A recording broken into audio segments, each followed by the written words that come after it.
bro. Like, listen, Art, I don't like Stanley.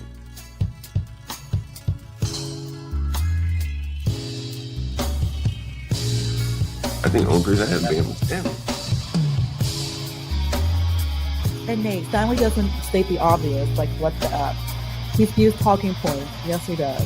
Yes, he does. The nature of American culture, it's a white people problem. Okay. I literally said they need to understand that people bother you like that. If they want to beef with you, it's called Stanley versus the world. And just assume their character by stereotype?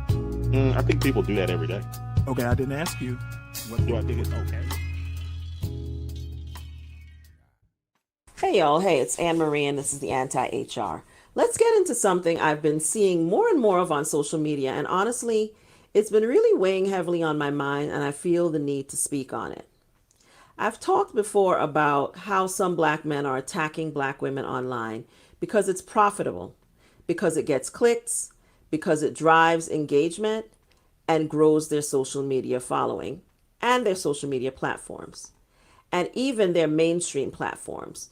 I'm talking podcasts, YouTube shows, and even big names like Stephen A. Smith and Shannon Sharpe are on that bandwagon.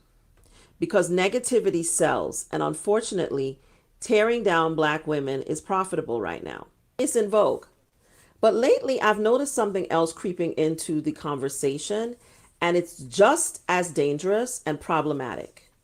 Black women, or people posing as black women, coming into the comments to say, quote, "That's why I only date white men," unquote, or, quote, "White men treat us better," unquote. Let me stop you right there. I reject that narrative categorically and completely. And I'm going to tell you why. Let me be very clear before anybody gets into their feelings. This is not about who you choose to love. If you fall in love with someone of a different race or ethnicity, that's your business. Love who you love, go where the love is. But what I will not co-sign is the idea that somehow white men are inherently better than black men when it comes to romantic relationships. Because that narrative is not only false, it's harmful.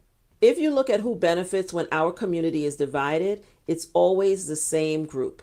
The power brokers, the people already at the top, the ones who built and still benefit from the system of white supremacy. And yes, that means primarily white men. Now, I can say this from experience because, frankly, I've dated men from every racial and ethnic background you can imagine. White men, Latino men, you name it. And of course, black men. And let me tell you something that I've learned. When I dated white men or Latino men, I have never heard any of them bash the women in their community as a way to justify dating me or women who look like me. Now, a whole lot of them, and this includes white men and Latino men, and men of other ethnicities, I eventually came to realize were simply fetishizing me. And that's a whole other issue people don't like to talk about when they talk about interracial dating, especially dating white men or being the first black woman a man of another race or ethnicity has ever dated. You might not want to see it or accept it, but that doesn't mean it's not happening. But that's a conversation for another video. The point I'm making here is I've never had a single one of those men sit and bash the women of their community to justify dating me. But too many black men are getting on social media platforms and building whole entire platforms doing exactly that. If you want to date somebody outside of your race, knock yourself out. But it doesn't mean you need to be attacking your own race and your own community to justify it, because that reflects self-hatred and white proximity seeking. And it ain't cute, y'all. And it ain't cute no matter who's doing it. And I can tell you straight up, I will personally never again be in a serious or romantic relationship with a white American man. I just don't see it happening. Why? Because most of them, not all, but most, are inherently racist, whether they admit it or not. And that includes the many ones who are dating and or marrying black women. Often people in these relationships will refuse to admit their racial blind spots. And I'm not just talking about the white partner, I'm talking about the black men and black women who choose to be with these people. A lot of these people who are dating outside of their race, especially white men and white women dating outside of their race, they may like or even love the person that they're dating. Doesn't mean they love the rest of your community and the members of your community. The reality is, as a group, white people lack empathy. It's something they struggle with, not just in how they relate to black and brown people, but in how they relate to each other. If you've been with me for a while, you've heard me and my friend Tammy Triolo talk about this very subject right here on my channel. And if you're a member of my anti-HR community, you probably also participated in the conversation I had with Tammy in a live members only discussion where we talked about her book, The Empathy Gap. And in her book, she talks about what white people would need to do to even begin to learn empathy, while we as black people focus on keeping and protecting our own. So attaching yourself to a white man is not the answer, in my opinion. It's just positioning yourself for a different set of problems, especially with white American men. And I'm not saying all of them, but I am willing to go as far as saying the vast majority of them. And I'm speaking specifically of white American men here. And let me also say this, because this is connected. One of the points I was trying to make in my other video is that there is a concerted campaign happening right now to cause division, ideological, political, and social division within the black community. You've got diaspora wars, you've got the FBAs and the ADOS movements, you've got black men and black women attacking each other and creating entire social media personalities and followings around attacking each other. I'm going to stop this here because I can't imagine her repeating this over and over. She's already starting to repeat herself. I think the message is well taken. I personally don't have a whole lot to say other than she's right. I haven't heard anything that I necessarily disagree with. So we can move on from there. Everybody, welcome to Stanley versus the World. Hit the like button if you have not. And if you're wandering and you're new, please subscribe to the channel. The link is pinned at the top, but as most people know, I don't necessarily do open panels.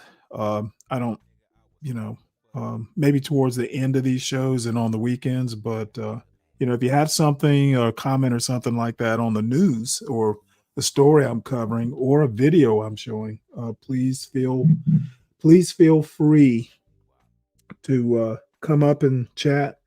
Also, if you happen to catch this on a replay, always feel free to leave comments, and the links that I tend to use, at least at the beginning of the show, are pinned in the show notes. What's on the docket? Well, news articles, and many of them apparently. And then I had a whole Ted Sturmer thing, an interview he did with a British TV or podcaster a few days ago.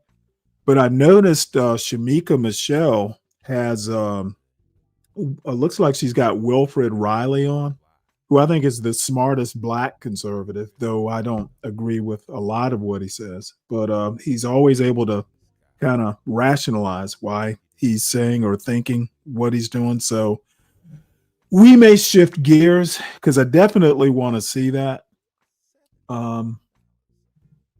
No, it's a which one? Let's see. Sounds good. I didn't hear about the hurricane. Looks bad. Yeah, they say it's they say that hurricane, and I actually do cover that, but from a slightly different perspective. They say it's worse than Katrina or stronger than Katrina. The interesting thing, though, is Jamaica's had enough of these things that they're probably better prepared than New Orleans ever was. So let us sally forth. I'm going to start with the government shutdown. Apparently, the government shut down. Live updates. Senate fails to advance GOP funding bill for 13th time. Talked yesterday about the government's largest worker union basically saying, hey, you know what? We don't care about the insurance stuff. Let's get this bill passed so we can be paid along with back pay, please. And my comment was that, well, they don't really have to worry about, insurance. I think that pretty much comes along with their government jobs. So that was, supposedly the reason Democrats aren't budging. So we'll see how that turns out. It puts more pressure on the Democrats to cave for sure. Let's see. And the other thing that doesn't surprise me, but is still kind of stunning. GOP-led oversight committee says Biden pardons signed by AutoPen are void in final report.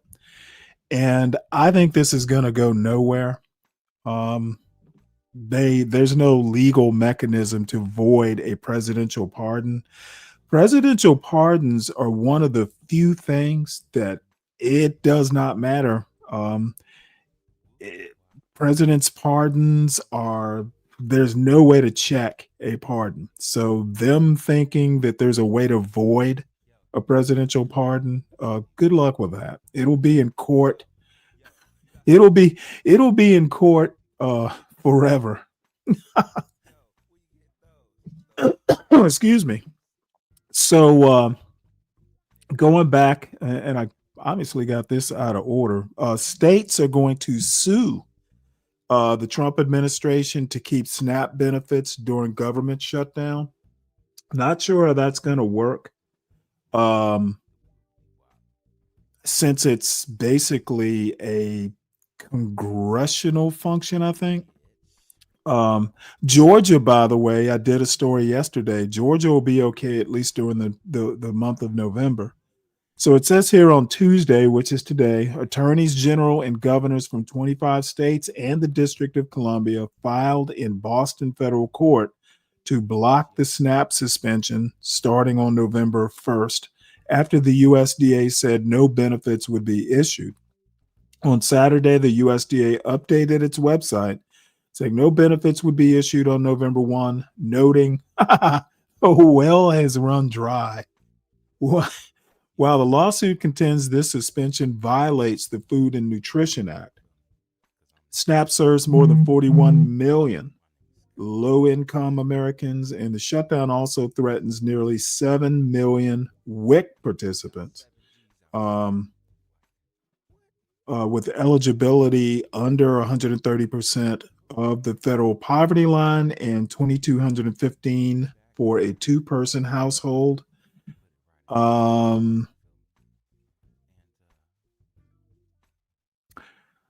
I don't know. I don't know the difference between SNAP and women and infant.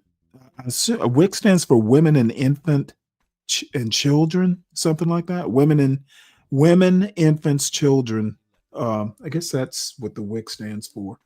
So states are seeking rapid court order to force the USDA to use contingency funds for November SNAP benefits, while California, New York, and Virginia announced emergency funding and declarations. So they're going to be able to pay it regardless. Plaintiffs warned this would be a first in SNAP's 60-year history as Democrats and Republicans in Congress trade blame with the November 1 deadline approaching. So they can blame each other. The public is pretty much trending towards blaming the Republicans, and in my humble opinion as well, they should. Americans should never be harmed by legislation or lack thereof. And especially since this is a CR, it's not an actual budget. Richard, I guess I should have mentioned that a few days ago. He's done with his chemotherapy. I don't know what, any prognosis, but he's done his round of chemo and whatever other therapy he was doing. Or maybe it was radiation. I can't remember. He looked actually really good. He was in a suit and hugging his doctor. Took a picture with her. And as you know, prostate cancer tends to be one of the more survivable cancers, especially at his age. He's likely to die of something else. So let us move on to the Daily Trump. So he finished his tour in Japan. There's some conflicting news on trade agreements that I haven't been able to sort out. Trump administration live updates. Let's see. Fanfare on president's Japan trip, but no trade breakthrough. And I think what they mean, what the New York Times means, is there was nothing new that was agreed upon. I think they basically signed an agreement or finalized an agreement they made over the summer. So let's see. There are more updates. Let's see. Where is he now?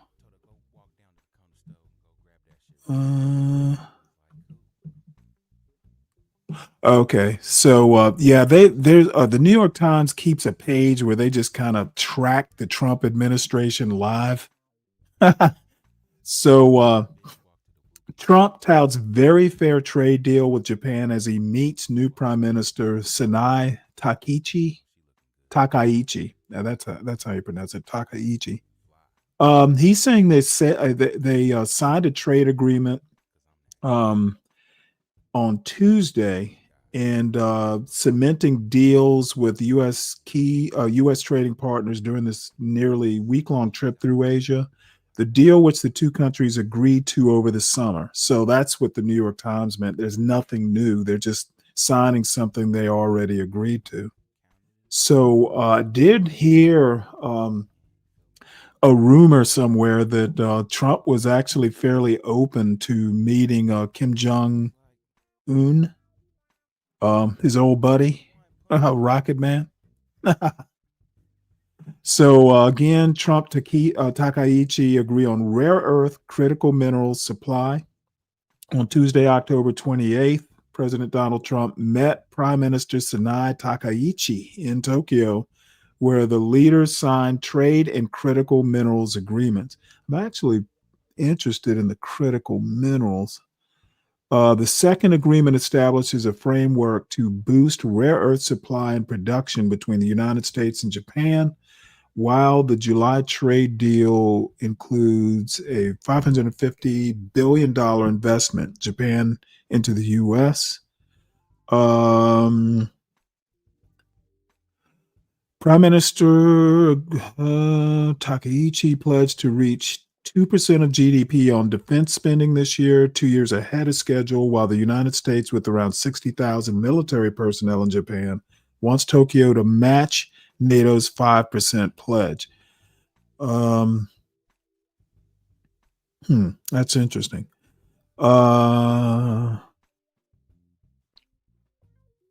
So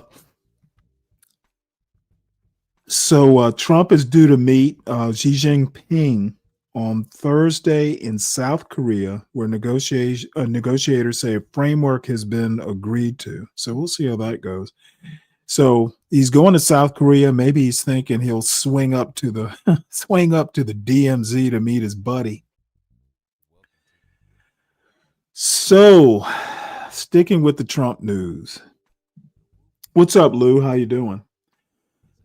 Sticking with the Trump news, Trump appeals court conviction to overturn hush money conviction.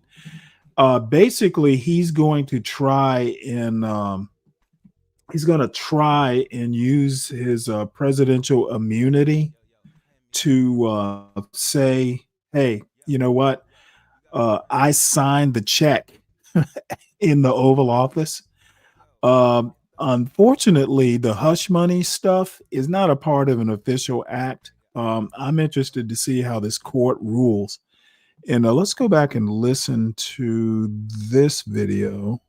President Donald Trump is challenging his New York criminal conviction, 34 felony counts for And falsifying this business volume is records low. related to a hush You know money what? Let's payment, just, arguing the I don't know case what should it have is been with the tried. Washington Examiner and their videos. So let's listen to the article. Conviction by Emily Hallas. This volume is low too. President Donald Trump asked an appeals court on Monday to Sorry overturn about his that. You'll have to conviction in turn the up New your York hush money earbuds. case, marking his latest attempt to erase his felon status. Spend more time growing your business and less time doing the admin. Now we got to listen to I'm doing the commercials. admin. President Donald Trump asked an appeals court on Monday to overturn his conviction in the New York hush money case, marking his latest attempt to erase his felon status. In court filings, Trump's legal team cited the Supreme Court's ruling on presidential immunity, issued shortly after the jury convicted Trump in the hush money case, as a reason for the appeals court to throw out the conviction. The High Court's ruling means prosecutors should have been barred from using evidence connected to Trump's official acts as a president in the case against him, lawyers argued. Trump also urged a federal appeals court to transfer the New York State criminal case to federal court. It is similar to the president's move over the summer, when his lawyers urged a federal appeals panel to move the hush money case. Such a change could open up the pathway for the Supreme Court to hear the case, which could be friendlier territory for the president, as the court has ruled largely in his favor on presidential immunity. Trump became a felon in May 2024 when a Manhattan jury found him guilty of falsifying records connected to a hush money payment to porn star Stormy Daniels. The president was convicted on 34 counts of falsifying business records to conceal an alleged second crime that he had already committed.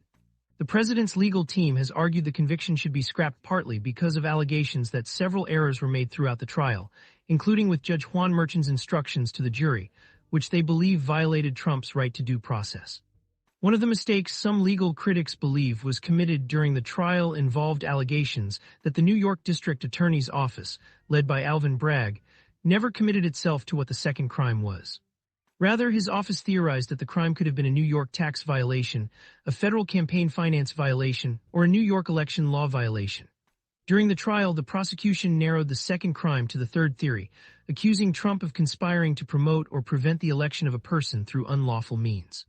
While the New York election law violation is itself a two-part crime, meaning it depends on the violation of another statute, the prosecution never clarified what the underlying statute was. Trump's legal team wrote in court filings on Monday that the case should be tossed due to concerns that the jury convicted Trump, without unanimously agreeing on what those unlawful means actually were. Instead, the court permitted the jury to convict if some jurors believed only that President Trump had conspired to violate FECA, while others believed only that he had conspired to help others commit tax fraud. Yeah, this dude's slippery. And Axios pretty much says the same thing. However, in January, the president received no penalty in the case, but the conviction remains on his record. Look, he's just basically trying to look out for his legacy. He doesn't want to be the first president with an active conviction. That appellate court in New York did not overturn the case. They just kind of nullified any penalties. Basically, the penalty is you got this on your permanent record. And then what Trump is trying to do is explore a federal angle. And I'm not sure he's going to be able to do that. It'll be interesting to see what the Supreme Court does. If they had any sense, they would basically not. Let me put it to you this way. The appellate court, if it's actually a federal court, I'm assuming it's a federal issue with the presidential immunity ruling in there.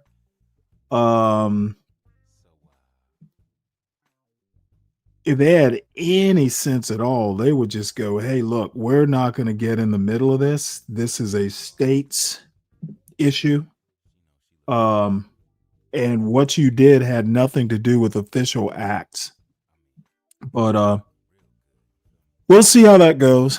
So let's go to the other illegal actions that the Trump administration seems prone to rationalize.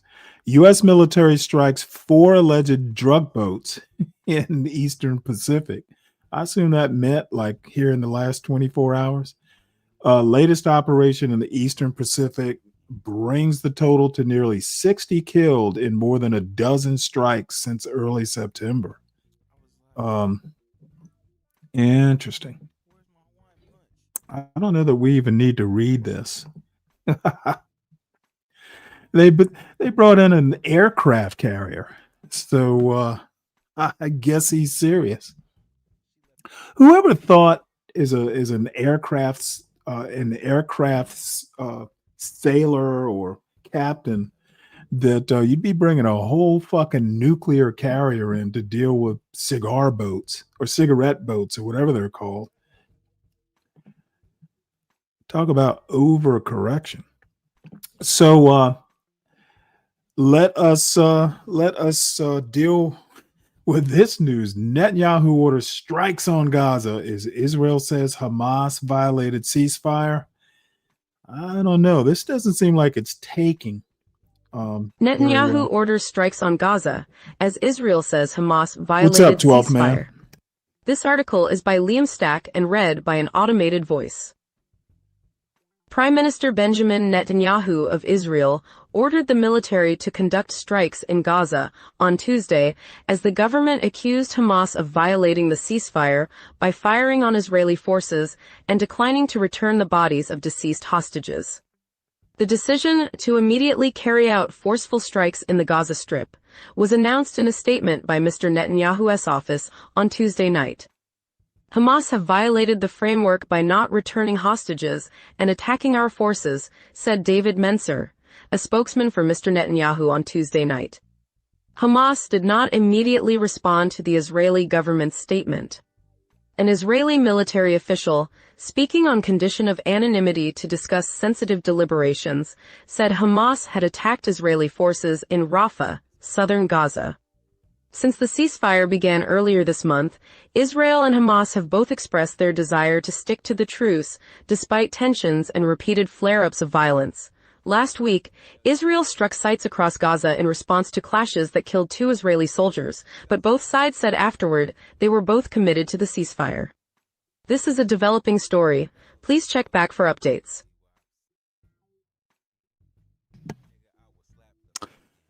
Yeah, well, it's this ceasefire is taking root extremely slowly. So let's come back to domestic stuff, and really the reason I bring up the Israel stuff, Israel Hamas is all of a sudden kind of turned into a domestic policy. So looks like the Border Patrol. The top Border Patrol official in Chicago has been ordered to appear in court over concerns about agents' aggressive tactics. That's going to go nowhere. Cruelty is the point. Find the latest updates on the court hearing here. CNN. Border Patrol official Gregory Bovino has been summoned to appear in court Tuesday to answer a judge's concerns about federal agents' aggressive tactics in Chicago after he was recorded throwing what appears to be a tear gas canister into a crowd. U.S. District Judge Sarah Ellis issued a temporary restraining order this month blocking agents from using certain types of force against protesters. In recent weeks, she said she has concerns about whether her order was being followed. Here's what we know about the incidents in question. Multiple violations of the order. A court filing against the Department of Homeland Security, DHS, says Bovino, the California-based Border Patrol chief who has been put in charge of the Trump administration's immigration enforcement crackdown in Chicago, apparently threw tear gas into a crowd without justification during a protest against immigration authorities in Chicago's Little Village neighborhood. The filing was issued Friday by the Chicago Headline Club, a press freedom group. A video obtained by CNN shows a tense scene leading up to the moment when Bovino throws an apparent tear gas canister toward a group of protesters.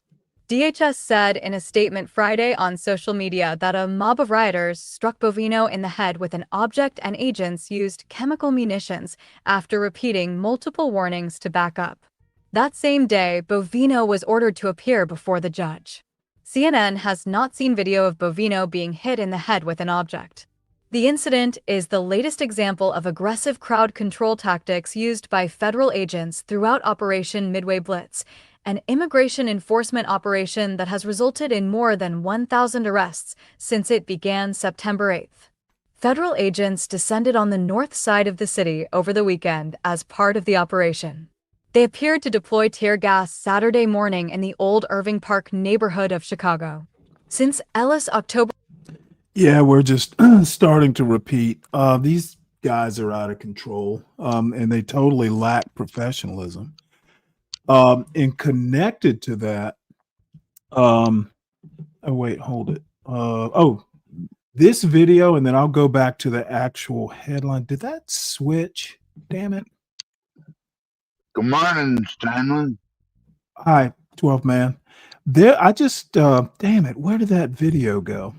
Oh, there it is. There was a story, actually a video connected to this story.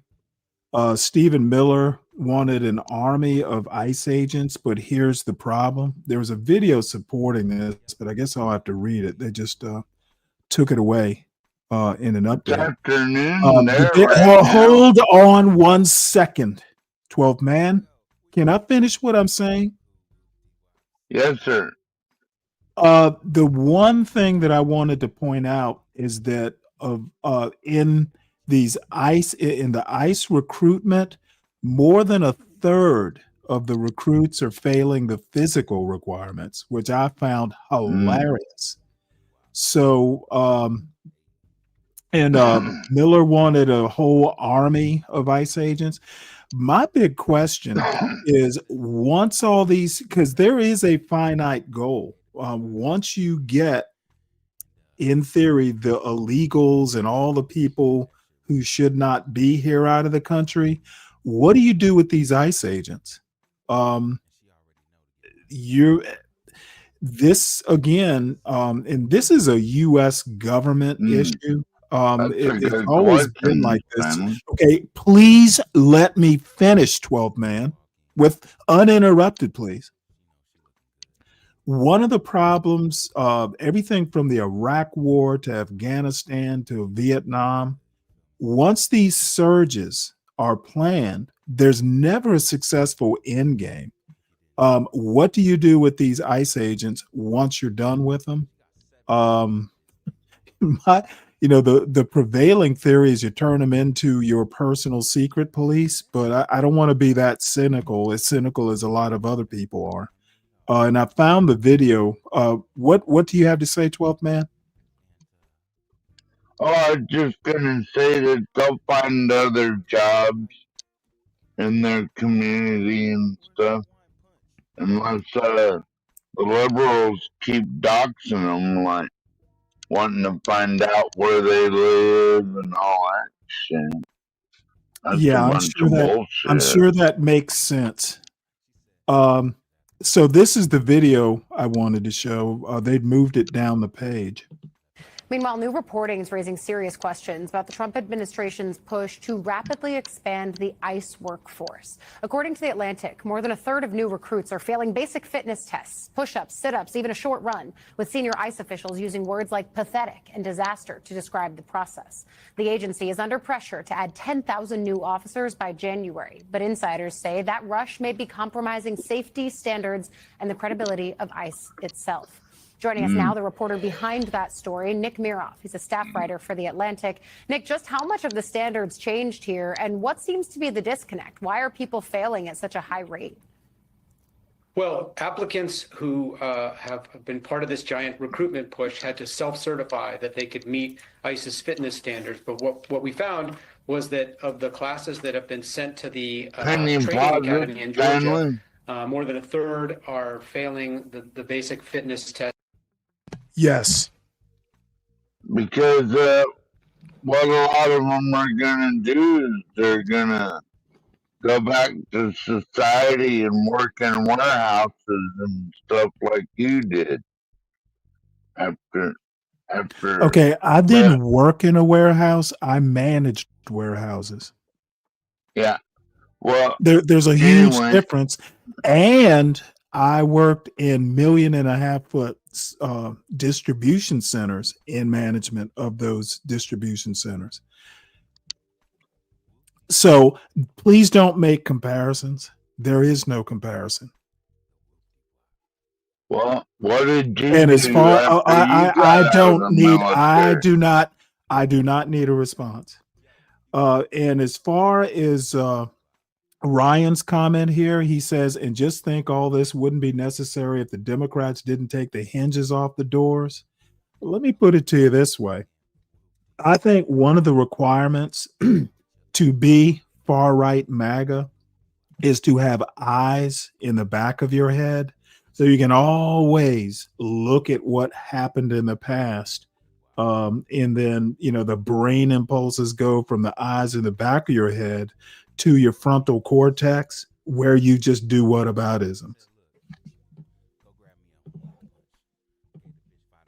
Even after some of it's already deported. They have to do. You have to do. I don't care. That's really nothing to do with nothing to do with my point. 500,000 illegal. I don't care. Nothing to do with my point. How about stick to the topic? 15 push-ups, 32 sit-ups, and be able to run 1.5 miles in 14 minutes. And so a lot of it should be to do that they're now asking what I don't even know offices around what the country the fuck to does that even mean, preliminary Richard? screenings on candidates before I'm they're sent assuming to the these are academy people that are like over 25, and Ryan's prefrontal cortex is, of course, should putting more definitely pressure be on ICE to meet monthly fully developed. minimums I of hope. detainments for detainees. We talked earlier in our last hour about the implications of that from a health perspective once detainees are actually put in no, these I holding seriously facilities. doubt it. But are officials now concerned that the agency's losing control of its own standards in order to meet the administration's demands? Well, they're just going very, very fast, right? I mean, putting 10,000 new deportation officers on the streets by January, it means essentially more than doubling the size of ISIS officer corps in a matter of months. DHS says that most of those officers are going to be law enforcement officers from other agencies that they're hiring who don't have the same sort of Okay, how many test times requirements. am They're I able going to to have to self-certify, pause but this? they're going to. Well, How many times am I going to have to? How many times am I going to have to pause this so you can make irrelevant points? All right, then. Okay, dude, again, you seem to forget that my idea of how a panel should work is not just spurting random amusing shit. It needs to have something to do with the story. Okay, this is not John Galt's panel or whoever else you go up to these days. Just random stuff really isn't how I want or need to operate. Do you have something relevant to the story, 12 man? Yeah, like we have 19 million to deport and only 500,000. Now, what does that have to do with ICE recruiting standards? Well, what does it have to do? Can you connect the dots? I got something, Stanley. Okay, hold on before you move on.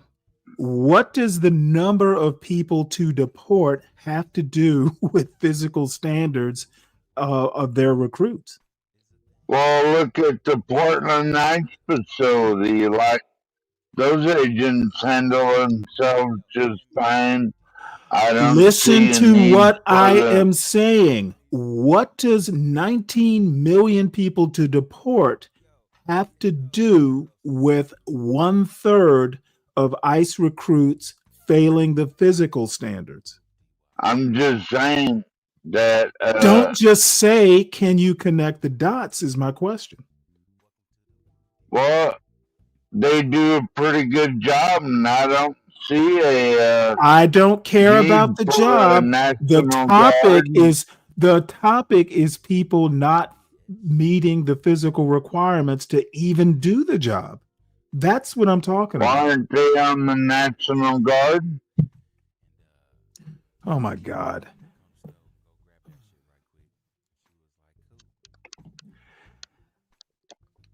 Democrats have 1.2 kids per couple.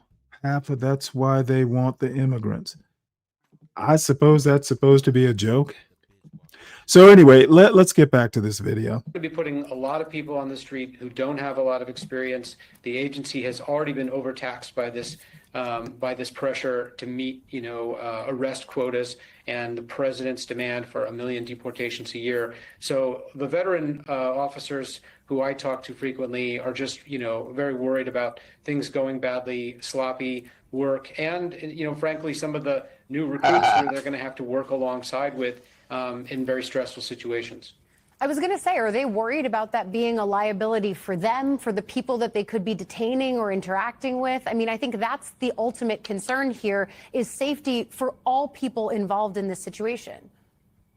Yeah, I mean, I think it's worth keeping in mind that the way that the Trump administration is using ICE right now is not the way that ICE officers have traditionally performed. A lot of what they've been doing for the past decade or more is almost like case management, and they're, the idea that they're going to be out on the streets chasing people through parking lots and tackling suspects, this kind of work is not the norm for the majority of ICE officers. And so the job has gotten more demanding, more physical, and, it just puts more pressure, on veteran officers to make sure that, things are operating, legally and up to snuff.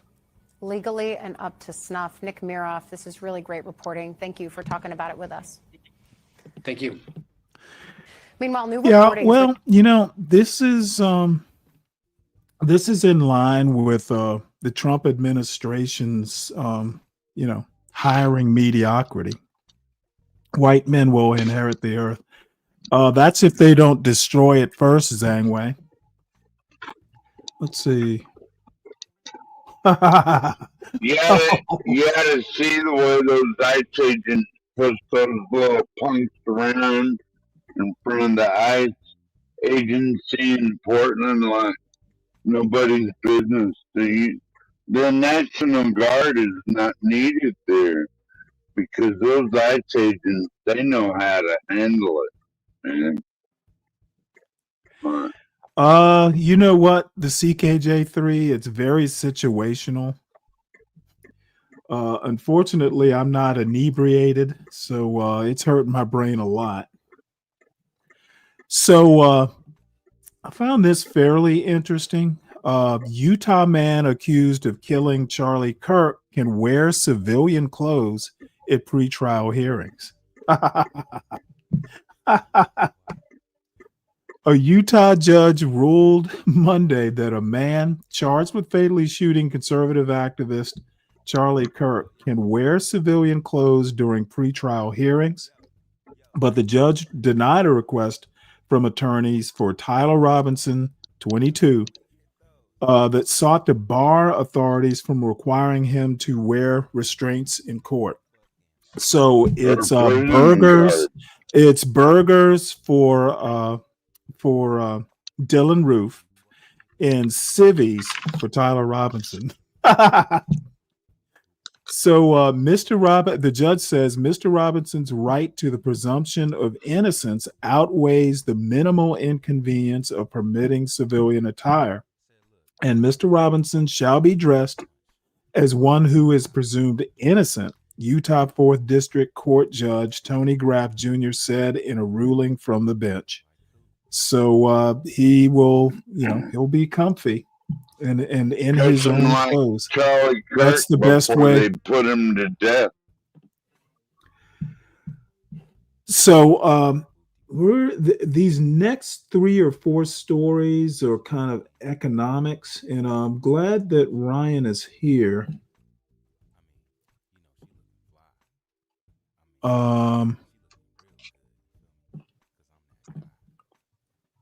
So Paramount is going to cut 1,000 jobs. This is right after they were purchased by what is it, Sky something or another.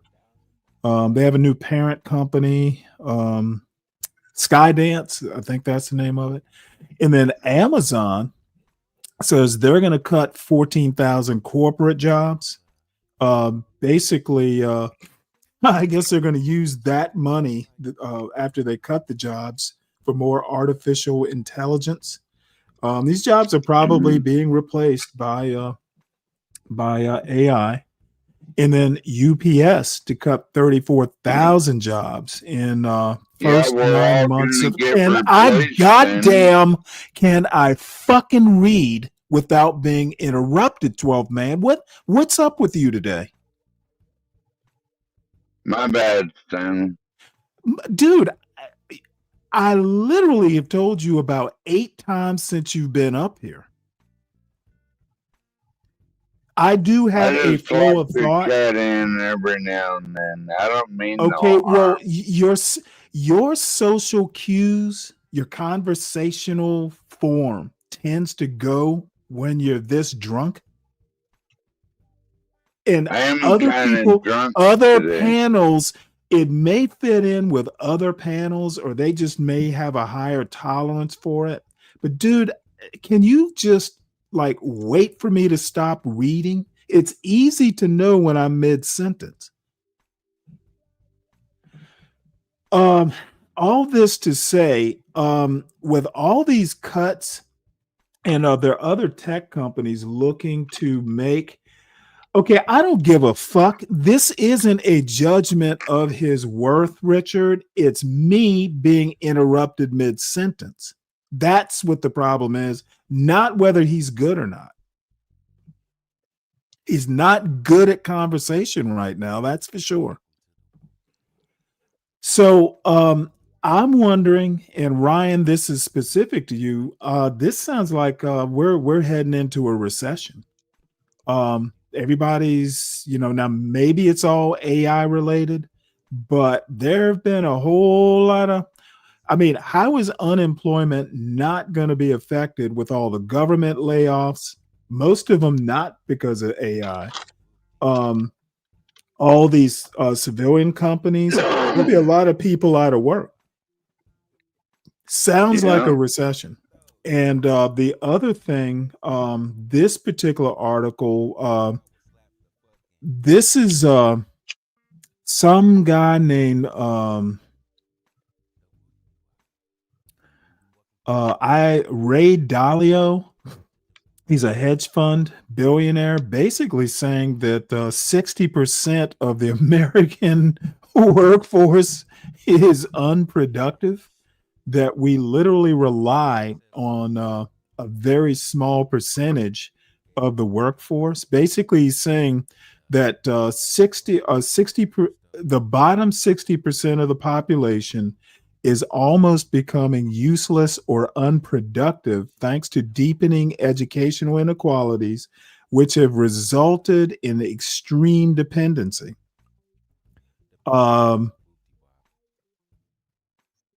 He's saying that he has issued a number of worrying diagnoses of the contemporary economic and political situation in the U.S. Among other things, the hedge fund mogul has warned of an impending civil war driven by growing inequality, a breakdown of the international financial order, and a coming period of intense global strife. 60, and you know what? This almost sounds like an extension of what's his name, Vivek Ramaswamy's argument.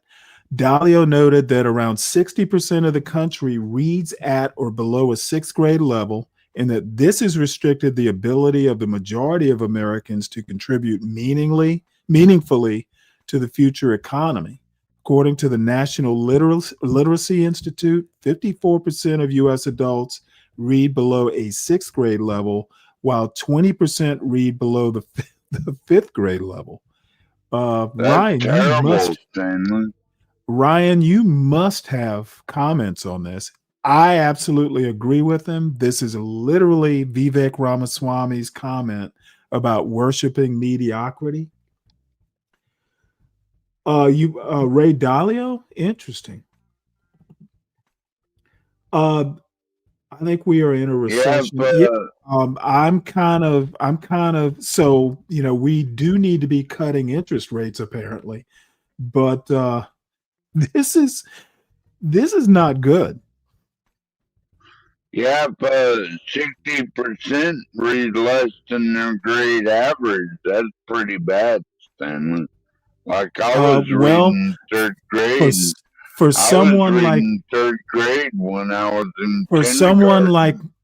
someone like me, this is no surprise. And the other issue is maybe this is why white males in particular aren't doing well in college.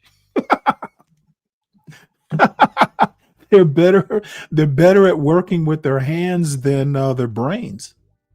So this is definitely worrying. And it's there again, this is the sort of thing where black people get the flu when America catches a cold.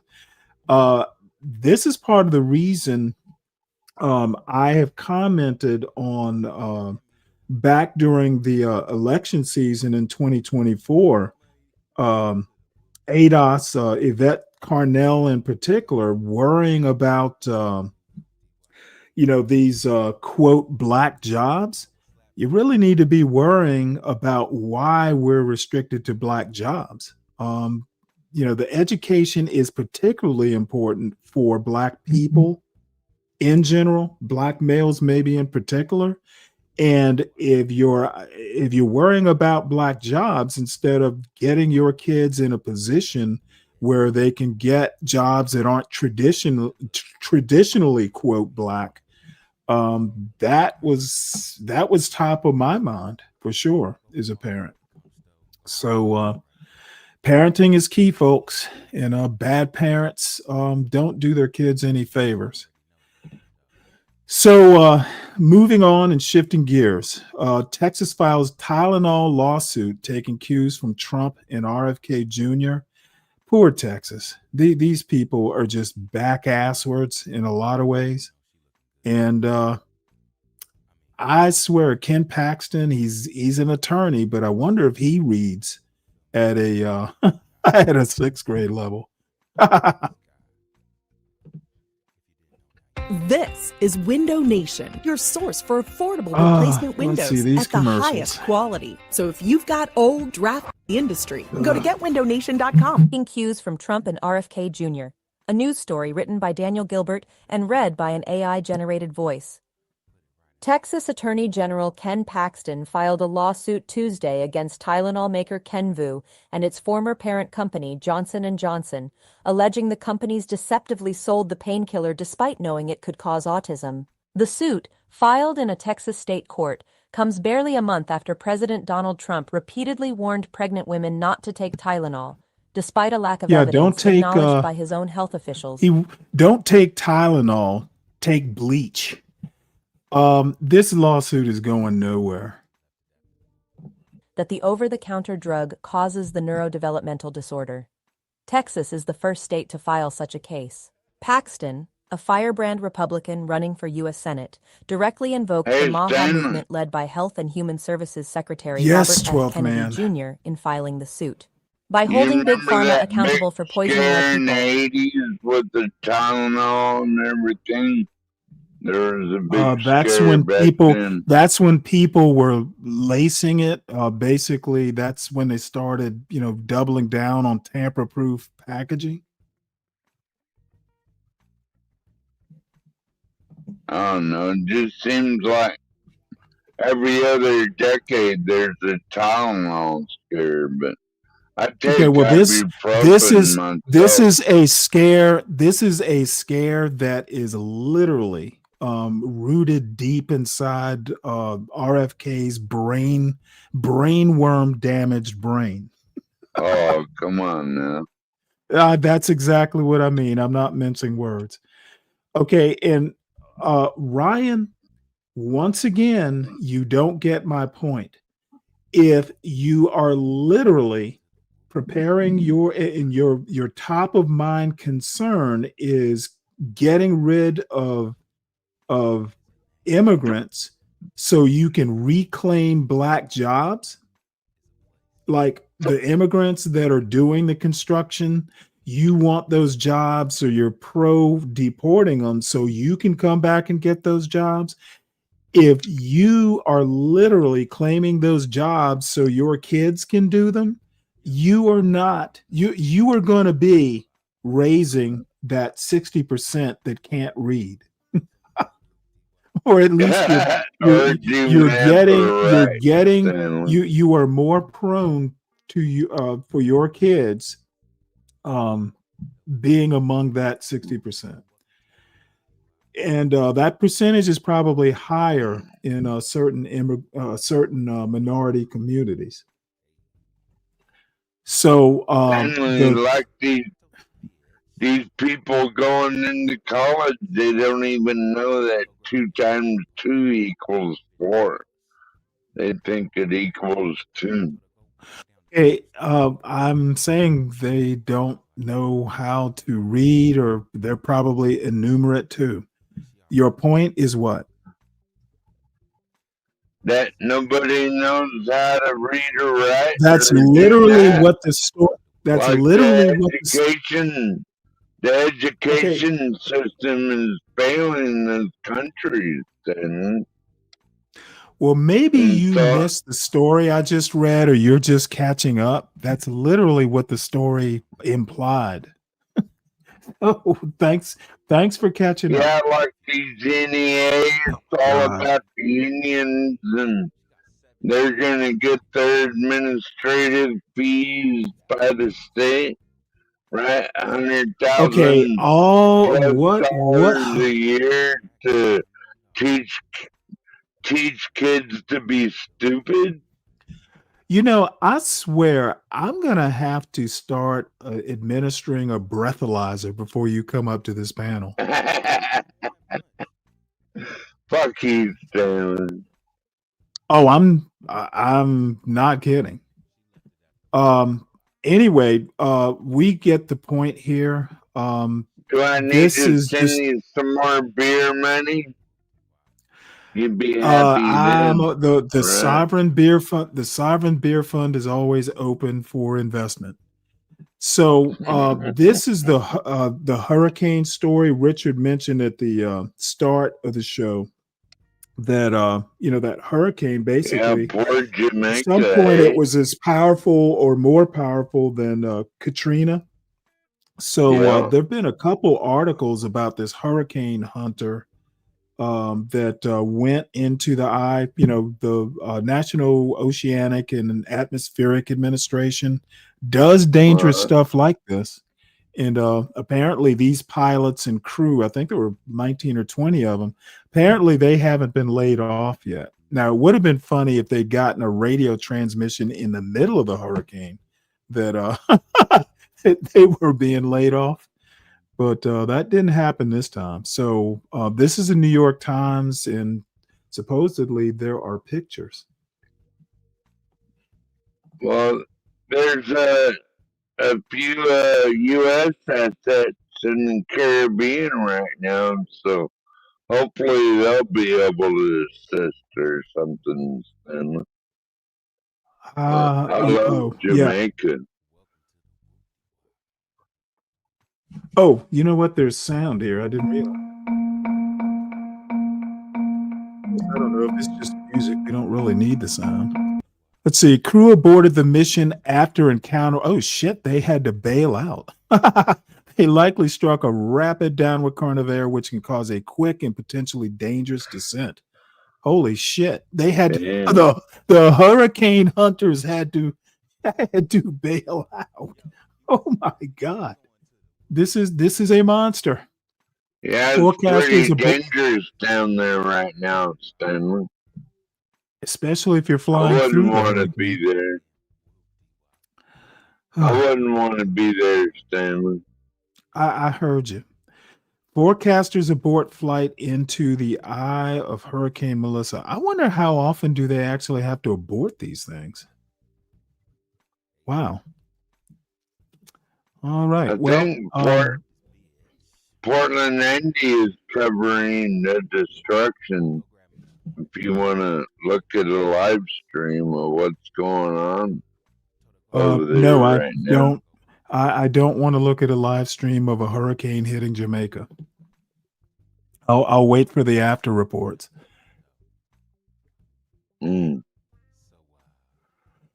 So let's see here.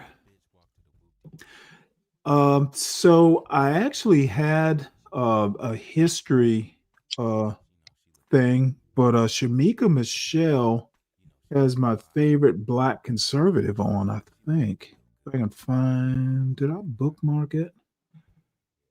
Somewhere down here is Shamika Michelle. Oh, you know what? I actually got pop up. Oh, there it is. So let's see what she's got. Gets kicked out of his job, but now Okay, refuses to grill. so she does have Wilfred Riley on. Let's see if he's there from the beginning. We'll start. He comes on about 20 minutes into it, maybe. So let's hear a little bit of what she has to say and a lot of what he has to say. He tends to be smarter. Rebellion today. She looks good with this hair, though. She had like a full on kind of like an afro yesterday. She actually looked really nice. For yourself. Bring it to the stage. The one, the only. What's up, Dwally? Wilfred Riley. Will, this is the time for you to pop your collar. Tell us who you are, what you do, and why you have the authority to speak on this. Shamika. I'm Will Riley. I'm a professor of political science at Kentucky State University. I do some men's mentoring. I'm also the author of the books Hate Crime Hoax, Taboo, and Lies My Liberal Teacher Told Me. So, run out and buy those, I guess. Just got here from the gym, and also an odd emergency on the campus. So sorry, I'm a little bit late. I'm like 12 minutes late. But good to see you, Shamik. How's it going?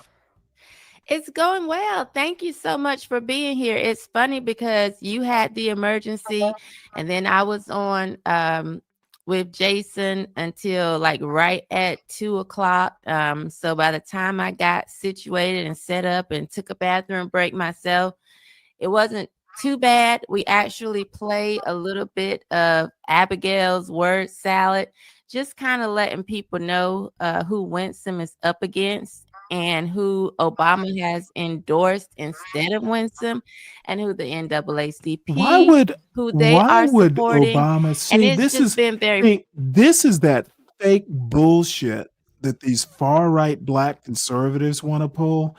Why would Obama endorse Winsome? Damn it, what's her last name? Winsome Sears. Why would he endorse her just because she's black? My God, these people are just disingenuous. Yuck. Frustrating to watch for me because last year all we heard was we need to get behind Kamala, and a lot of that was because she was a black or so-called black woman. True. But now it's like, Roland Martin said, vote like a black woman, but he clearly meant a certain type because they are. He did. Roland Martin literally meant a certain type, and the type was not a black woman who happens to not be African legacy black American, Her background is Jamaican, I think, or somewhere in the Caribbean, and she's a Republican. So no, why would you expect people who are Democrats to vote for Winsome Sears? They didn't vote for Kamala because she was black. It was because her politics aligned with theirs. And Shamika Michelle is horrible at this bullshit. And MAGA in particular, just being disingenuous with their critiques. On the cover of every magazine, and she wasn't when she won lieutenant governor, and she's not now running for governor. But it just shows the hypocrisy of Black people, which says to me, Black is more about behavior and the way that you vote more than anything else. What do you think about that? Oh, yeah, I think. Oh, it's not about history and culture or anything like that, huh? What a God damn! I wish I were. Boy, I'd hop in her chat and just troll her.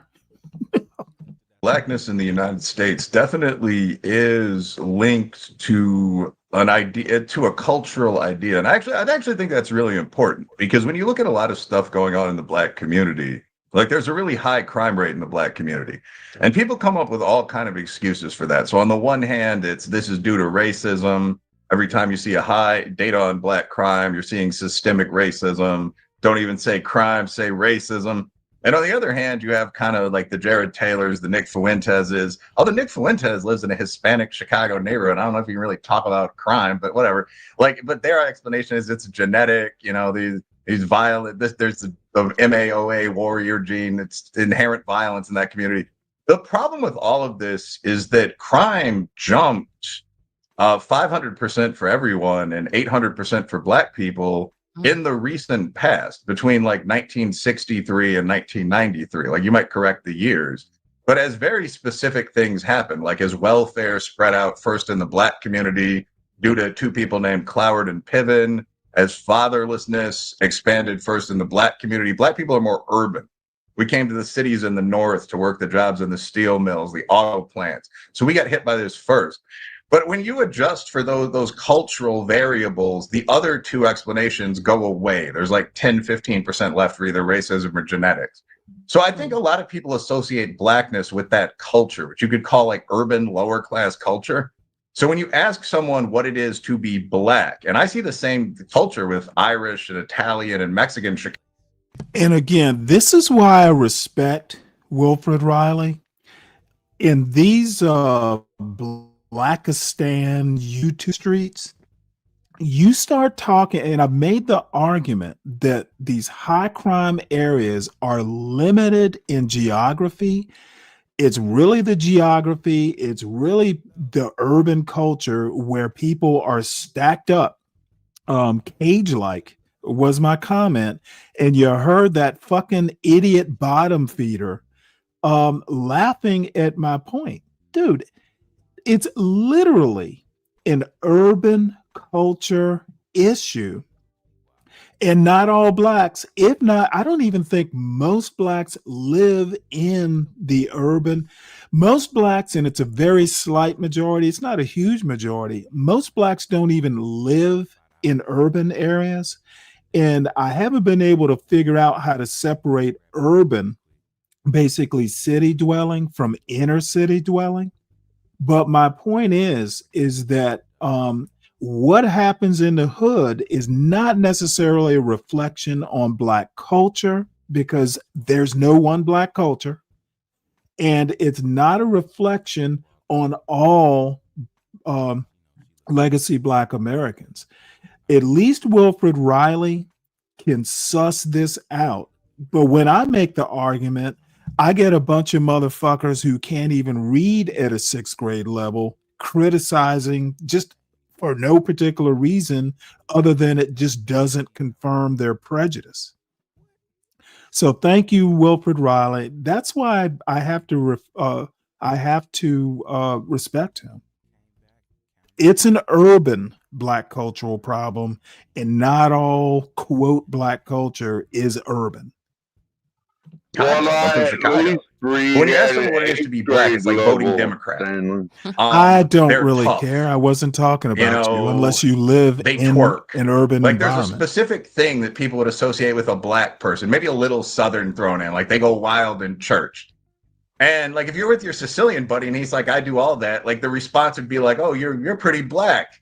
You guys, yeah, you're invited to the barbecue. It's an assumption that Americans don't discuss class. They don't know what social class is because we're not supposed to have them here. So it's just like, oh yeah, you're black too.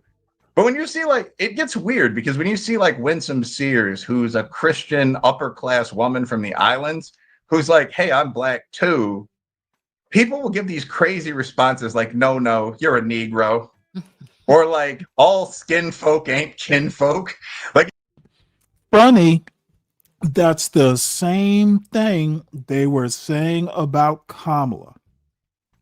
Notice that? Now see if Wilford makes that connection.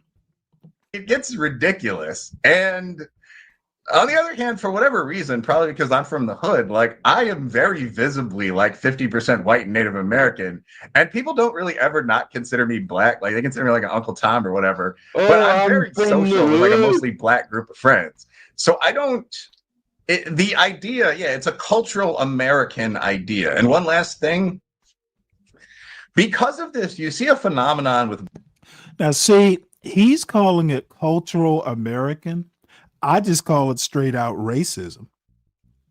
That's why they're making the assumption it's a cultural racism sort of issue. And Stanley, that dude is not from the hood. They have been trained. Not from the hood.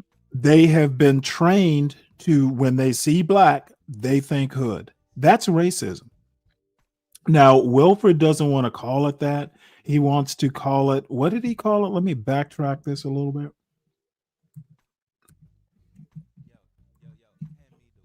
He thinks he's like Uncle Tom or whatever. Okay, dude, I don't know why you have to constantly talk. But I'm very social with like a mostly black group of friends. So I don't. The idea, it's a cultural American idea. And one last thing, because of this, you see a phenomenon with black people that you don't. My argument is the stereotype gets perpetuated because of cultural racism. Okay, the stereotype is not racism, and vice versa. They are not necessarily synonymous. Don't see with anyone else, which is kind of like acting down. So for most groups, like the cool thing for kids is pretending to be rich. Oh my God. You see exceptions to this sometimes with like white losers, like extreme. Apparently this phenomenon I'm experiencing with you, 12th man, is I have to be drunk too. Otherwise, you're just annoying. Well, crack a beer, motherfucker. I could think of another remedy, but I'll be kind. Goths or something. But in general, white cultural trends like the prep movement are designed to pretend to be wealthy when you're not. It's literally like the white criminal group. Hold on. Ignat, this is not a talk show, and there's nothing in the title that says open panel. So no, it's not a talk show. Maybe you could say it's a commentary show, but constant blabbering is not this show. Whatever Stanley says in Chicago used to steal. Absolutely. Polo. So like that's you why would be it's rocking that's why it's called Stanley versus the world. Afford. Like that not was the a world Caucasian versus the crime. world. With the African American community, it's often very different, where people who are pretty well off will pretend to be thugs. So like I teach at a fairly highly rated historically black college. I'd never call our kids thugs, but it very definitely is like the same hip hop fashion. Like I've had to tell young men not to show up to class wearing shiesties, like full ski masks, sound like you're going to rob a bank. And I teach statistics. So like these kids are going to be doctors. And it's just the weirdest thing in the world where you'll see someone who you know is getting an A- in stats show up in like bank robber gear. Like that is a uniquely Black thing in my experience. You see a very few same class Appalachian kids attempt it, but then they again are just classified as Black. So that classification of lower class ghetto culture as authentically Black is actually a real problem. Like it's very hard to tell your son or your daughter. Absolutely, it's a real problem, and it is a racism problem. I can make the argument very easily. He wants to call it everything but what it actually is, which is surprising, but he is a Black conservative. At least I think he racializes himself as Black. I could be wrong. Like, no, this isn't what you do, because the entire weight of pop culture and also of academic culture is against that. Like there are all these labels for what you're doing if you're not doing that. Like you're faking respectability, like all this other bullshit. Even guys with PhDs, like the Umar Johnson will show up with like dashikis on and start talking about like how you don't have to imitate the white man. And it's kind of What's like, up, Doc, King what Rooster? are you doing? Like rappers, like David Banner came to KSU, had a good conversation. Like he has a PhD master's in social work from Morehouse. So there is a question of like, why are you singing like a pimp? Why aren't you with your clients right now? So all that's going on in the Black community. That's hilarious because I see Jasmine Crockett do that. That's one of the things that irritates me about her. He and I will differ that there is, when he says the Black community, I bet it's just a euphemism. We know that she grew up pretty privileged, or at least I would consider her privileged. Not the first time I've said it. Private schools that are you getting a feedback from me? I'm sorry. Oh, no. I literally scratched my head. Okay. Schools that I would think, were pretty privileged private schools, yet she's always, the way she talks, the way her demeanor is, she tries to come across as if she was raised in the projects. And that's just not the case. I remember in May, we saw a lot of these people graduating, some of them from medical schools, and they were taking the pictures with the grills in their mouths. And I was just thinking to myself, what is going on with that? And why do people? Now, to a certain extent, and this is a criticism I have for these far-right Black conservatives, is, you know what? You will be the first to talk about individualism. I understand the criticism, the woulda, coulda, shoulda. But you know what? If some new medical school graduate wants to present like that, wants to present like that, it's kind of on them to suffer the consequences. You can shake your head, but you can go too far with the head shaking. Want to be seen that way. I actually have some people that I know, their son. Again, and in a way, they are basically buying into the stereotype from the other end. They're telling people how they should or shouldn't act. Not sure that the finger wagging is any better, to be honest.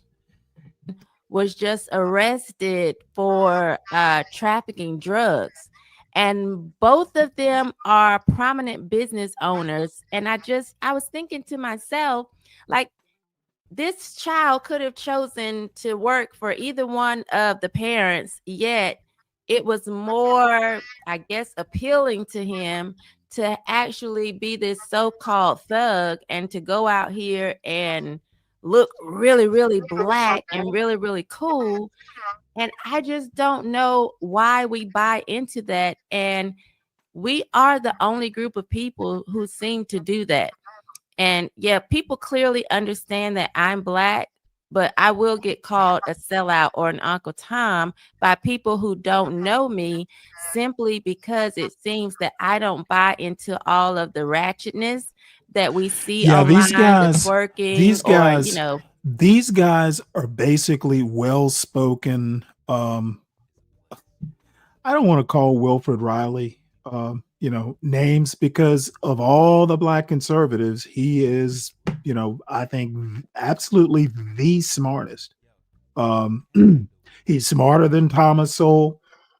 I think he's smarter than Glenn Lowry. Pretty smart. Maybe not IQ wise, but just overall, he tends to think, I don't know, in more realistic terms. I don't think economists make good cultural critics, so that could be, part of my bias. But you know what, Yeti, people have said Trump is the blackest president. Remember, I don't know if you're old enough, Yeti, to recall that they called Bill Clinton the first black president. So there is some of that. And in my, God damn it, can I finish a thought? I don't even remember what I was saying now. What's your point, 12th man? Remember when Joe Biden said, if you don't vote for me, okay, dude, what does that black? have to fucking do with my point? Is that your why hero, is Joe Biden even coming up? See, this is the other thing the far right does. As soon as I'm okay, motherfucker, I am talking. As soon as the far right hears me mention Trump, all of a sudden it becomes about Biden. Fucking silliness. Well, making my butt cheeks clap for okay, the viewers what does or whatever. me being black have to do with my point? Well, if you didn't vote for Joe Biden, you ain't black. Okay, are we still that. talking about Biden? I didn't even bring up Biden. Why are we talking about him? Other than I mentioned Trump, so you just drunkenly and automatically want to bash Biden? I wasn't even talking. Why not? Dude, let me remind you. Love you, Stanley. This is not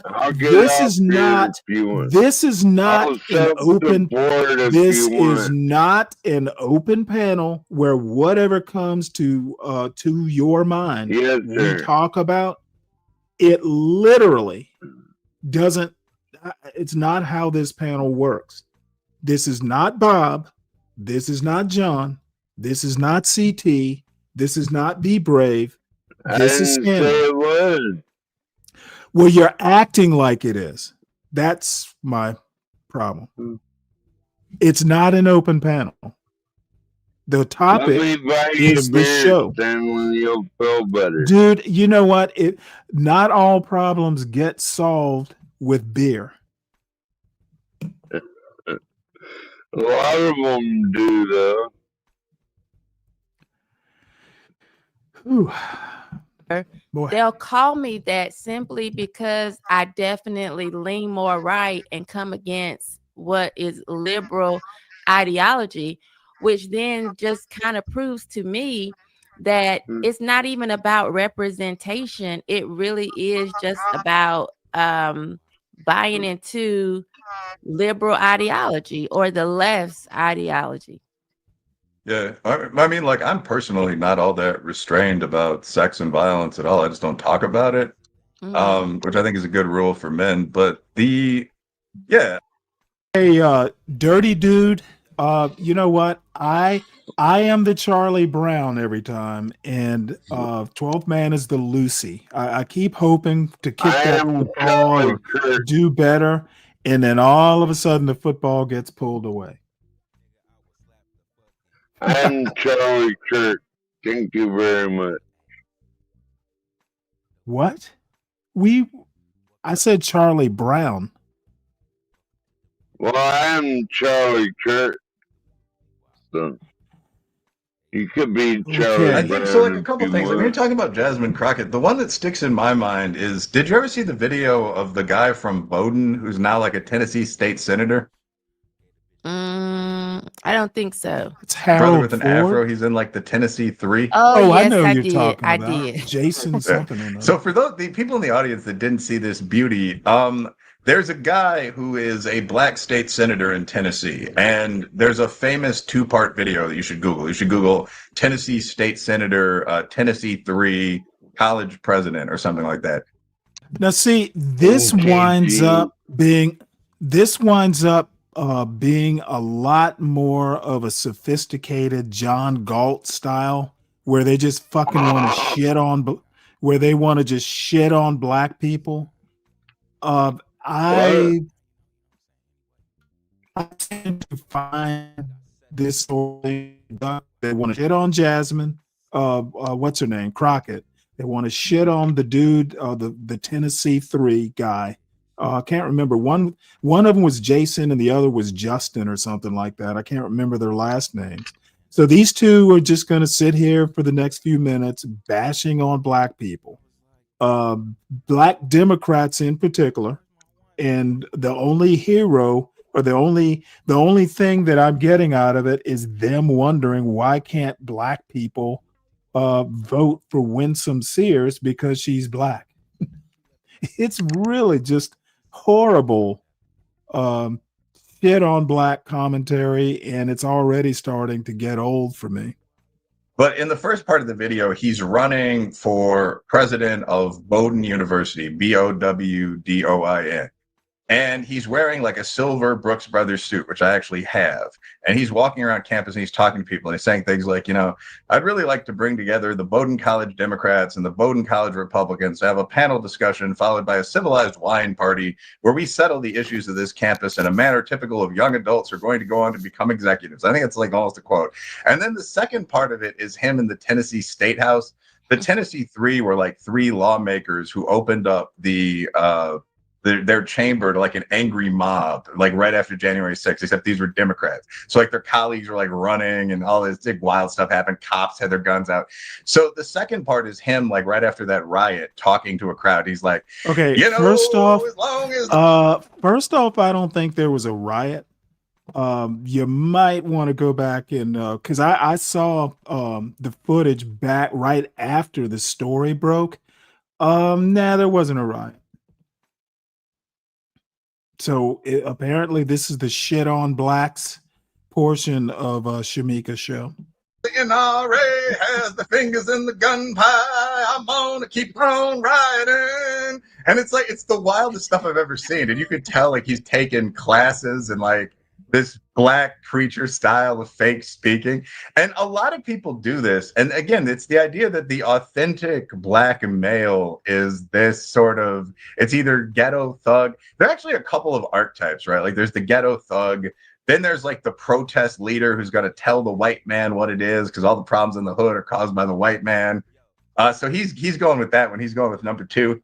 Jasmine Crockett's an example of this. But like most of the people that are doing like the thug or radical archetypes are like this. Like Tupac went to, I think, Juilliard or like Baltimore School of the Arts or something like that. Like if you actually Google Tupac and you set for the younger viewers of the Queen Shamika, Tupac Shakur was a rapper active in the early 1990s. But so if you actually Google Tupac Shakur and you set settings to like, age 10 to age 16, like you'll see Pac in a ballet outfit. He was one of the best young dancers in the country. His mom was like a well-known radical who did some community college teaching. So you see him go from that into this sort of pretend gangster act. And you realize that like a lot of guys have done this. They've taken the intelligence that let them succeed in the mainstream world and they've created, instead of a business or something like that, this total fake persona. And I think one reason for that is that just obviously that this is See, the interesting thing, and I maybe was hasty in comparing these two to a John Galt style shitting on blacks. There's a subtle difference here.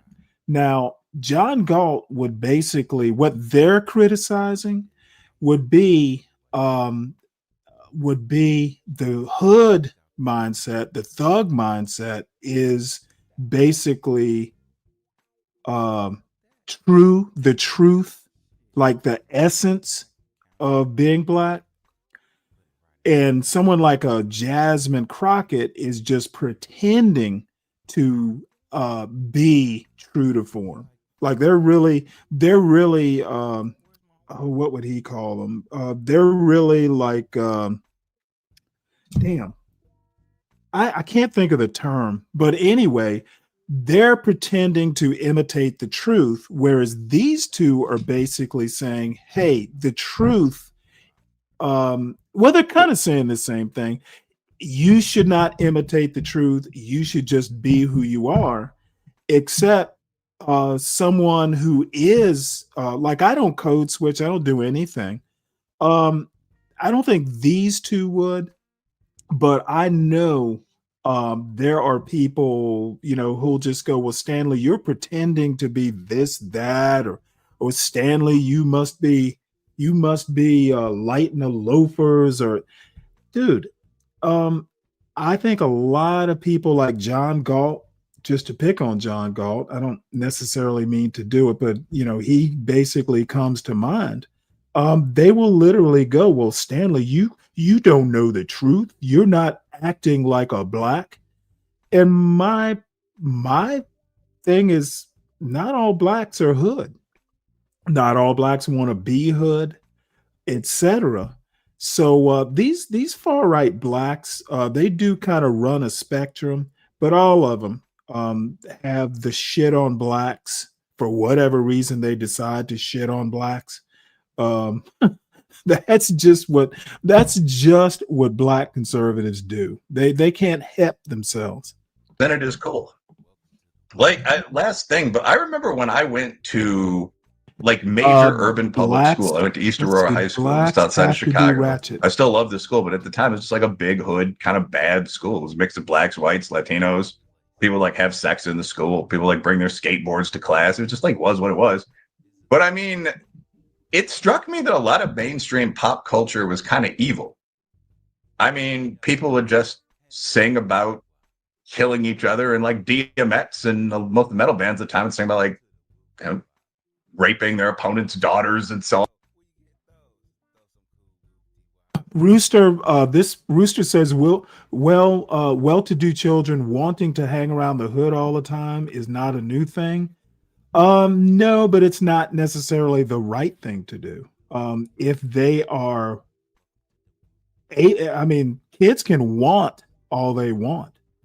Bottom line is, a parent will not allow them to get what they want.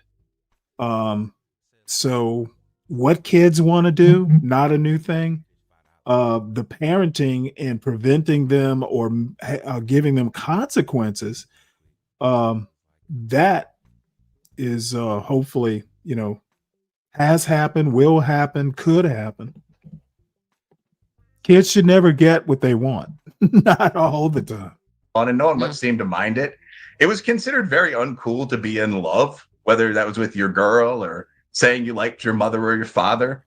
Dope dealing was obviously extremely, I mean, there was a level of negative respect attached to it. Like the top movies of the era were like Juice, New Jack City, so on down the line for the white guys' kids, where all these 12-year-olds were like hooking up and selling crack on screen. So I think when people ask, why do people want to do that? That's something that's been presented as positive to kids, and especially to black kids, for 20 or 25 years. And if you don't have those counterbalancing forces like a dad, you're... This is an interesting point you bring up, Yeti. I think to a certain extent, not Trump himself, he is genuinely a deplorable. He's just like that. But people like Peter Thiel, well, let me just say MAGA. I keep saying MAGA itself is faux populist. It's really just a bunch of billionaires doing what a William Henry Harrison? What William Harrison did, dressing up in jeans and a flannel shirt. Now, all of it's Pendleton. or Woolrich or, one of these really expensive brands, but they're pretending to be of the people. Log cabin and hard cider. You're probably going to assume there's some truth to that. So you see that image, like the negative hood image, being really accepted by a lot of people. And I guess the thing that makes it funny, there's still that negative dark side to it. But the thing that makes it funny is that so many of them aren't from anywhere close to the slums. Like, Jasmine Crockett, the prep school girl. On the Spanish side, AOC was nicknamed Sandy in high school. She's from the town near Scarsdale, I think Westchester. So yeah, there are levels to it. I didn't realize what his name was, but once you said the afro, like I clearly remembered that, and I actually got an afro to pretend on Fearless that I was his mother, because the way he came across was just very ridiculous. And listen, I could have gone my whole life without seeing the real Tupac, because that just changed my entire view of him. A lot of us in my age group, I think that we thought Tupac was, maybe attractive, or we were attracted to that, thug persona that he had. Once I saw him talking and he was very, like this, I said, I could have gone my whole life without seeing that, because once you saw the ballet outfit, it was over. Yes, it totally changed the way that I saw him. But I feel like a lot of them do that, because when we look at Snoop Dogg, just thinking about other people, how he would tell us, bitches ain't shit but hoes and tricks. But he's been married the entire time. Ice Cube has been married the entire time. A lot of these people who don't do research and kind of put these people on a pedestal or try to pattern their life after them, they're actually in the streets trying to do the things they think these people have been doing, when in all actuality, they aren't living those lives. It's pretend, it's fake, and it's not real. And that brings me back to Joe Biden, when he actually said, and I mentioned this yesterday, if you have a problem figuring out if you're going to vote for me or Trump, then you ain't black. Was that an open confession? Now, of course, she and 12th Man are gonna think similarly. Again, how does this even? Maybe she'll be able to connect the dots. And I have to give her a compliment. The hair it looks better than the braids. Apparently, she gave up trying to be hood herself. That race equals behavior in a lot of eyes. Yeah, I think that's exactly what he's saying. And a lot of one of the reasons it became acceptable for like an elderly Irishman from Scranton to say that is that a lot of black people have said this for years. So if you look at Nicole Hannah-Jones, who I used to argue with on Twitter before she migrated to the softer world of Blue Sky. But I mean, one of her most famous tweets was, there's a difference between being racially black and politically black. Like, I'm 3/4 white or whatever it is. Another one. But when it comes to being politically black, I'm hard down the line politically black. I mean, that was either the tweet itself or the implication. And she followed that up and said, we all know what this means. I'm not going to clarify it for you. And she got a lot of heat. There were black conservative women that she herself respected in the comments, and she took it down. But everyone at some level did know what she means. And it's what you're very intelligently calling out. It's the idea that being black is a package of behaviors. And let's break down what they are. Like, it's being hood, it's being like protest political, and beyond that, it's blaming every problem in the. And again, no, that's not what being black is. You are basically succumbing to what the culture tells you black is. Okay, you are just buying into a racist idea of what being black in American culture means. No better than any other, racist. Being black is a package of behaviors? What kind of bullshit is that? Black community on white people. So it's being hood, it's blaming white people, it's being liberal. Those are probably the three main ones. Like, That's the idea of political blackness, like being ghetto, blaming the whites, and being politically liberal. And if you're not, so like, why would I be considered black? I guess I'm kind of ghetto. I'm not politically liberal. I'll punch you in certain situations. I'm not politically liberal. I don't blame white people.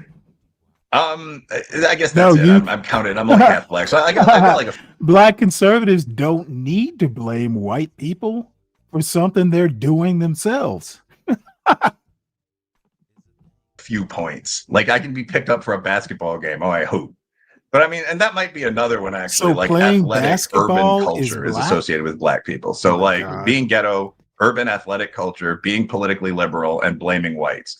And for a while recently with BLM, we saw the protest wing be dominant.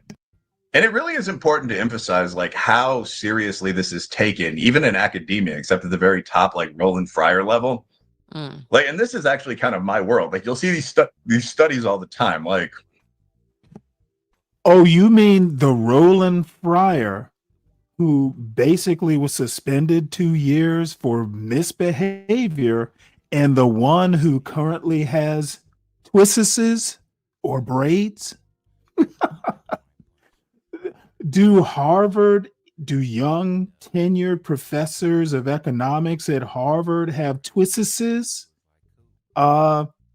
Dude, this, and I know this is just kind of a panel and they're just kind of, hanging out.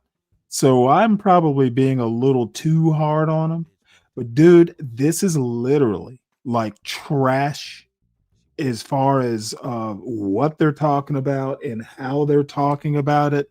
These two basically talking about what it is to be black with their air of superiority, one claiming to be hood and the other with this huge Mississippi accent.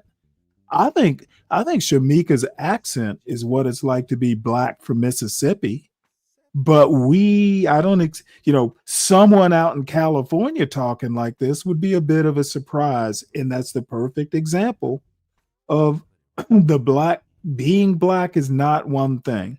Being black is not having a deep and borderline atrocious Mississippi accent anymore than a PhD like Wilfred Riley claiming to be hood. a paper will come out that'll say, we found a difference in infant mortality rates between blacks and whites. There may be complex causes, but we think we can conclude based on history that the result is racism. This paper actually just happened. And I and other people will look at this and say, well, like the average black woman, now all of you guys could lose some weight, and no hate just for the ladies, we could too. But like black women in particular are like 60 pounds overweight. Did you adjust for weight? Well, no, we think that racism, and there's a real debate to be had here about if you actually just look at weight, diet, cocaine abuse, black and white women, again, both could work on this, but black women lead 2 to 1. If you just adjust for 3 or 4 variables like that, wouldn't the whole gap close? And that's very rarely done. Like what's done is that you find a gap and you attribute it to racial prejudice, and you publish another paper and throw it on this big stack of kind of literature that finds racism. And when people say, well, there's an enormous literature that finds these black-white gaps exist, the response would just be, well, there's an enormous literature that finds that these Asian white gaps exist in the other direction. So are any of you guys adjusting for anything but race or IQ? And the IQ racialist guys over here and the complainers over here, most of the time, 90% of the time, will just say no. So, I mean, a lot of it's almost worthless in my actually professional opinion. But anyway, those are kind of the 4 points of what it means to be black. And that's what Hannah Jones was referring to. And yeah, that's what Biden was referring to. He's saying you're not politically black. You're not socially black. There are entire books about this, by the way. Like Charlemagne the God wrote Black Privilege recently. I actually like Charlemagne the God. And he touched on this, like where he said, in terms of a lot of things, like my daughter is a cheerleader, not a twerker. Like, I mean, I moved to Connecticut from Brooklyn. Like, I'm not black in many ways. He's a passionate black man. He gives money to the NAACP. I think I still do, actually. But I mean, so he's not saying I'm not an African American. He's saying I wouldn't be considered black in this sense that we're talking about. And it's weird that exists. Right. Yeah. And I guess my points would come from people would think I'm hood. because I'm not athletic or liberal, and I don't blame white people. So I get some points from, maybe splitting verbs and saying stuff very sub. No, you actually don't get points. It's an atrocious accent. I think it's adorable, to be honest. I actually think her accent is attractive. However, my point wasn't blame Rooster. It was just saying, it's silly to say her accent is black. It's not the only accent in the American version of the black diaspora. It's someone saying, hey, Shamika, you sound black. I would have a problem with that statement. Not all blacks sound like Shamika. That's the point I'm trying to say. Don't call her accent black. Call it Mississippi. Call it deep South black. If you want to use descriptors, that's fine. But I'm black from Georgia, and I don't have that very charming but atrocious accent. And that's where my points would come from. So with everything that you just said, how do you think I agree with that? There are affects plenty of white people with especially that same black men, accent, but King men Rooster. in general, but especially black men in trying to lead today?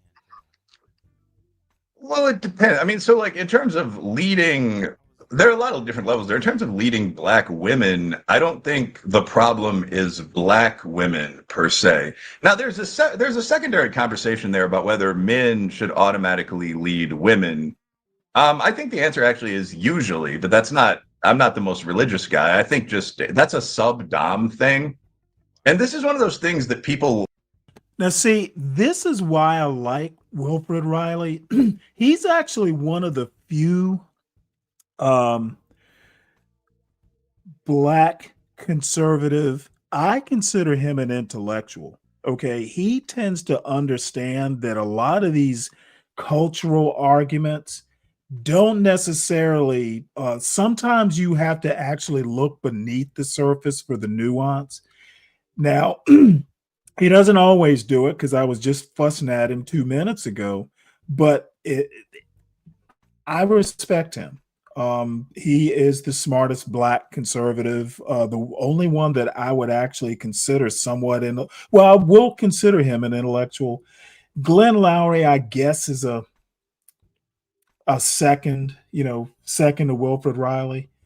But most of these black conservatives, especially that I run in on YouTube, especially when it comes to who's leading and who's following and all that stuff, they just don't cut it. But it's just my opinion. Find it awkward to talk about. Mm-hmm. But if you just ask men and women, like when it comes to, say, sex, dancing, fighting, like there's a burglar in your house, and dating, who drives, do you prefer to be supportive and strong but have the other guy take the lead, or do you prefer to take the lead? About 80% of men say they prefer to take the lead, and about 90% of women say they prefer to be supportive. So generally in a functional relationship, men do lead because they prefer to be dom and their partner prefers to be submissive. And there's a lot of conflict where that doesn't work out. Like, notice that there are actually more men who aren't good at leading than there are women who want to lead, if that makes sense. So there are a lot of guys who are kind of in that role where they're expected to be dominant and where they say a lot of Christian stuff about, like, I'm the head of the household, but who aren't any good at that. Right. And that's actually the zone where you find like the dead bedrooms and so on. Like, it would be unbelievably awkward to say some sexual or dating thing like, come over here, and just have your partner be like, you're a lame. No. And I mean, I think there are a lot of guys that happens to. Get on your, no, come on, bro. Like, I mean, so I've never had that experience, but I think that's when you talk about this on Twitter and Facebook, those are the husbands that are having these conversations. So that's 10 to 15% of men. That's kind of sad.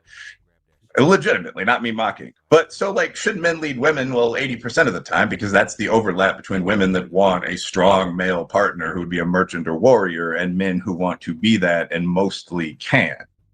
So yeah, in terms of like, why are women hard to lead? I think we've seen a really toxic input from like modern feminism and also like the manosphere backlash to that. So, like, one of the more interesting experiments I've done is just asking people online, what should you do in this situation? Like, your partner won't ever give oral sex. Like, by the way, I have a friend who actually knows Wilfred Riley, and at some point, maybe I'll be able to get him to come on this show, which would definitely be a coup. doesn't make any money, but won't run the house. Like, and there were like 10 or 12 of these. It was for an article I did for actually Queer Majority, not my usual publication destination, but Rio Varadimir, the guy who runs it, like hoops and is an interesting dude. So the article became like, it's called Fucking is Good, actually. It was like an article about what you should do in your marriage and in your relationship. And there's no criticism of religion or anything like that. It's just basic relationship tips. But for that, I asked people these questions, like, your partner won't do your favorite sexual thing, or your partner, like I said, they refuse to run the house, but they also don't make any money, which is common for husbands dealing with wives that want to run like a candle business. What do you do? And what the people said was really interesting. Like, if it was a man that was just a bum, like refuses to go down, for example, bluntly, or he gets kicked out of his job but now refuses to grill or do some other cooking, a lot of people were just bluntly, after like 6 weeks, leaving. Like, this guy's getting kind of useless. Like, give him another 2 months, talk to him one more time, then he's got to go. Like, he's living in your house. Your names are both on the lease.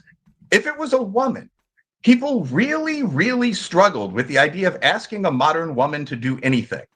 This was especially true for women. Women were like, I'm sweating answering this question. No woman should ever have to have any form of sex she doesn't want to. When it was like, should you give your husband head once a week if you don't feel like having sex? It was like the most basic marriage manual questions, and they like could not answer them. Should you cook if you're not working? But that requires the emotional labor of a woman. And you really could tell that this bullshit, no offense, had been pumped into these people from like age 17. Like, you're a queen, you never have to do nothing, queen. Like, as a man, obviously you should never beat, rape, etc. your wife. By the way, this has been the rule in the West since like 1600. But the idea that you should make your wife have an orgasm using something other than your penis if you're finished with sex itself, or like you should grill if she did the other part of the like, guys, whether or not we feel like it, for all of our flaws, kind of take that as a given. It was very surprising to find that women did not.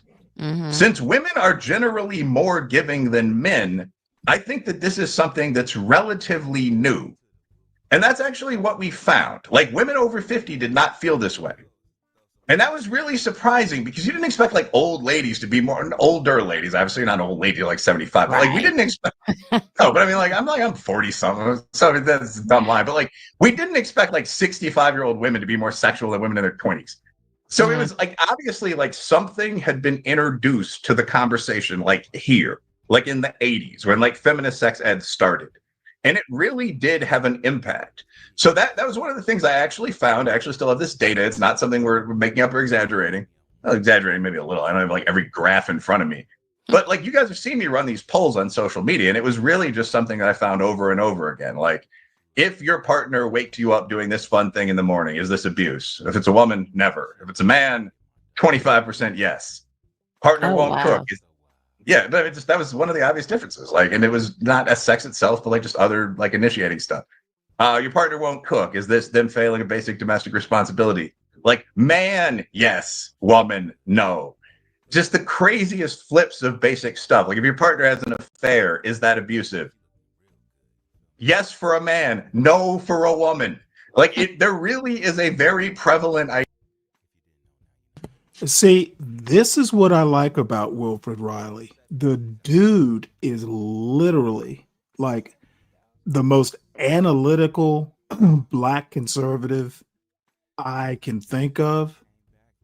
He is far superior to just about any black conservative that I know of. So dude, look him up. I don't follow him on Twitter. I don't really follow anybody other than actual news outlets on Twitter. But if you are black and or conservative, or just, you like politics and culture and stuff like that, I highly recommend. I think he even has a YouTube channel. I highly recommend following this guy. You may not agree with everything he says, but you will know that he's thought about it, and I just appreciate it. He is, as far as I'm concerned, one of the few conservative actual intellectuals, and probably the only maybe couple, because I don't consider Thomas Sowell that contemplative, to be honest.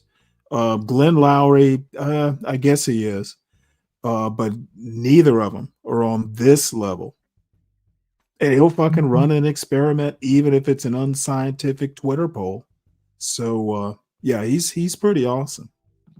Idea that asking a woman to do anything is a form of abuse. 17% of women said Oh, that asking JB, for a you're blowjob here. was abuse. You just missed I mean, like, 12th man, and there was who a is context, like your they said no to equal. sex the same day or something. But just the results were absolutely amazing. And let me write down those polls because people do normally ask me about them after like a decent sized show, and like they're all real. Wow, that's But crazy. But because I that's was so the one last line. Sorry, that's not specific to black women though. I don't think black women are any like worse than other women. Maybe like louder about it. But this was an effect across like women in general. I like that you said louder about it because it does seem to me that maybe because they are louder about it, those are the ones that we hear from the most, or those are the ones that come across my timeline a lot. And then it seems as if those are the ones men are kind of fleeing from a lot. Man, maybe it's because they are the loudest, but I do feel like a lot of these I feel like because we've kind of bought into the left's ideology as far as abortion and DI and feminism, especially feminism, that's like a really big one that I feel like it's really hurting us, especially as Black people, because it just seems that we've reached a point where being pro-family or pro-faith gets you labeled as anti-Black. And so it's a lot more popular to not line up with either one of those things if you're trying to be considered authentically Black or keep it real Black or whatever. You have to kind of go against what I think most people see as white, which is faith and family a lot of times. Okay, well, two things with that comment. Number one, that is definitely white worshiping, at least on the surface. And number two, there is no such thing as authentically Black. Okay, the authentically Black that I would be behind would be if you have what I call a legacy Black American heritage, like your family history goes back, a ways in American history. That's the only authentically Black I need deal with. Once you start getting into behaviors or ideology or all that stuff, it becomes real nebulous, in my opinion. Everyone is due their opinion on a broad range of ideologies and stances and stuff, but to be called or basically criticized for being or not being authentically Black, you lose me there. Authentically Black means you have roots in American history, and you know what? You do your own thing, you have your own ideology. What did all these people in American history fight for, if not to have your own opinions, be free to have your own opinions, and do your own thing, of course, within limits? It's just, these people are really confused, associating behaviors and ideologies with race. Remember, race isn't a thing unless you think it's a thing. So having behaviors associated with something that at root in history is a social construct, you do better associating it with some sort of ethnicity Ethnicity is cultural, geographical, et cetera, et cetera. We do a lot better making, behaviors more or less, or cultural behaviors more or less, call it ethnicity, which makes more sense. It makes it more anthropological, rather than this race stuff. Yeah, I think that. And I suspect a lot of times we confuse race and ethnicity, to be honest. That's real. A lot of these authentically Black comments, really they're making ethnic type arguments. One of the things with the blackness, like pro-blackness, this is something that came up when Dr. Umar talked on campus. I mean, this is something you hear a lot from these guys, is that nothing should take priority over being Black. Like, you have a white lover from the army that fought the Iraqi Republican Guard with you. Don't matter. Get rid of her. If you drink coffee, take it black. Like, so it's this whole idea of your race should be your number one thing. The neo-Nazi guys say this same kind of thing. The problem with this is that it excludes a lot of the rest of reality. Like, one of the great advantages of Christianity, and like I openly say, mad respect for Big J, but I'm not the most pious guy. But like when I see like Matt Walsh and Jason, for example, talk, they're obviously able to communicate across racial lines. And one reason for that is that they're both religious. So Christianity, even Islam, but there's a huge downside there. I mean, when you get into the Prophet's wife and some of these other things, but like Christianity, Islam, Buddhism, for that matter. I mean, like we think Buddhism's peaceful and all that in the West. Like Genghis Khan was a lazy Buddhist. Like Buddhists conquered the other half of the world, but the religion allows you to share deep experiences with people of very different races, backgrounds, even the opposite sex. The husband usually leads, but the family prays together at night and so on. So if you're prioritizing, there's actually something to be said about the idea that this is a serious sin, in fact. Like if you're prioritizing your race, nation isn't really the same problem, but you're anything, a sin or a vice of yours, your athletic team over your religion, that's very problematic. So it would be hard to be a Nazi and to be a devout Christian. Like, are you going to take other devout Christians and walk them into the gas chamber?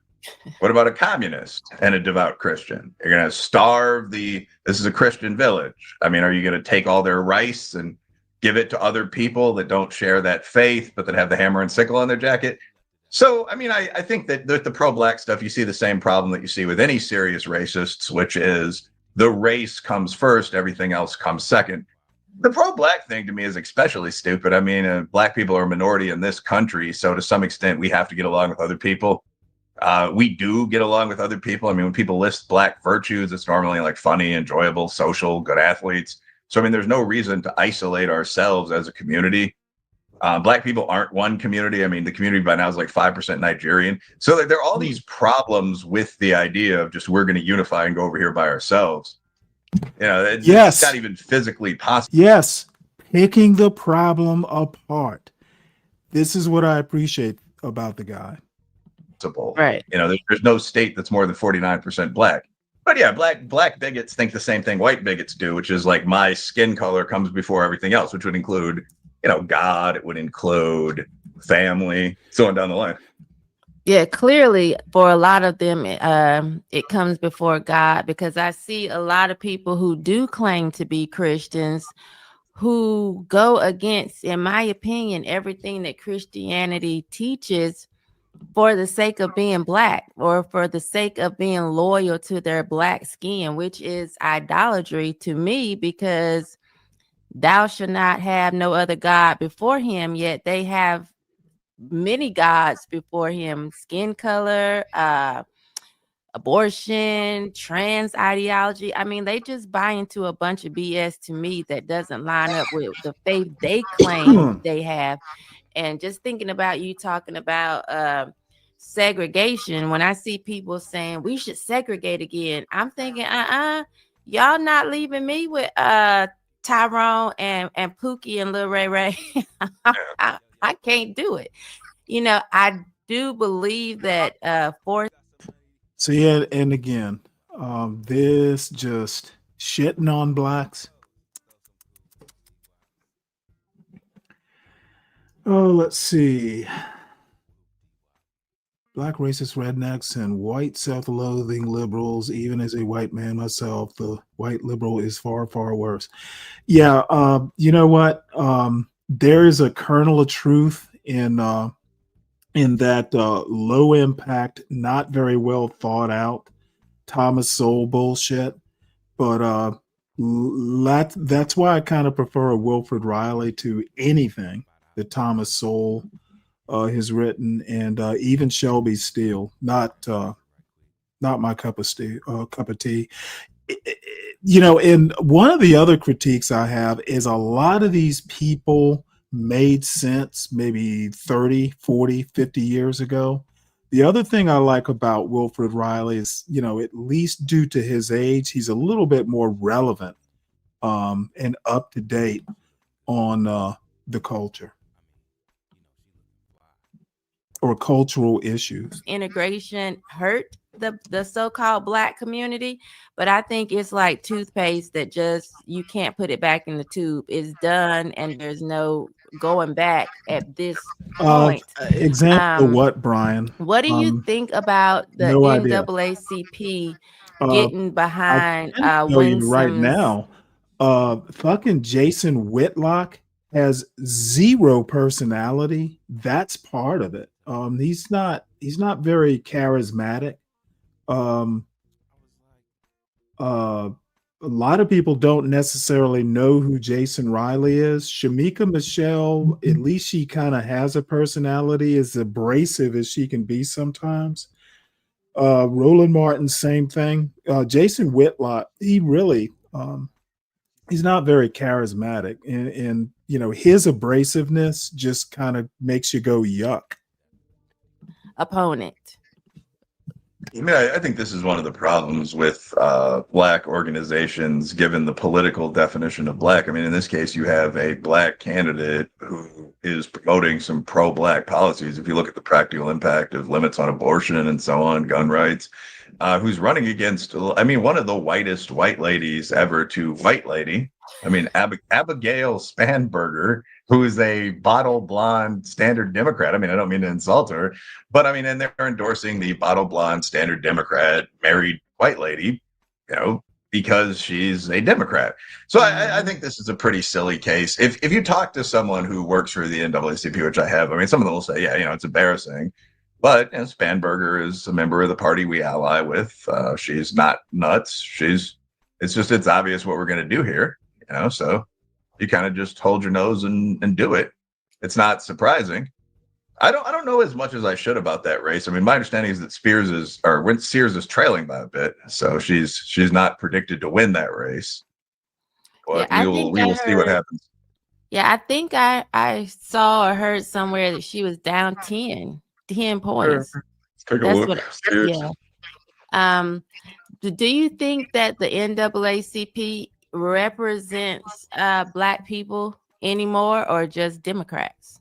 Because that's kind of the message I think that it's sending out, or the message that I think people should see from that it's really just about being a Democrat, not necessarily the advancement of colored people.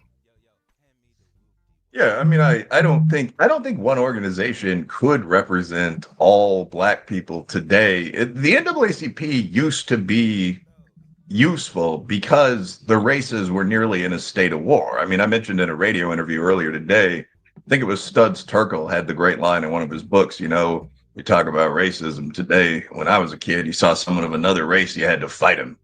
Like, he came from New York and he was talking about like Irish, Italian, Black, Jewish kids. Like, you walked around the corner and they didn't have guns then, but you saw like 10 kids of another race and you're like, oh no, I know what this is.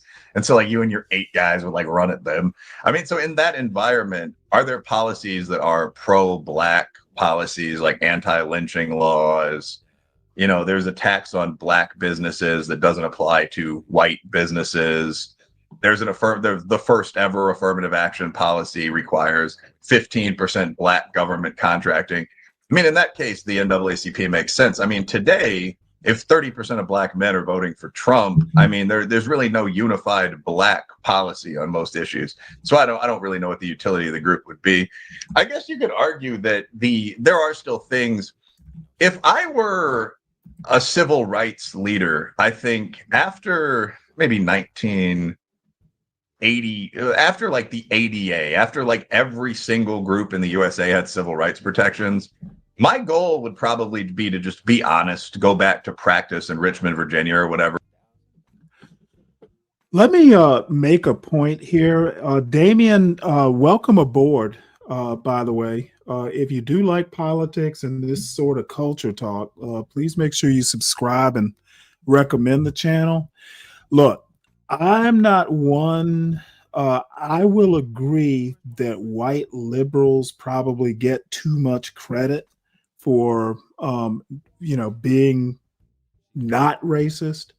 But my experience and basically, my experience has told me, and just, simple a priori, 60-year-old man knowledge, they're as racist as white conservatives or black conservatives. American culture is inherently racist. And there is no way you can grow up in American culture and not have some form or be affected by it in some way. No one gets out alive, so to speak. No one gets out unaffected by the inherent cultural, the inherent racism in American culture. Anyone who says American culture is not racist, it was founded as a racist culture, and it continues to be. So white conservative, white liberal, black conservative, black liberal, Hispanic, there are probably exceptions. If you grew up somewhere, in near the Arctic Circle in Alaska, you may not think about, American culture that much. However, most people are affected, even if you grow up in nowhere, Idaho. There's TV, there's the internet, etc. You get exposed to American culture. As a matter of fact, a lot more than, when I was a kid, when there was no internet. And keep a skeleton crew watching the rights laws. Like, you can't try to bring back poll taxes or anything like that. So like, you have your 5 or 6 best lawyers on retainer, you pay them $10,000 a year, you keep office space rented in DC. So like, no one can try any tricks. You stop hitting people up for money for a while. But I mean, that would have been a good role for the NAACP or for Women Now or something like that. The problem in practice was that these groups kept trying to define more and more things as racist. It's like the famous purple. Have you ever heard of the purple blue experiment? I don't think so. Tell me the experiment, and maybe I'll be familiar with it. Sure. The purple blue experiment was a situation where these scientists had people, I think they paid them, but they had people look at a bunch of dots going down a scroll screen, and some of them were purple and some of them were blue. And they told them to pick all the purple dots and remove them from the screen. I forget what technique they used, delete button or something. And after a while, all the purple dots were gone. And the scientists expected that the experiment would then stop. But what they found was something unusual. The people, I think especially women, as I recall, started deleting blue dots that like looks kind of purple. Like, it never stopped. They kept focusing on the things that were the most purpley out of the blues. And finally, the scientists intervened, and I forget the end of the paper. I don't think I read the discussion, but the scientists intervened and stopped it. But like, that's what we've seen with racism and so on. Like, as actual racism, dislike of people for their skin color alone has basically vanished. What we've seen is the redefinition of a bunch of other stuff. Like, there's a gap in performance between 2 big groups as racism. So the NAACP, Women Now, what's the Spanish one? La Raza, they never went anywhere. They just started pursuing these new causes. And that's the opposite of what I would have done, because eventually it's just going to start pissing off the white guys on the other side. Like, this is where black conservatives like Wilfred Riley and even some folks that we know here in this little YouTube screet. Who gives a fuck what white people think? Any more than you care about what your neighbors think. If they happen to be your neighbors, sure, you probably want to, stay in their good graces, but otherwise, who cares?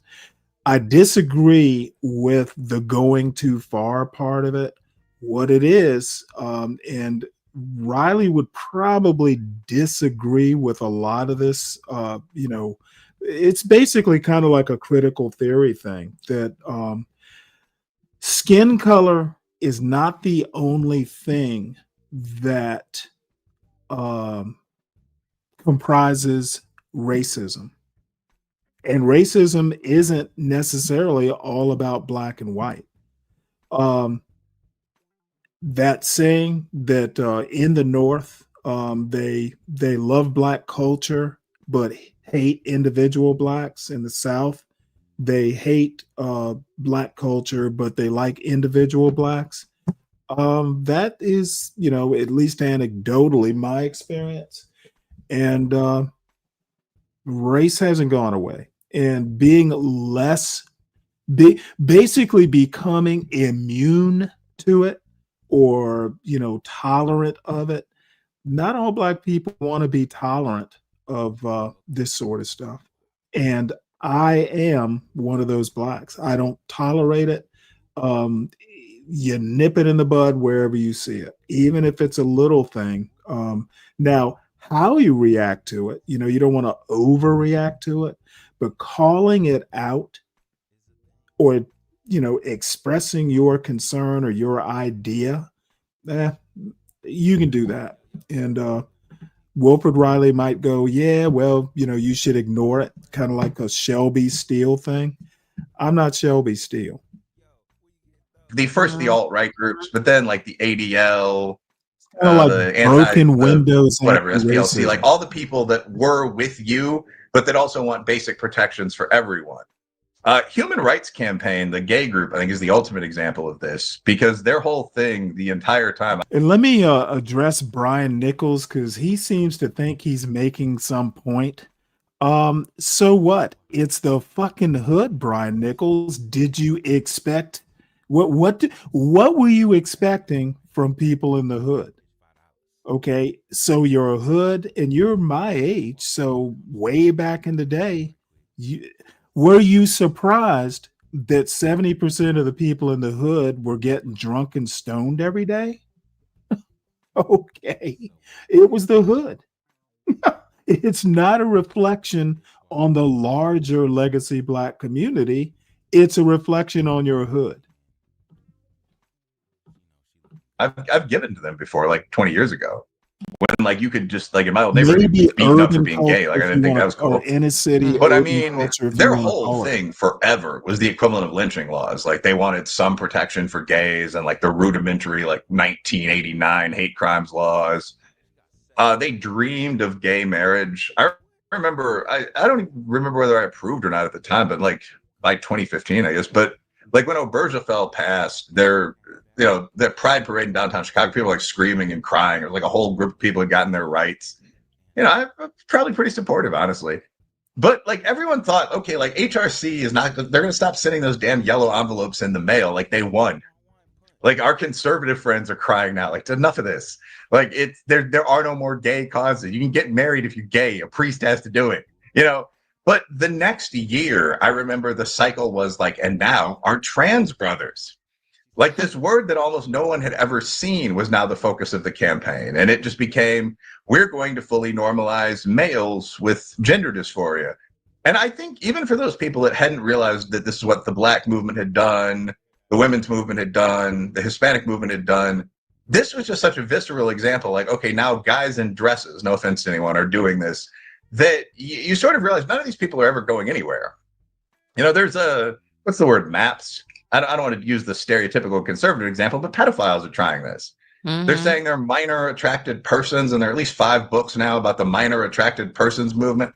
So we're never going to stop. I'm kind of going on a ramble here, but we're never going to stop with the I feel outcast from society. I don't think that's entirely fair. Here's my flag type shit. So what we actually have to do as people on kind of the right is set a line. This is what I view as normal.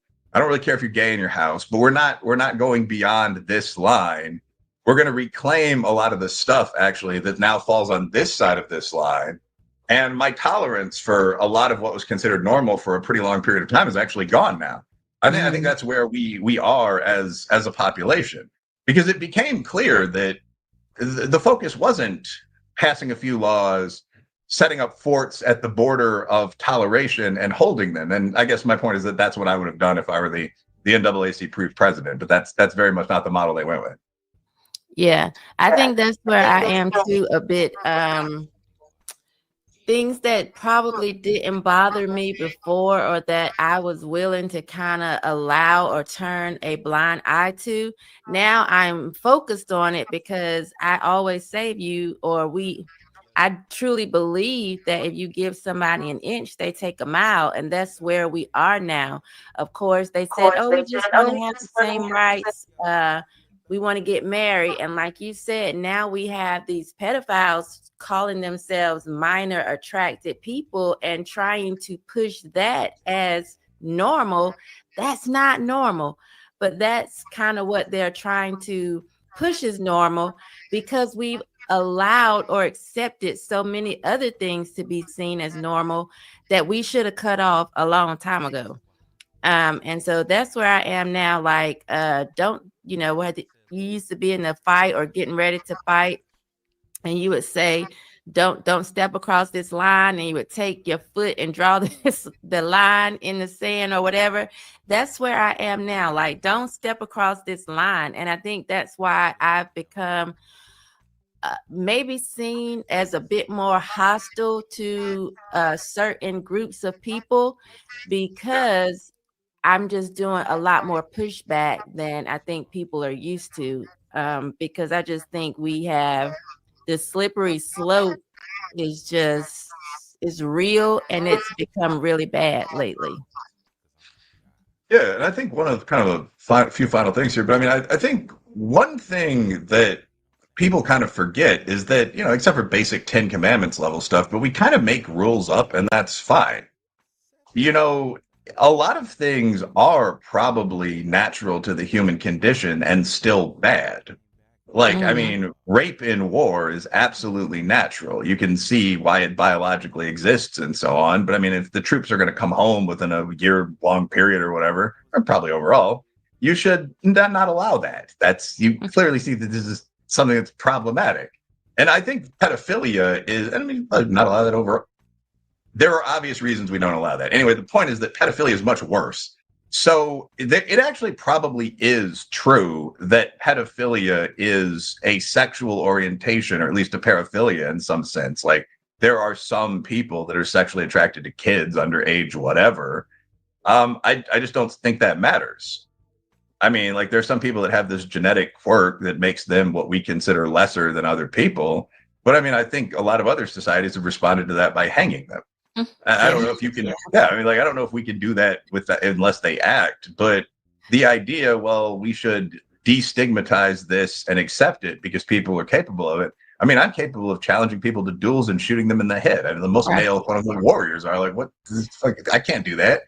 I mean, I think we should be able to, actually, but the fact that I think we should be able to doesn't mean anything. So I in general think that I guess the point would be, we talked a lot about the left. The great weakness of the left is hyper-toleration.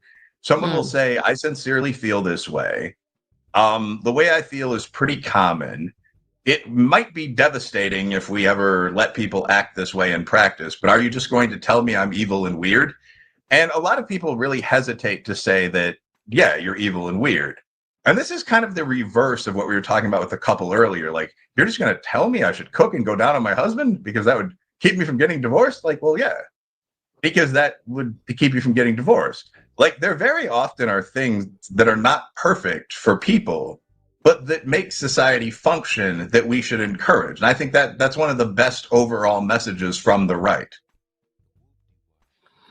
So we've hit our hour mark. I don't typically go beyond the hour, but I want to just offer a closing thought that we can't claim progress if it's only progress for one side.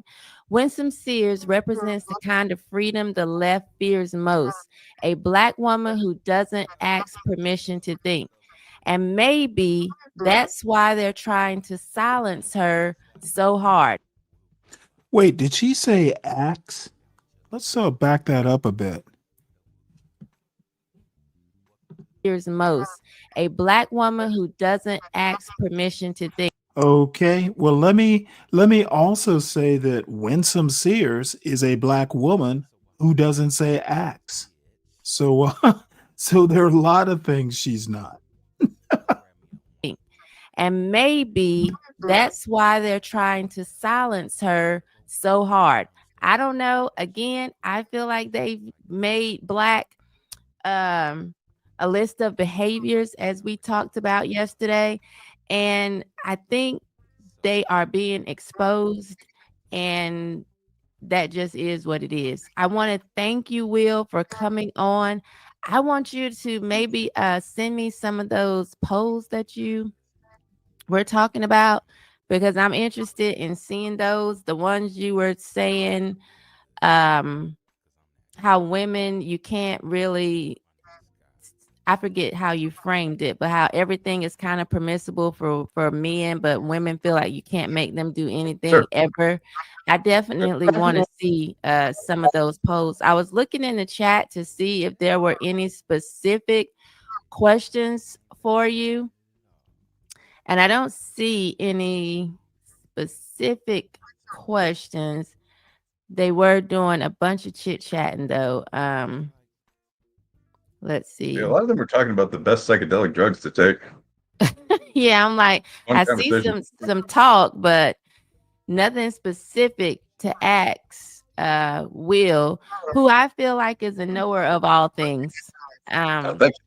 Yes, that's why I love talking to you. So if you have any questions, drop them like really fast. If you have a specific question for Will, or I'm going to let him go.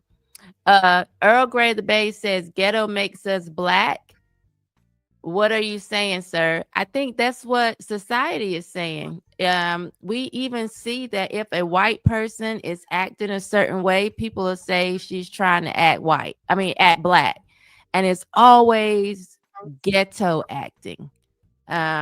Not because she's carrying herself with class and speaking like she has some sense. There was a popular video going around social media not too long ago where this was the case, and somebody said, I hate when white people try to act Black, and it was because of her behavior. Thomas Bailey says Wilfred brings it real. Thank you. Yes. Brings and what thank real? you again, Will. I'm actually hungry. I haven't had anything to eat. Here's a question for you. Jack Burton 4892 says, Wilfred, are Black Republicans a growing group statistically? Yeah, I mean, the minority Republicans, especially Black Republicans. Yeah, I mean, 30% of Black men voted Trump the last election, 54% Hispanic men. Yeah, I mean, just empirically, 65% of natives overall. Yeah, that's a growing group. Why do you think that is?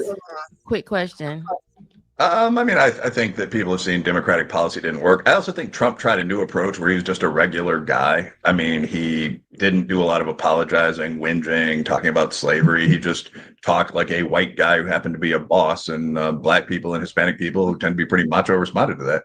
So it's just a complete change of strategy. I think it worked well. Yeah, for sure. But what about the ridicule that Black men received after the election? I mean, I think that there's a little back and forth banter with Black women. In general, I think that people are seeing Trump perform pretty well. And I think that there's the upside of Harris not being president and Biden not being there as an advisor. So, I mean, I think Black men will make it, you know. And there also are the practical effects. You know, there aren't another 2 million per year job competitors for black or poor white men. Let me make a point here. This same dude asking about the increase in black Republicans, he says black men, but black women still riding with the Democrats and their girl Ackler Harris. And so what? They're supposed to vote like men do. Yeah, this is problematic. And coming into the country. So overall, I think it was probably a good decision if you're a black guy, working class black guy. Stimulated students. I think in general, you're seeing men in general trend pretty far right. I mean, black men are actually less right wing than white men. I think guys are kind of sick of job outsourcing. Yeah, they're sick of third wave feminism. They're tired of a lot of the nonsense that you see in the media, like Spider-Man's back, but this time he's a bisexual Puerto Rican woman. Like I think that in general, if you're a guy and you're like a fireman, you're looking at some of this stuff and you're saying, okay, I don't like everything Big Trump does, but I'm probably going to vote for him over like Pete Buttigieg. Pete says it's not about being Republican, but putting his and the Christ first. Republicans are cowards. Yeah, I do think what stimulated students, but what are you black growing? men are sick of feminism. That's why they're voting red. I do feel like there's a big wave of people being sick of feminism. Sharissa Jones said, now the chat is coming in too fast. Said, awesome show, very informative. He answered every question while speaking. I actually deleted about 5 questions. You're always very important. Good. You won't be keeping me here too much longer. Your book, Race Hoax, is on my bed. Cool. Yeah, so I think people should actually get that. I would put, Khalees, can you bring me the book off my bed really, really fast? I think people will find it very interesting. I actually loved reading the stuff that pertained to Durham, like the Crystal Mangum case, and it was some other case you had in there that I found very interesting, that you broke down. Here comes the book. That's why it's not on my bookshelf. I actually started Hate Crime Hoax. That's what it is. Here, guys, this is a very interesting book, and it's an easy read because he actually just breaks down a lot of the crimes that were very popular that many of us, they caught our attention, but he gives us a lot of back information that we didn't know that I found very, very interesting. So that's one of his books, and I love it. Thank you so much, Will. I really, really appreciate you for coming on. Oh, yeah. Somebody said they got questions, but they're going to let me eat. Thank you so much. I'm starved. Sounds good. Glad. Sounds good. Much love, Shamika. Yes, thank you so much, Will. Head shakers, thank you for actually joining us today. We're going to continue this conversation tomorrow. Sharice's saying, where can we get the book? Oh my God, where do you get books from? This will, let's see, I'm at 2.5 hours. I have no idea, Zhang. I'm assuming, I think he knows I have a YouTube show. He's never actually asked me about it, so who knows? And who knows what he would actually think if he did. Probably nothing I say would surprise him. If you think I'm hard on 12th Man, imagine what I was like with him. So this is too bad. Richard is going to be here. This popped into my algorithm. This is Helen Andrews from 7 years ago. Yeah, from 7 years ago. I don't know what she was doing then. Maybe she was still editor of the Spectator or something like that. But this is when she wisely swept some hair over her forehead. So in reference to the title, How to Spot a Dictator, my definition of dictator in this case encompasses Franklin Roosevelt, so it's an expansive definition. Raymond Moley was the first member of FDR's inner circle to break with him. And of all the many people who would eventually walk that path, he was the one who traveled the furthest. And let me set this precedent here. These people actually look. What these folks always fail to identify is that Franklin Delano Roosevelt basically dealt with the Great Depression and World War II. Maybe you should be changing presidents in the middle of a double emergency, but I just don't see him as a dictator. He basically did what he thought he had to do in an actual non-pretend emergency. So, the stretch that Franklin Delano Roosevelt was a dictator is bullshit. Eventually ending up And so what if he was? contributor to National Review and a personal friend of Barry Goldwater. So what? This was the man who wrote FDR's first inaugural. So what if he was threatened the the courts? charter He member threatened to of the famous expand Brains the Trust. courts, not get rid of them. As a professor of government at Columbia University, Moley had done some work for the Governor Roosevelt on criminal justice. And so he was the one tapped to put together a team of professors during the 1930s. Well, let me put it to you this when way. the candidate My found son himself in doesn't sudden need eat of Papa policy. John's pizza. But over the course of 1933, FDR moved a bit to the left and found new favorites, and Raymond Moley became the Brian Jones of the Brains Trust, and eventually left to take a job editing a news magazine. But for 3 years, he continued to come in the back door of the White House anytime FDR needed him to do some work in an unofficial capacity, usually on speechwriting. What precipitated his break with Roosevelt was the 1936 State of the Union. FDR had asked Moley to put together a draft and then given the same assignment to another more radical team of speechwriters. And the final draft was a combination of the two. So Moley thus had the disorienting experience of hearing his own words combined with phrases that he found disturbing. And he describes the sinking feeling he felt in his memoir. Delivered at a new pitch of emotional intensity, the speech's invective, its cries of defiance, its oversimplified appeals, its talk of, quote, unceasing warfare, all this caught, held, and swayed most of its listeners. Infinitely more serious, it seemed to have caught, held, and swayed its speaker.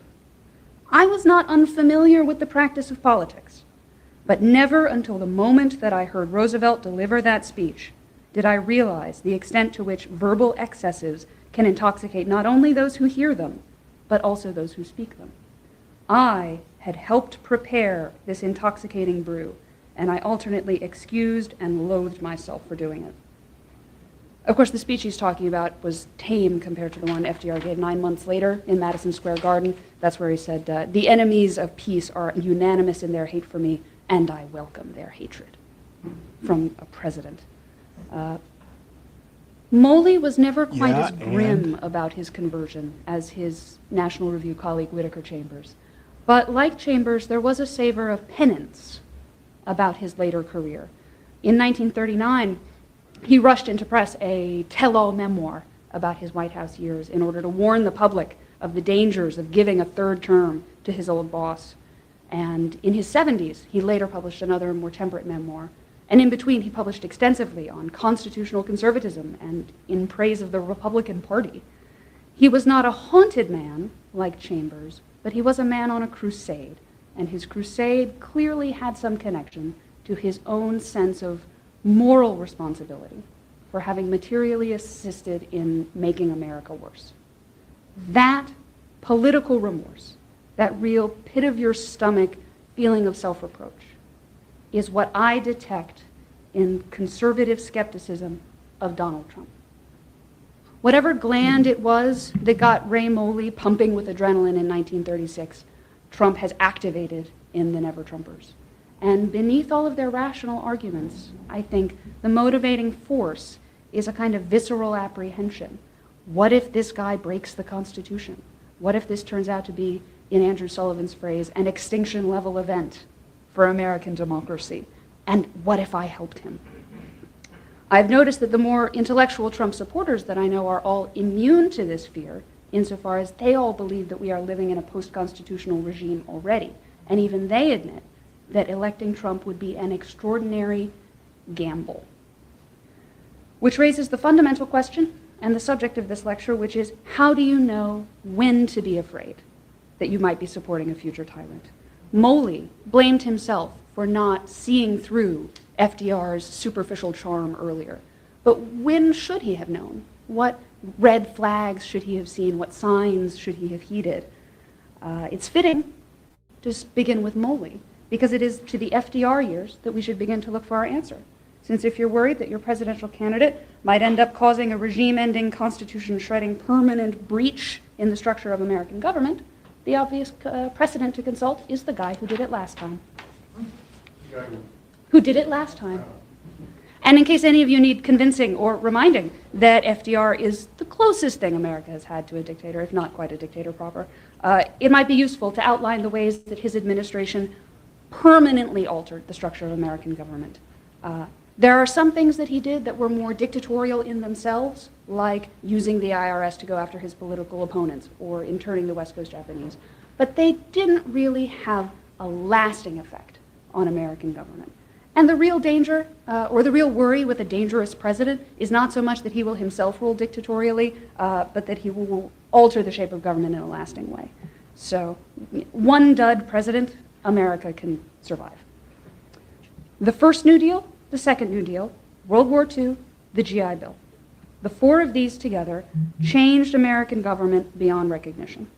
If they had done nothing but eliminate constitutional limits on federal power, that would have been enough.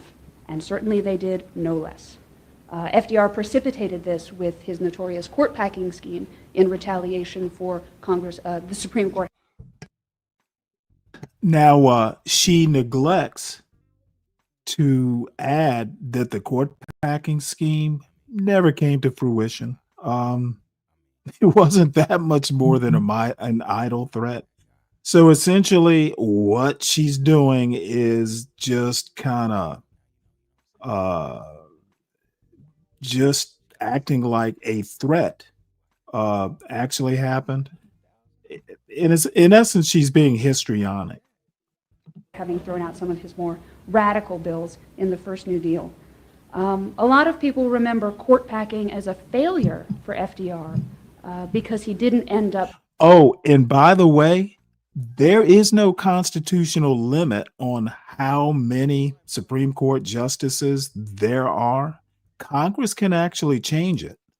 So court packing, while kind of unusual, the 9 justices we've had, I think we've had less and more. But don't quote me on that. But 9 is not some constitutional limit.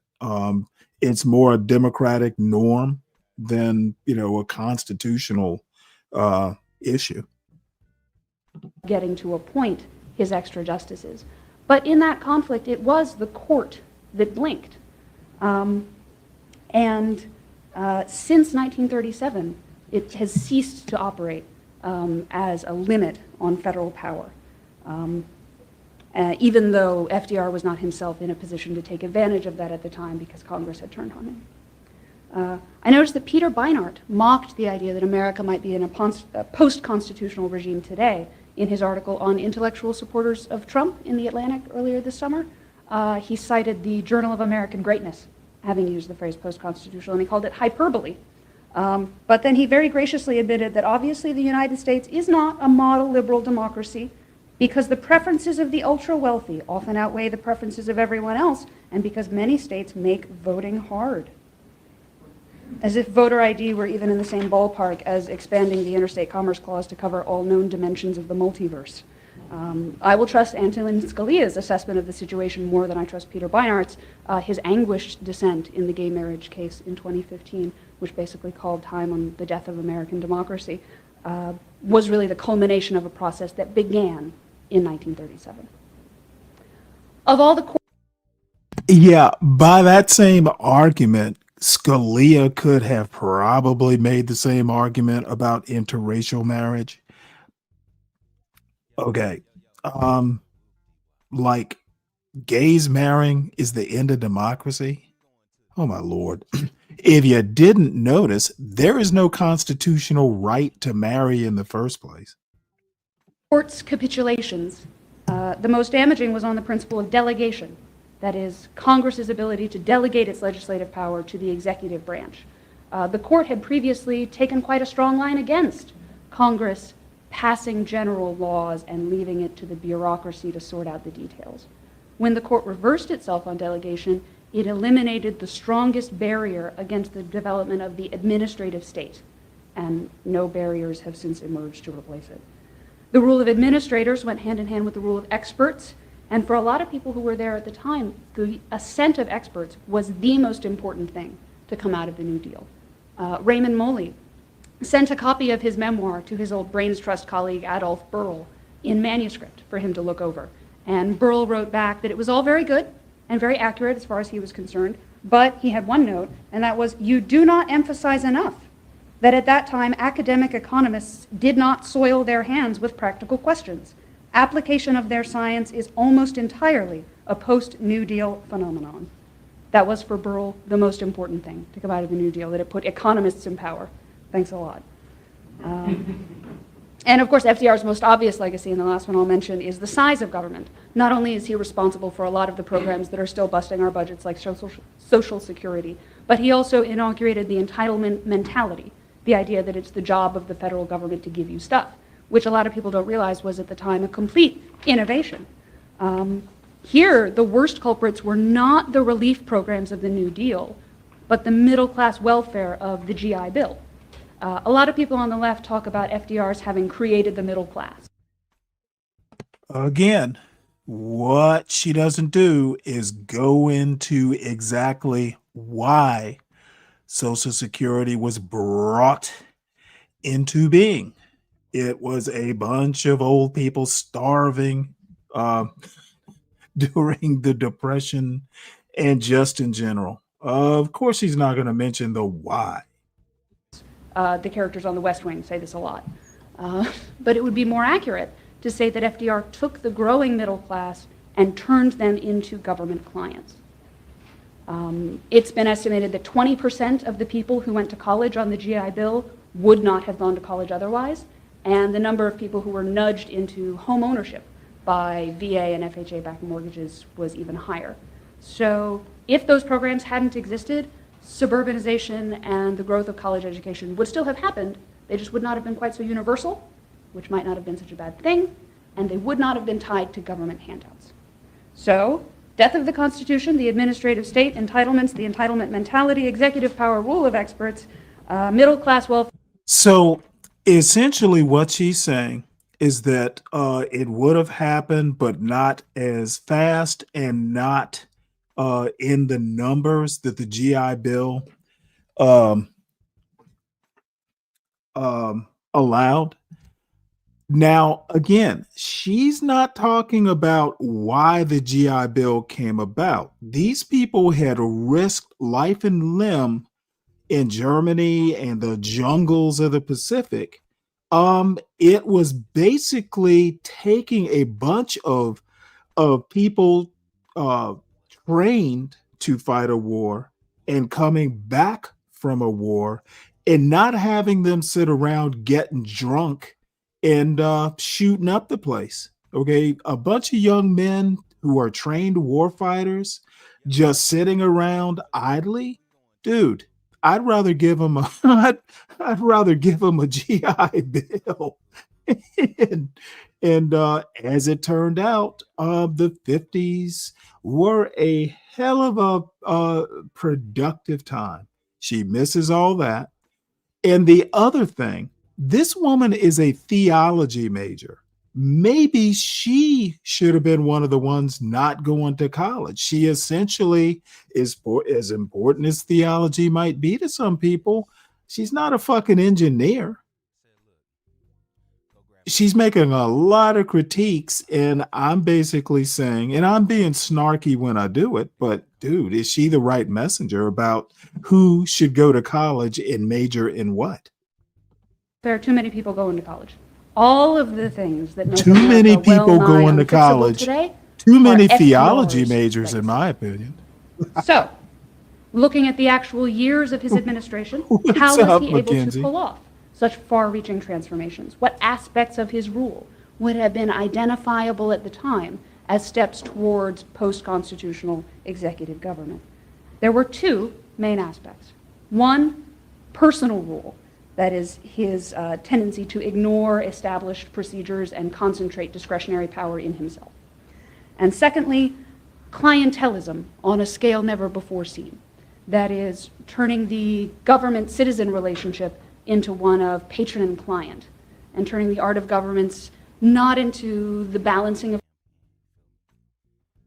I will remind everybody that this speech that she's giving is back during Reagan's first term. So I would love to hear her give this speech now about, a president taking the Constitution into his own hands and sweeping away laws if they're inconvenient. I don't think this speech would hold the water it did during Trump's first term. She's criticizing FDR. I'm not absolutely sure that FDR has anything on Trump. And one of the reasons this 3-term bullshit for 2028 is going around, it's FDR envy. Principles or the balancing of the interests of a coalition, but of simply buying off constituencies. What's Our up, Napstar? two candidates in 2016 each embody one of these two aspects of the worst qualities of FDR. Trump, personal rule. Hillary Clinton, machine politics. I don't have a problem with her majoring in theology. I have a problem with the messenger aspect of it. She should not be the messenger talking about some people shouldn't go to college. I mean, you can do on-the-job training in theology. One of these two aspects of the worst qualities of FDR. Trump, personal rule. Hillary Clinton, machine politics on steroids. It is therefore our sad but crucial task to choose which of these two qualities is most dangerous. Does anyone here know how the New Republic got its name? A very rich and very silly woman named Dorothy Payne Whitney and her husband got together with Herbert Crowley, and they wanted to start a new progressive magazine called The Republic. But they discovered this name was already taken by, of all people, John F. Fitzgerald, the Boston machine politician, the one they called Honey Fitz, JFK's grandfather. It was the name of his dinky little bulletin for his precinct captains. And so Herbert Crowley went and asked Honey Fitz if he would be willing to give up the name, and that is a meeting I would like to have seen. Yeah, well, Honey Fitz, anything for a price. And Honey Fitz said no, hence the New Republic. And I like that story because it's a nice sort of encapsulation of the disconnect between the old liberalism and the new liberalism, which is the same as the clientelism-personalism dichotomy that it was FDR who finally managed to fuse. Herbert Crowley, of course, represents personalism, because if you go back and read him or any of the other capital P progressives, they were huge proponents of executive power. Theirs was the idea that democracy is ill-equipped to handle the modern world with its combustion engines and its gear shafts and all of that. However, Woodrow Wilson, the great progressive president, was actually always very careful to get congressional approval for all of his new expansions of power. He also didn't cajole or bully Congress or otherwise use his personal power to get them to do stuff. Wilson, for example, said that because he could not invite every... Did she say bullying? and personal power. Again, I wonder if she would be able to give this speech today with a straight face. This is hilarious. Again, this is during Trump's first administration. Let me make sure this is 7 years ago. Yeah, this is 2016.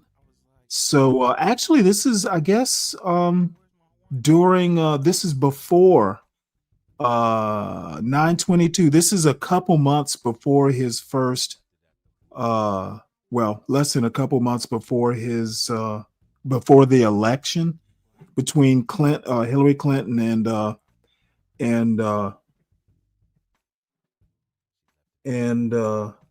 Donald Trump. So boy howdy. She's literally describing not only FDR, I think somewhat hyperbolically, but that's a personal taste. But boy, she's describing Donald Trump is definitely this term. Every senator to come and have dinner with him. He would invite none of them to avoid the appearance of You know what? I might Although just in that send case, that this may have been link making to a virtue her of and necessity ask because her if Wilson she could was a comment goldfish on it. and a truly repellent personality. So it's not like he had a lot of charisma to work with anyway. But regardless, he endorsed a lot of executive power in theory, but not in practice. It was FDR who took the Make progressive sure I vision of save executive this power link. and made it a reality. But, and this I is am the gonna crucial see if I point, can't, when you look at the figure out qualities how to that allowed him to pull this off, mere charisma was not among the most important. I emphasize this because a lot of people seem to think when looking out for a dictator that all you have to do is beware of the guy who has the most personal appeal, who is closest to erecting a cult of personality. Charisma is highly overrated as a quality of strong executives. Just think of the great urban bosses who, as a rule, were not the backsopping Irishmen of caricature, but were actually more like the first Mayor Daley, who in person was positively wooden. A far more important quality in FDR was his tendency as an administrator to concentrate power in himself personally. He was notorious for starting up new agencies instead of assigning tasks to existing cabinet agencies or situating new agencies within cabinet departments. He was also notorious for giving two subordinates the same task and then letting them fight it out so that no one was really sure at any given time who had what responsibilities. And this led a lot of historians and a lot of his contemporaries to say that FDR was a bad administrator. But let us dispel with this fiction that Franklin Roosevelt does not know what he's doing. He knew exactly what he was doing. And these were all tricks to keep power concentrated in the Oval Office. A second and more important ingredient of his personal rule was a general spirit of lawlessness. All of the New Dealers had the greatest difficulty imagining the rule of law as something that might conceivably prevent them from doing something that they wanted to do. The congressional liaison, Tommy Corcoran, who's a famous New Deal figure, and the man who spearheaded the court packing operation, his favorite trick at parties was to get out an accordion and sing the song, "I'm a Good Old Rebel," with particular emphasis on the line, "and for the Constitution, I do not give a damn." In Jonathan Daniels' diaries of the time, he records in one entry, "Went to a party tonight. I must get Tommy Corcoran to teach me that I hate the Constitution song." Roosevelt himself set the tone from the top, being the sort of person who started with the political outcome he wanted and then worked backward to make the law fit it however he had to. Although in his case, his cavalier attitude to legal niceties was partly arrogance, but partly just not having the mind for it. Robert Jackson, his attorney general and later a Supreme Court justice, said that Roosevelt himself, his mental processes were not those of a lawyer. He did not really like the judicial process with its slow movement. He wanted shortcuts. And as Roosevelt's attorney general, the guy put in charge of coming up with these outlandish and fanciful legal arguments, Jackson would know. So, even if Roosevelt had not been as charming as he was, his hub style of administration and his impatience with the rule of law would have been enough to make him the most dangerously powerful president that ever held the office. Before the 1936 election, Roosevelt was heard to say, "There is only one issue in this election, and that is myself. People must be either for me or against me." Considering how he ran his administration, that was about right. So that's personal rule. What about clientelism? The New Deal elevated the patronage system of the big cities to a whole new level. It basically took what had been a retail system and made it wholesale. This was remarked on at the time. We are seeing today, for the first time, the machine politics of our large cities applied on a national scale. We are feeling the yoke of a government of spoilsmen, by spoilsmen, and for spoilsmen. That was a Republican National Committee during the 1936 election. And the way that election went? Oh boy. Hey, I hope John is not doing that. They are on a tear from what I hear, striking people. I hope he's done some sort of he might be able to get away with it, because if he's playing my old videos, I wonder how that's going to work though. I hear they're striking people. They were right.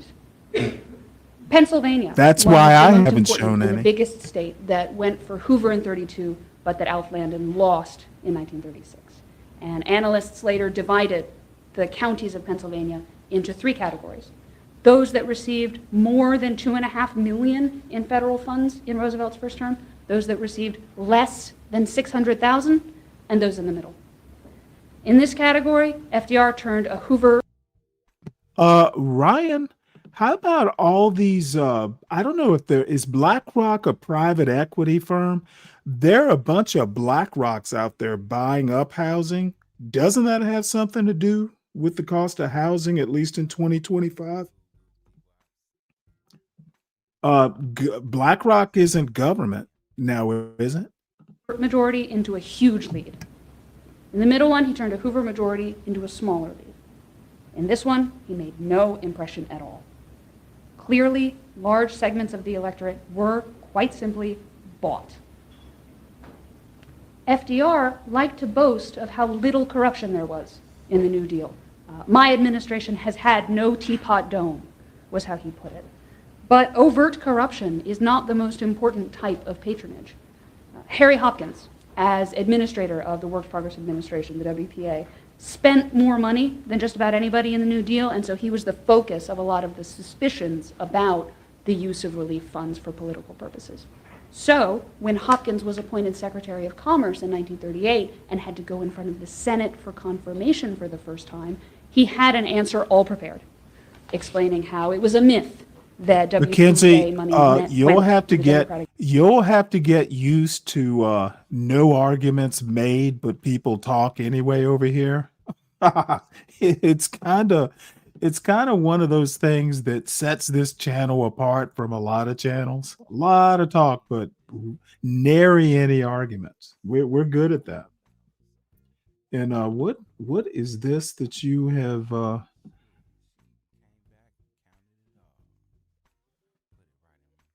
Oh, I don't care. Yeah, if anybody wants to have Mike, I don't even know who Mike is. I don't think I've ever seen him.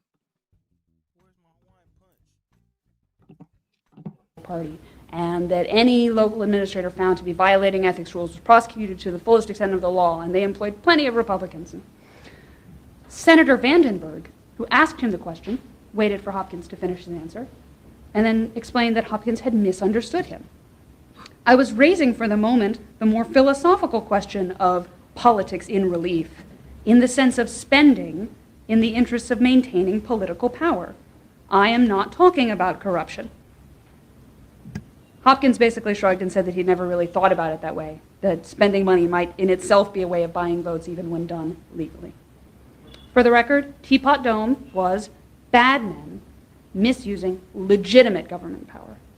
The New Deal was good men using powers that the federal government should never have had. The former is more corrupt, the latter is more corrupting.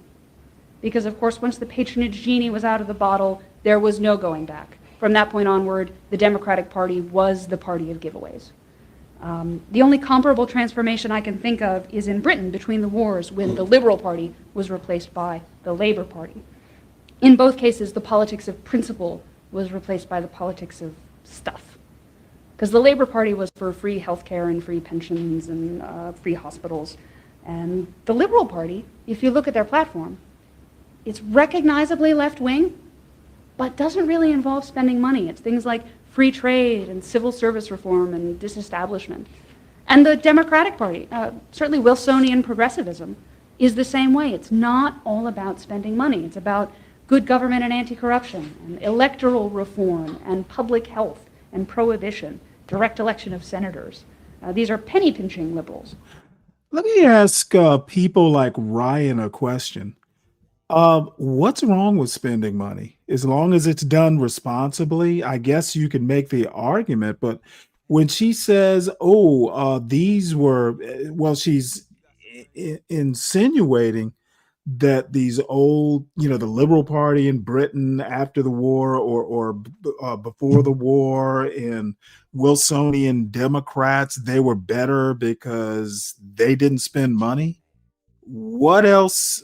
I mean, what's wrong with spending money if it's benefiting actual taxpayers? Can someone help me out with this? I agree, we need to do it responsibly, but the principle of spending money to benefit taxpayers, what's wrong with that? But in both Britain and the US, this older liberalism collapsed almost immediately once a more lavish version was on offer. And indeed, it's hard to imagine how anyone could have expected that it would go otherwise, that voters wouldn't go for the party that promised to give them the most stuff. The only reason no one had done it before was scruple, the knowledge that this grasping sort of politics was contrary to any notion of Republican virtue, and the beginning of a slide into a different sort of politics altogether.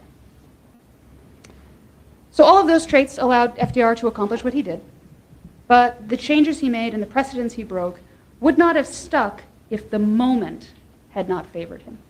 And America in the 1930s was ready for fundamental change, as I think America is now. And when I say that, I want to emphasize that when we think about the 1930s moment, we emphasize too much the sense of crisis. This idea that FDR was able to accomplish what he did because of the Great Depression and the war.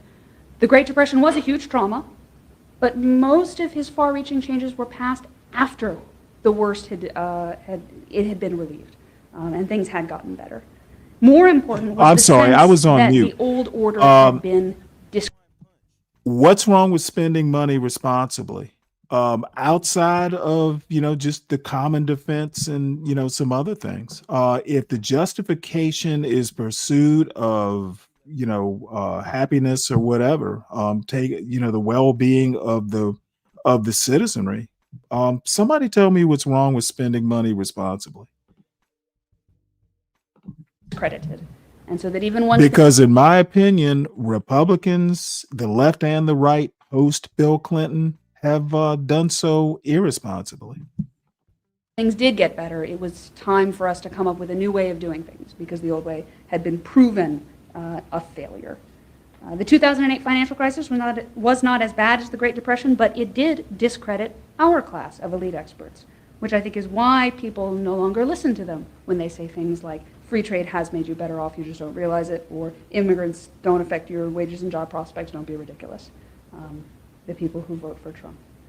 To bring the European factor into the picture, World War I left the same sense of the old order having been discredited and we need to come up with some new way of doing things. Today it's the migration crisis and the lurching decadence of the European Union. There have been times when Europe was in greater upheaval than it is today. 1968, or maybe even the 1970s with its wave of terrorist attacks. But what makes our moment like the 1930s is that more fundamentally unsettling sense that Europe might be quite simply finished, that the European experiment might have finally failed, not just the one that started with the Treaty of Rome, but the one that started with Rome.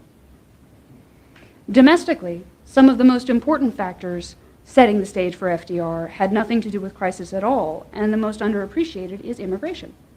It is simply not possible to imagine the New Deal without the transformation in American political culture that resulted from the wave of immigration between 1880 and 1920.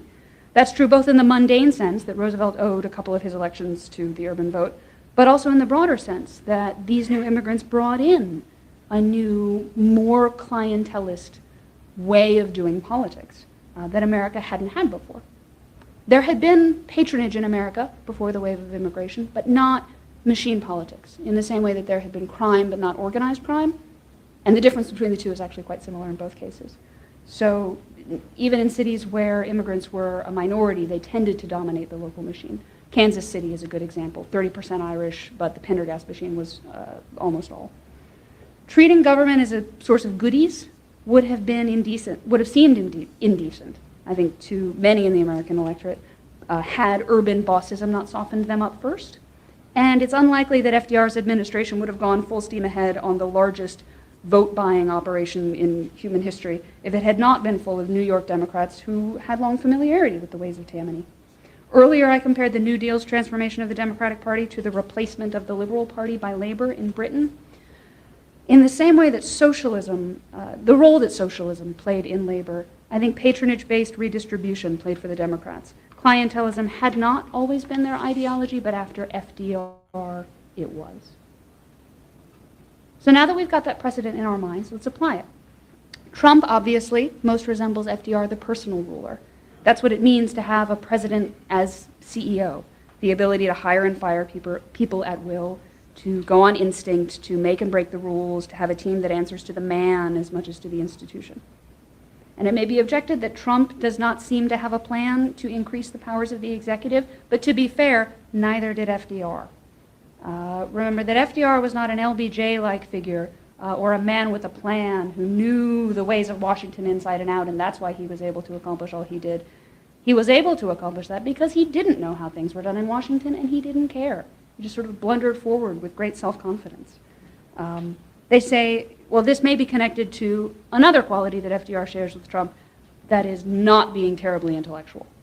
They say that FDR never read a single serious book in his entire time in the White House, and not that many memos longer than 2 pages. He had very strict rules on that. That's what makes this period so frustrating to study, in the same way that a lot of people get frustrated trying to analyze Trump's ideology, then they figure out that he doesn't really have one. FDR, a lot of the New Dealers were simply operators, interested in power, finding power, exercising power for its own sake. Tommy Corcoran is like that. Harry Hopkins is like that. And how that man got a reputation as a humanitarian, I'll never know. Once again, she's pretending like, the New Deal just came out of nowhere, sprang from FDR's head. There's a reason there was a New Deal. She needs to deal with that. And the supposed thinkers in the New Deal, if you actually go back and read them now, pure waffle. Rex Tugwell and Felix Frankfurter, unreadable. And over it all presided FDR, the man who didn't have the patience to teach himself, much less commit himself to an idea. So I think that's why a lot of people focus, or a lot of academics, focus on Wilsonian progressivism as the moment when things in the Republic shifted, because at least the Wilsonian progressives had arguments and could string words together in a way that conveyed meaning, which is more than you can say for Rex Tugwell. Speaking of pure waffle, Hillary Clinton. She actually embodies the vices of personal government at least as much as Trump. The way that she ran the State Department was very much as a Hillary operation, full of people who had loyalty to her personally. And that was one of the conditions of her taking the job, that Obama would allow her to fill the State Department with her own people. And as for the spirit of lawlessness and not letting the rule of law get in your way, I think we could ask the FBI director about that. And on top of that, she is a true pioneer in the field of political patronage. I mean, really at the cutting edge, pushing the boundaries. Walter Russell Mead has called Clinton Land and the Clinton Foundation the first postmodern political machine. And I think that that phrase is very apt. In the same way that FDR took what had been a local form of patronage and made it national, the Clintons have taken a national form and taken it international. The Clinton Foundation allows her to keep an army of loyalists on payroll and accept huge donations while Secretary of State, and their matters of access and favors. At least the old machines had their ultimate fealty to the Democratic Party. The Clinton machine owes its loyalty only to a family. In terms of her platform, the big problem with clientelism as a way of winning elections is that the voters you tend to attract with it are from the bottom side of the social scale. The real golden prize if you're doing a clientelist kind of operation, is to get the middle class to be government clients. FDR was good at that. And Hillary is clearly going full steam ahead on exploring new markets for people to turn into government clients. Childcare is a great example of that. And I noticed that earlier this year she did a massive rollout for her mental health platform, which is going to be a huge part of her campaign, which involves using existing law to force insurance companies to cover more mental health payments. And just think of all the upper middle class people who will have their therapy and antidepressants paid for, who will be Democrats forever. 1 in 4 women over 40 is on antidepressants. So, for those on the bottom half of the social scale, Hillary wants to double down on making government the substitute husband and father for unmarried families. And if there's one thing that will lock in clientelism on steroids as the American mode of government, it's an illegitimacy rate of over 40%. That's a nation that can't sustain responsible self-government. But the resemblance that most worries me about Hillary is something else altogether. The Catholic immigrants of the 20th century had already changed American politics. They'd moved a little bit in the direction of the American norm and pulled the American norm a little bit towards their approach to politics.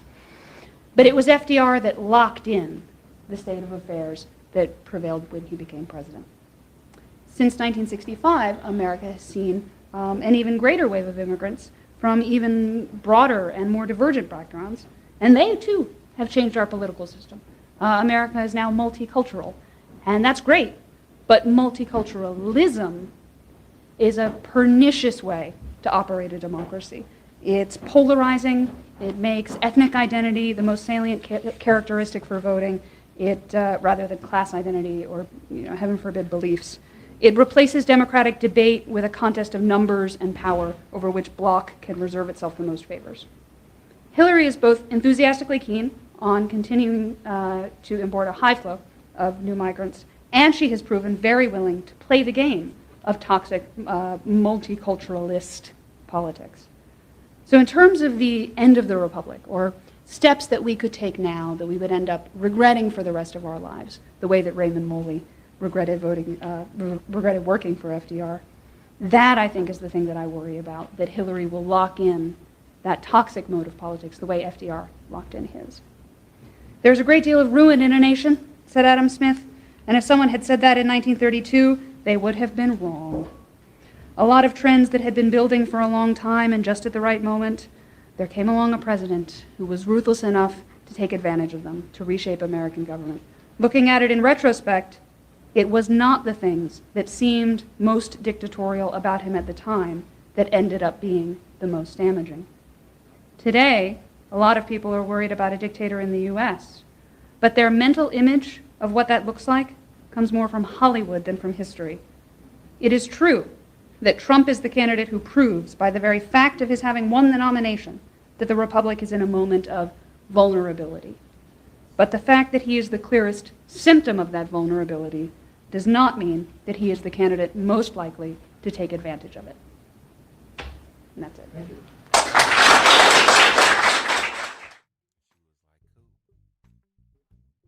All right. Well, a couple things here.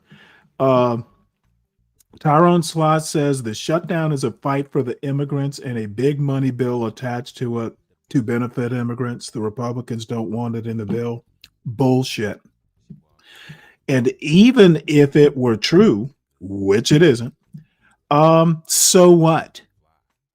Americans, my first rule, if I were in office, would be thou shalt not hurt American citizens.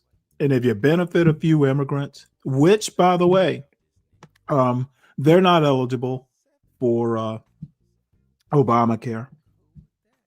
They do benefit if they go to an emergency room. So again, thou shalt not hurt American citizens, nor shalt thou have their insurance premiums rise just because there are a few immigrants that might benefit if they go to the emergency room. So there's that bullshit. And then the other thing about Democrats, Tyrone Sly again, no, I don't need to research it. I know all I need to know.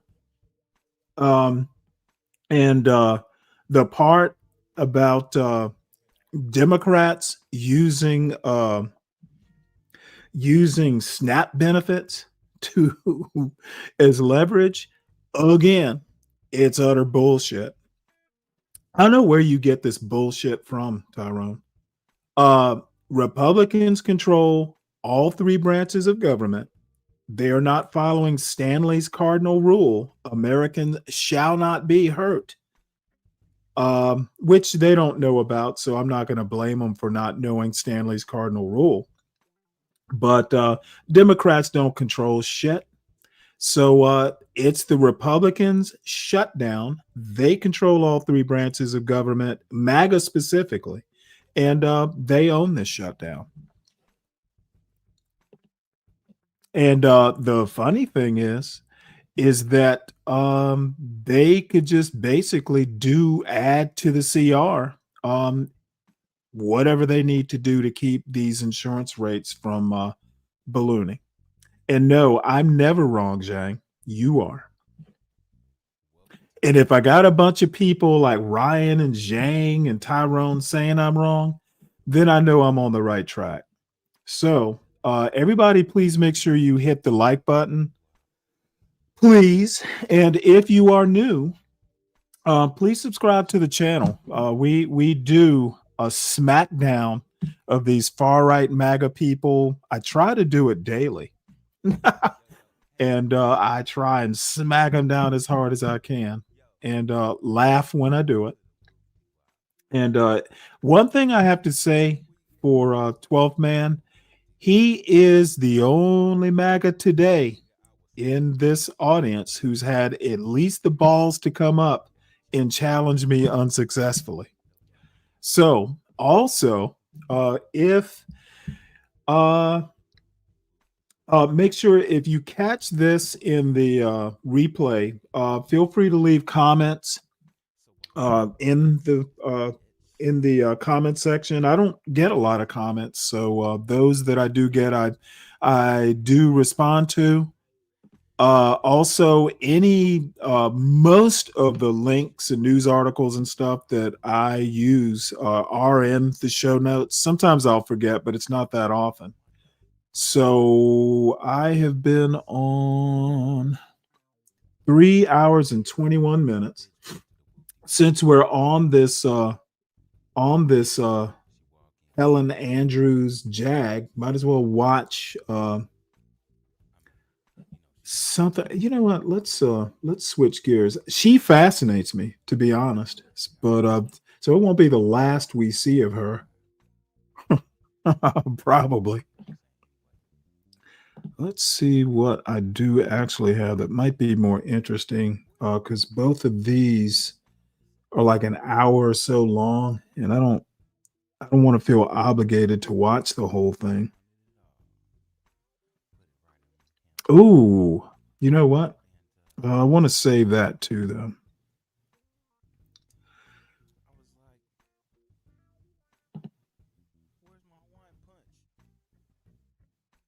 Give me 1 sec here. Sorry for the thing. God damn it. Why did that do that? Why does it do that? All right. That's just replaying. You know what? Let's play this. This looks interesting, at least. Professor Black Truth, everybody. At least I think. Family and fellow soldiers, I'm the professor, and this is the moment of truth. All right, hold up. Don't Dr. play Claude it. Anderson said that whenever you see black Don't people... play it. You what? Can we deal with what we just discussed first? Because I only got a couple minutes, and then I got to go to dinner. I'm in the middle of lifting weights, but I had to call in so I can. Let me give you something to have heartburn. I know you're not this fucking crazy to think that like it's just free to treat. No, I'm dead serious. It's just free. Like, oh, okay, come on in. Like, how? Who pays for the illegal immigrants? This has nothing to do with immigration. 2 reasons I think this. Number one, thou shalt not hurt American citizens, nor shalt thou raise their insurance rates because of a few immigrants, which you're in the process of deporting probably illegally in a lot of cases, but deporting them you are. The problem is in the middle of being fixed, and you still want to hurt American citizens? Unacceptable. Hold on. Well, so let's just break that into pieces, please. Okay. So are you saying insurance companies shouldn't raise the premiums I'm of saying if they're for the folks who are on Obamacare, the subsidy or whatever it is that they pay to keep the rates affordable for those individuals who have it, they basically, those subsidies are due to end at the end of the year. And this CR does not address that issue. And Democrats are saying, hey, we need this issue addressed. And the response from the Mike Johnsons of the world, well, all y'all want to do is give health care to immigrants, illegal immigrants. And my response is they're not eligible for Obamacare. If they get any benefit, they have to go to the damn emergency room to get it. And I'm assuming, not in all cases, because a lot of people use the emergency room as primary care. But the bottom line is we are in the middle of solving, supposedly, the immigration problem. They only get it if they go to the emergency room. And sometimes there's probably actually an emergency. Thou shalt not hurt American citizens, nor shalt thou raise their Obamacare rates, because the immigrants we're actively hunting and deporting are getting emergency care. It's not a good enough reason to shut down the government or amend the CR. So just a couple things. So having read on what's occurring, the states have been very slick about this. I don't care. The states didn't shut down the government. The Republicans did. Well, the Democrats actually didn't agree with the CR. The CR was clean. No. Who is in control of all three branches? I'm sorry. If you own it, you're responsible for it. So then Obama shut down the government in 2013? I don't care about Obama. Obama is not president right now. I would say the Republicans did it then. Democrats do the whataboutism. Thou shalt not do whataboutism either. Okay, so what is really occurring is the Republicans aren't fully lying when it comes to what you're talking about, because the states are taking the money from the emergency rooms that is getting distorted and blown up, and they're trying to transfer that on to the federal government with a tax scheme. I don't care. Why are you screaming at me? I'm trying to explain it to you. Because this is whataboutism. Who cares? It's not, actually. I'm explaining how the federal government is shut down, and now you can't blame Obama, so now you want to blame the states? What I said, you said it was a lie. I'm calling him because you said it was a lie. No. I said nothing about a lie. You said that the Republicans have stated, you said the Republicans are basically saying that Democrats want to fund health care for illegal immigrants. And I was explaining how they were doing it. I am saying, so what? Well, then you would agree that they're doing it. What? But you agree that they're doing it then. I am saying, no, I don't agree. They're not getting Obamacare. See, these people want to treat health care as if insurance is health care. Insurance is a slightly different thing than emergency room health care. The costs are being transferred to the American people. I don't care. Illegals. Okay. Thou shalt not hurt Americans. Thou shalt not hurt Americans. Stop hurting my pocketbook then. Why are you taking money from my pocket? Once you put a stamp on that envelope with the tax check, it's not your fucking money anymore, and your pocketbook. No, it is my money. I can keep it if I choose to. It is not your money. It is my money. I earn it. I'm sorry, it's not. I'm sorry, it is. Once you mail that check to the government, it is no longer your money. And you might argue about You might argue about insurance premiums, but you know what? What's your alternative? If you want cheaper rates, get Obamacare. Well, here's a question. Here's a question for you, right? Here's a question. Should the people who are going to pay this increased amount of money, the increased subsidy, should their premium go up as much as, say, mine does in a given year? 7%, 8%, 10%? I don't know. Why shouldn't they absorb an additional? I don't care about your premium. What I do care about is thou shalt not hurt Americans. Just because a few immigrants get emergency room care. No, it costs money, though. You are hurting the poor and the rich and everyone because we're paying for it. So you're saying we should pay for it. All Americans should pay. I'm saying yes. I am saying thou shalt not hurt Americans. And you've heard the corollary. If you're running the risk of hurting Americans, make the exception. Oh, I agree. So stop making me work extra hours to pay for people that I shouldn't have to. I'm sorry, your personal that hurts like hell. That hurts like hell. I'm not saying this to make Ryan miss his dinner date or work extra hours or anything like that. Hey, listen. Why should everyone that is a taxpayer have to pay more when the poor or people that get free money from government not have? Why don't they have to absorb some of the costs? Everyone should absorb the costs for illegals. Thou shalt not hurt American. Or it's more distortion from government. It's more distortion. Some immigrants might go to the emergency room and be taken care of, especially when the illegal immigrant problem is being solved as we speak. But I want those residents in Chicago that are being denied public services to bitch as much as they are at Brandon Johnson because they're giving it to illegals. Okay, I want them screaming at Brandon Johnson. With the shutdown? What does this have to do with the? What is this at? And it's not even the budget. It's a continuing resolution. Well, which is really the shocker because they could have just signed off and dealt with this at the end of the year, but they're trying to make a showing. That's what I would think.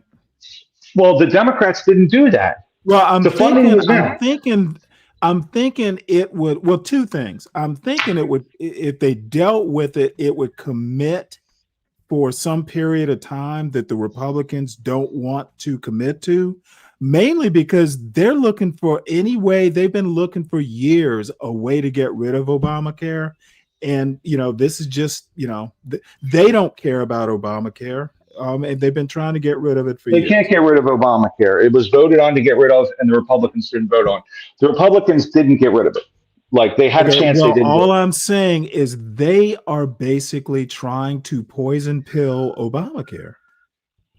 If people can't afford it, that means fewer people on it, and at some point they'll have a reason to get rid of it.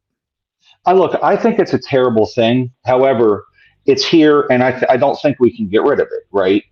I think the fact that it's a private insurance situation makes it even worse because United Healthcare. The share price was 55 in 08, and now it's 550, right? It's 10 times what it was worth because it's private. So I don't necessarily agree with it, but I think it's okay. People that they should get insurance, et cetera, right? But I do think there's no way to capture the costs the way it is, and it's almost unlimited funding to the medical industry, right? It's unlimited funding. It's crazy. Just like the colleges, there's no checks on the cost. And that's a huge problem. So if there's no checks on costs, they'll burn that government money all day, every day, as much as they can. College and healthcare are way beyond inflation for a reason. Government funding, unlimited and unchecked, does it, right? Well, I think there are ways to check it. Just do like some European countries go and just say, hey, you got to get this to even get into college. There are ways to check it. The way you mean make the kids actually not get D's and shit? Yes, I agree. And the way I would check it would definitely cause a civil war. Listen, which is what, Stanley? Just you're too stupid. I am way to the right of any of you people on education. I know you are. If you don't get a 1200, you don't get in. Yeah, listen, I can't disagree because some of the kids coming out of college now, I'm just amazed by the lack of literacy, the lack of fucking, like, are you kidding? Well, How do you not know that? I did a story about that. Matter of, let me see, can I find that article? You'd be real interested. Basically, well, you were in the audience, I think. Basically, that dude, the hedge fund manager dude, was basically saying that 60% of the workforce of the Yeah, that was American early. Yeah, workforce Ray Dalio. Ray Dalio. is unproductive. He is a prognosticator of doom, though. He's always, but I agree with what he's saying. I think a lot of these people, listen, man, I'm just going to tell you right now. My daughter's a school teacher, and she's a school teacher, and we've talked about math. I don't think she can do sixth grade math. She probably can, right? But I know that she's not very mathematically inclined, and I'm like, how the fuck do you have 16 years of education if you don't know these basic things about math, right? It just shocks me. Now, she teaches 5-year-olds, right? So she doesn't need calculus. But still, I'm like, how do you not fucking know what 12 times 12 is off the top of your head, right? Did you learn your times table, Stanley? That was something. That was something you had to learn in like. How do you not know that? How do you not spit that out, right? Like, well, are you fucking kidding me? I learned up to 12 times 12 by rote memory. Exactly. How does she not know that? She's a school teacher. How can you not just spit it out? It's fucking crazy to me. It could just be, she hasn't had to, if you don't use, you lose. I don't know. But it just some of these. Look, man, have you seen some of the writings of our younger generation? Oh, I've seen my son's grammatical. I've seen my son's writing. And I'm like, dude, it's like, you took 2 AP Englishes. Exactly. Exactly. And that's what I'm saying. I read some of this writing. I'm like, this is a run-on. It'll be an entire page with one pair. It's just one paragraph. I'm like, let me tell you what other travesty. He made a fucking A. He made a fucking A in college English. I'm like, what the hell? Yeah, who wrote this shit, right? Like, I didn't read any of his papers, and I trust. Now, this isn't. You can't. When I was a kid, Georgia Tech didn't even offer any non-STEM,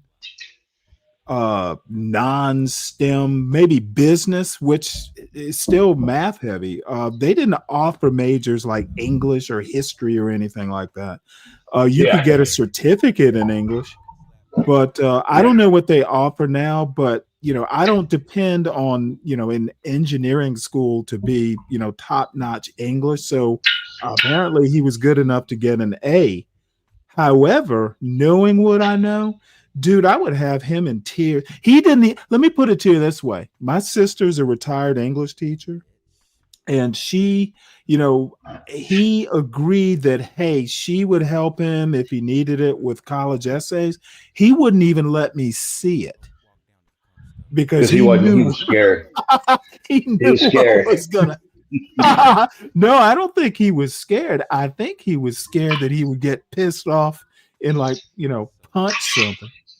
He'd be mad at you. But you know what? I would laugh when he got mad and tell him to do something about it. I'm right would be my response. Now do better. That's right. Or unless you want me to write it for you, I'll write your college essay. Yeah.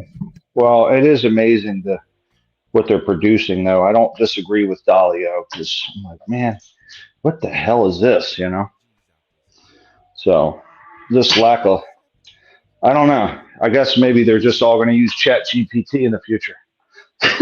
So we don't need to know anything about grammar. Just where to put periods. Is Amazon is literally getting rid of. I think I saw 14,000 white collar jobs. Probably because AI can do what some of these people are doing. I bet you a lot of them are probably HR jobs. Yeah, and like any maybe even lower sales. analysis, shit like that. Stuff you can pump in, ledger accounts. So, anything where there's decisions they probably won't let go for a while, but, classifications. They better be saving their money. I think it's going to get ugly from here. So this AI thing is definitely here now. So. Oh, wow. Look at this. This just came through. So a memo from the Defense Department's top personnel official makes it easier to remove underperforming employees and warns managers they will be held accountable. So they're going to be getting rid of civilian workers at the Pentagon with speed and conviction. That's good. Wow. You want to have some foreign assets sitting in America. That's a good way to do it. So, well, I mean, I'm wondering if what they're going to do is get some military admin types in the Pentagon. Well, when you fire a bunch of people that are military, you just create a bunch of Chinese spies. Well, no. These are civilians, maybe former military. Well, but either way, you're still creating a portal to other countries to manipulate our. Well, if you don't have the job, I mean, unless you're going to milk them. Well, I guess you're not. Yeah, that's true. You're not on the inside. Let me make one observation though. All these firings are just adding to unemployment. It seems to me that laying off a bunch of people at this rate is gonna create. You're firing people, and civilians are firing. Private sector jobs are going away too. Ooh, yeah. This seems to be something akin to if it's not actually a recession, all these jobs being lost are simulating a recession. So what's happened is in the last 5 years, government's expanded from 17% of GDP to 25. It's now going in reverse. So we were propping up the numbers with government expansion. We're now reducing government and hammering the numbers, right? If this reduces the overall debt, it should push down on inflation. They'll be able to cut interest rates, which will stimulate things, right? So it's like a chain reaction. I do think we're in a recession and have been for 4 years since COVID. Okay, well, let me put it to you this way. Having a bunch of people exit the government while civilian jobs are cutting as well, what are you creating? You're creating a simulated recession. Yes, I agree with you. I mean, all you're going to wind up doing is having to support these poor people, or you'll have something like what happened during the 1930s, where you got people on the bread lines fucking revolting and rioting. Dude, you're not going to have BLM riots. You're going to have like a bunch of unemployed people. It's going to be like BLM, except they're all going to be black women. I think that no, it's not. No, but I do think that we have to get the I'm interested to see what Trump does with the money. If he pays down the debt, which will lower the interest rates ultimately and create economic opportunity, or is he going to waste the money on stupid shit like that fucking dumb either way he goes, he's ignoring all these future unemployed people. Well, I will say that even when Biden, and I'm not sure what aboutism, right? But from an economic standpoint, we've been in a 15-year expansion. Okay, listen to what I just said. No, I agree with you. And I'm confirming all these suddenly unemployed people who weren't. They're going to be unemployed. I mean, they're going to be unemployed. So what do you do with them? You pay them on unemployment and you wait for the economy to recover. That's all you do. That's all you can do. Yeah. Okay. Hey, listen. My wife got the axe. I figure the Democrats. I figure what'll happen is 2026 is going to be a challenge. I agree. All these people vote. I said the winner of this election, regardless of who it is, Harris or Trump, ultimately within a year or two is going to be sitting in the middle of a recession. Like it was just going to happen. They doubled the debt load and it's Trump and Biden doubled the debt in fucking 4 years with COVID. We eventually are going to have to pay the piper for that. And I figured it would be 25, 26 in that range. So I said, whoever wins this election is going to get screwed at the midterms and could lose the 28 as well, because we're going to land in a recession. There's no way around it. I mean, you can't just go into COVID, shut down the economy, do all this shit, right? And not eventually feel the pain of that, borrow all that money and not feel the pain of it. It's going to happen. You know what I'm saying? There's trade-offs. There's no free lunch in economics. There's trade-offs. By the way, that's a Thomas Sowell statement. What's the debt number? 38 trillion sounds about right. Yeah, GDP is 30 trillion. So literally our entire economy does $30 trillion. That's every transaction at a supermarket. That's not taxes, right? The government itself has borrowed 38 trillion. It's bigger than the whole fucking economy, right? So every transaction, every candy bar sold, the government debt is bigger than that, right? It's way too big. It's too big. It's way bigger than it should be. It's never been historically this big. It was right after World War II. It was easy to get out of because we were the only producer, but it's going to be a climb out. Trump better get it under control, or it's going to get worse. It costs us more to finance the debt each month. That's money that goes into interest payments and not into the economy. Get back into the economy. It goes into interest. It's just wasted, So, but eventually you got to pay the piper. I think we're paying it now and have been for the last year probably.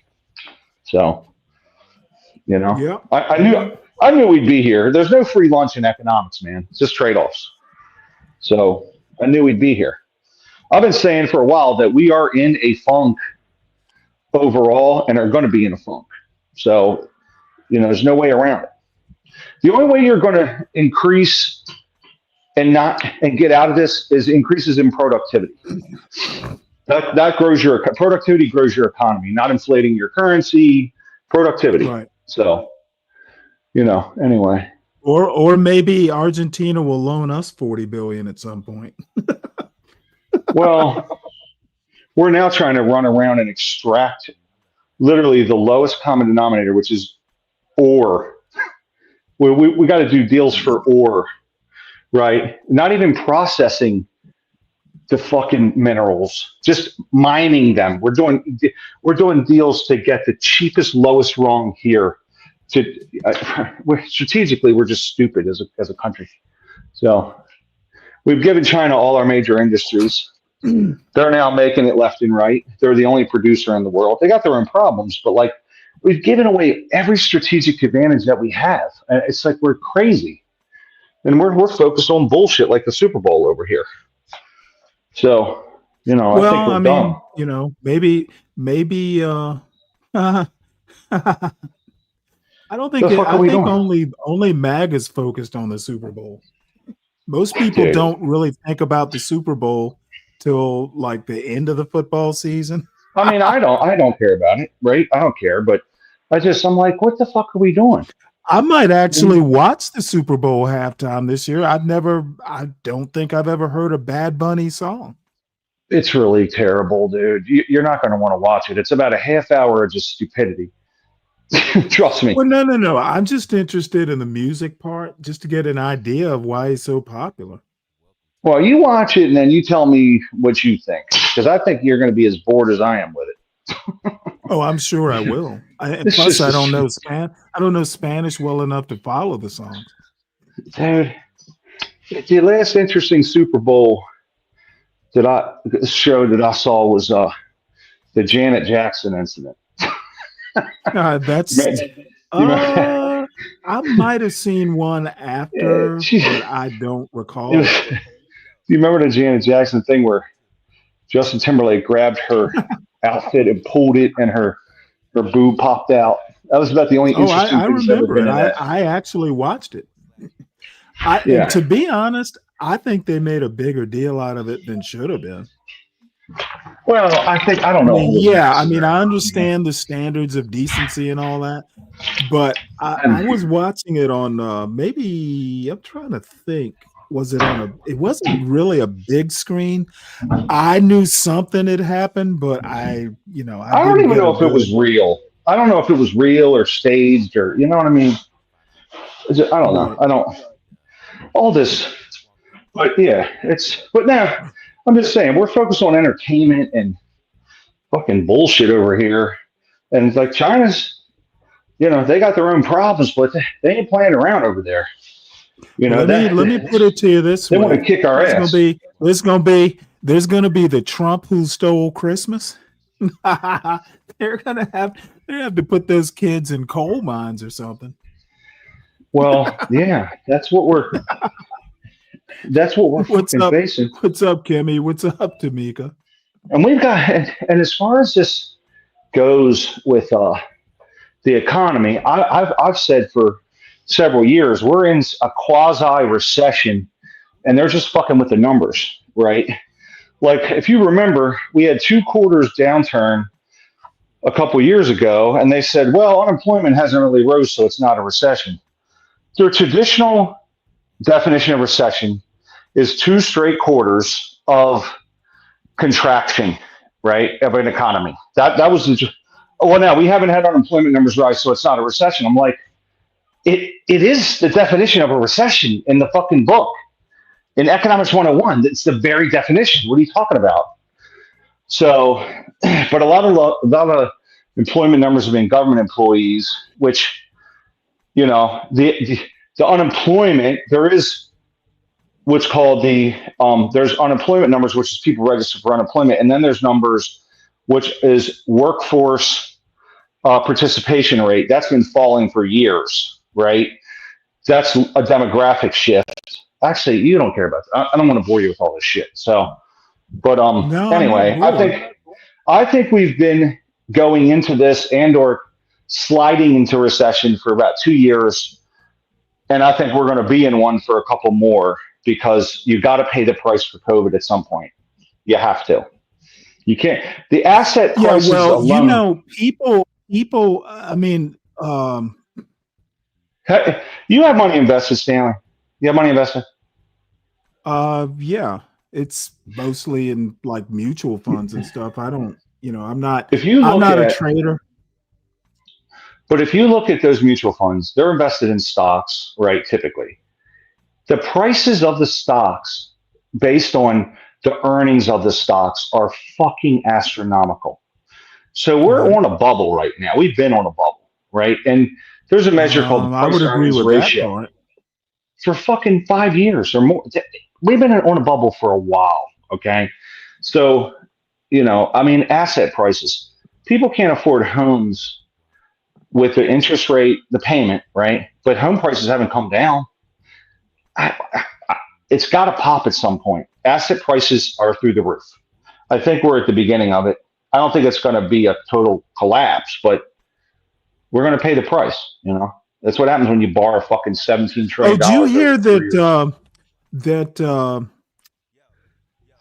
Elon Musk is kind of giving Tesla's board an ultimatum?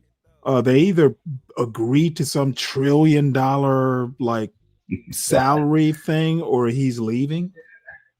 Yeah, it's something like, I think he's saying, if I make you X number of dollars, I don't think it's just give me the money. I think it's, if I do this, you need to do this for me. It's like a horse trade deal.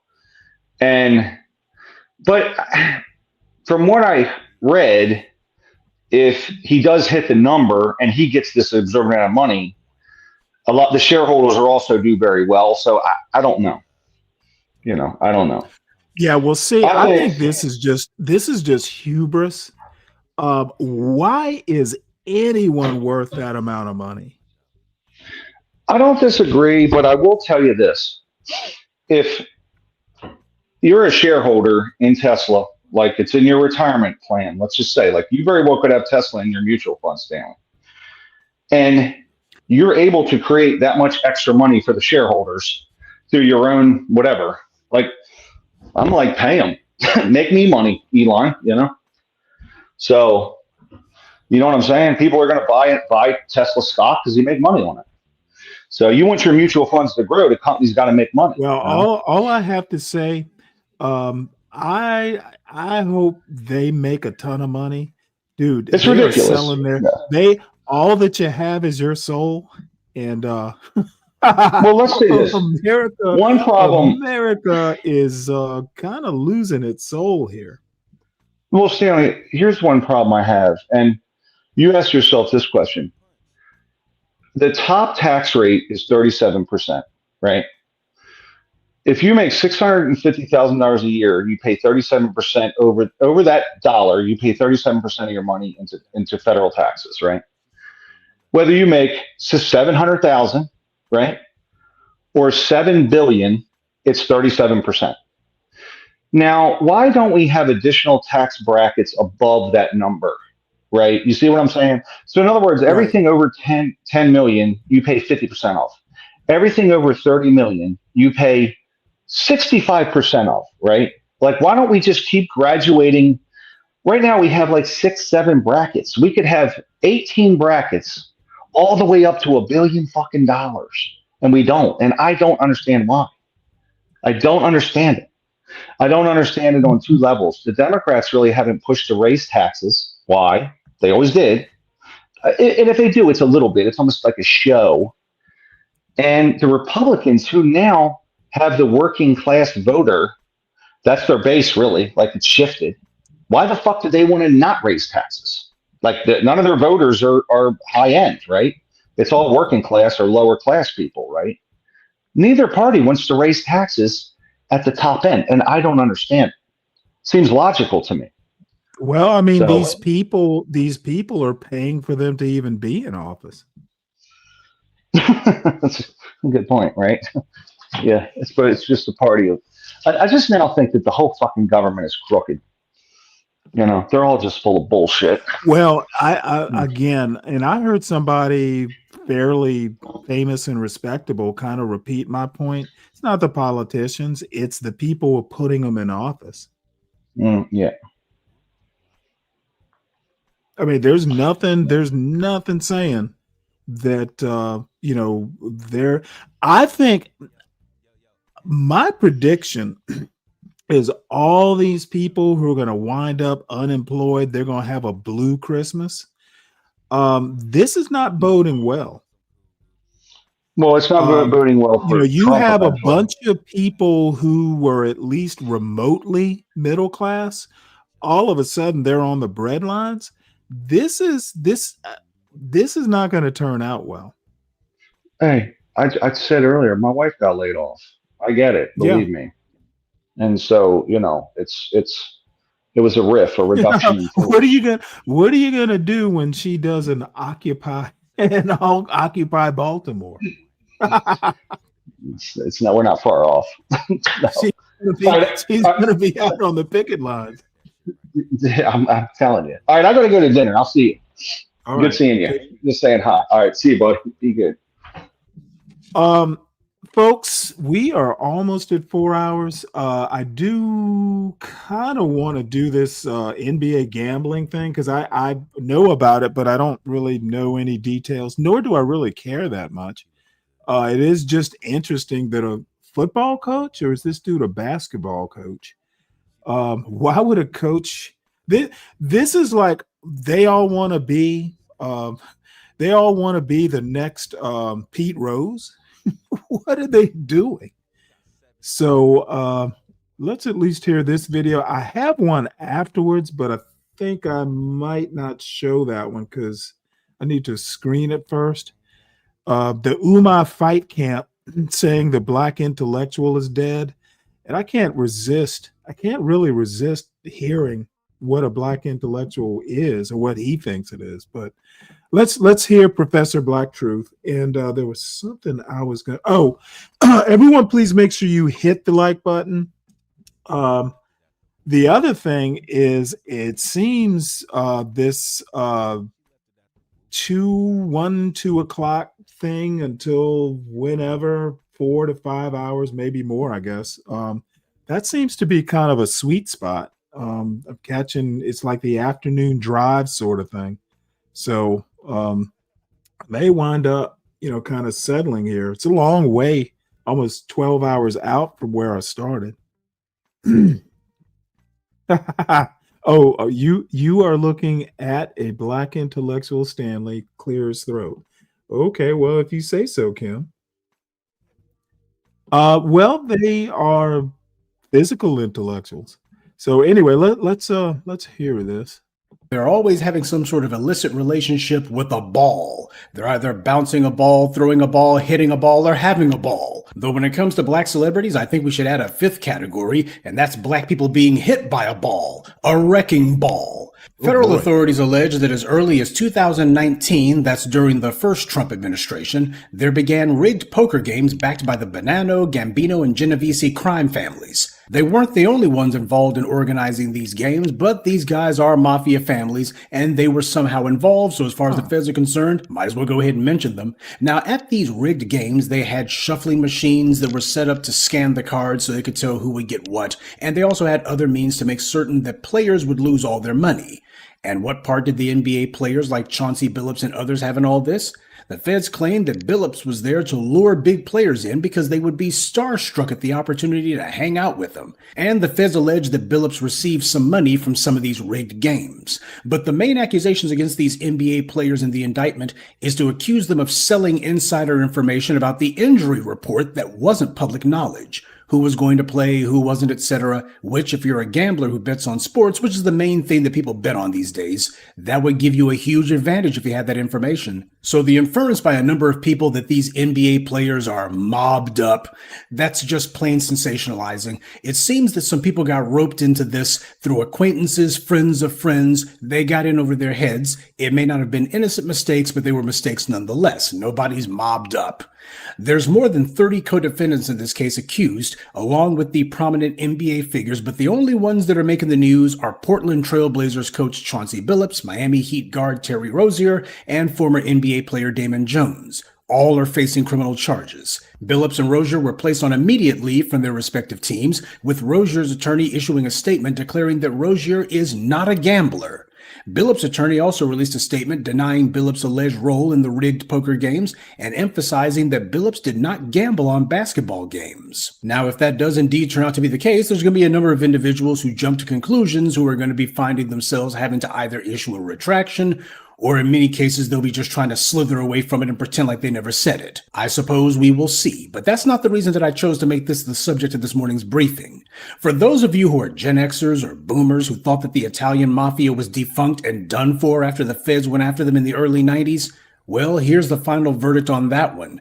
You see, cases like this are very good for prosecutors' careers. Rudy Giuliani certainly made his career off of prosecuting mobsters. For those of you who don't remember, that's how he came to prominence in the first place. But what about the mobsters themselves? These prosecutors weren't able to bring cases against them because the prosecutors were so brilliant. It's usually because these guys put themselves in the trick bag. The flashy mobsters, the dumb ones, they were the ones who got caught. But the smart ones laid low. They lurked in the shadows. Gee, if you didn't know better, you'd swear that someone had advised people that running around drawing attention to yourself is weak, stupid, and bound to get you into trouble. I talked about people like Hush Puppy, the notorious Nigerian scammer who made millions off of illegal online fraud and is now cooling his heels in federal prison. That clown was posting the proceeds of his illegal operations for the world to see because attention was more important to him than money, so he got his attention and lost his money and his freedom. And of course, there was the case of Frank Lucas, the big-time dope dealer from the 1970s who flew totally under the radar, just collecting his millions without anyone having a clue. That is until the one time that he simply couldn't resist the urge to go to a prize fight wearing a big chinchilla coat that cost somewhere around $100,000. Now, he could have easily worn a very expensive suit, but no, this was his chance to show the world who he was and how much he was worth. He was trying to impress people, and he did, including the police. And when he did that, he was on everyone's radar, and eventually he was in a cage. When it comes to organized crime, there's a kind of Darwinism that takes place. The smart crooks adapt to the times. The dumb ones don't. But the really wise gangsters, they don't draw any attention to themselves. You don't even know that they exist. Carlo Gambino, the patriarch of the Gambino crime family, was himself someone who made it a point to fly under the radar. When the New York Times wrote about him in 1971, the headline read, "Gambino, Quiet Man in the Spotlight." This while he was under investigation by the feds. Smithsonian's website described the difference between Carlo Gambino and John Gotti. Gambino led a nondescript existence, had no big mansion, didn't draw attention to himself running around town with girlfriends. At the other end of the spectrum was John Gotti, who started to believe his own press.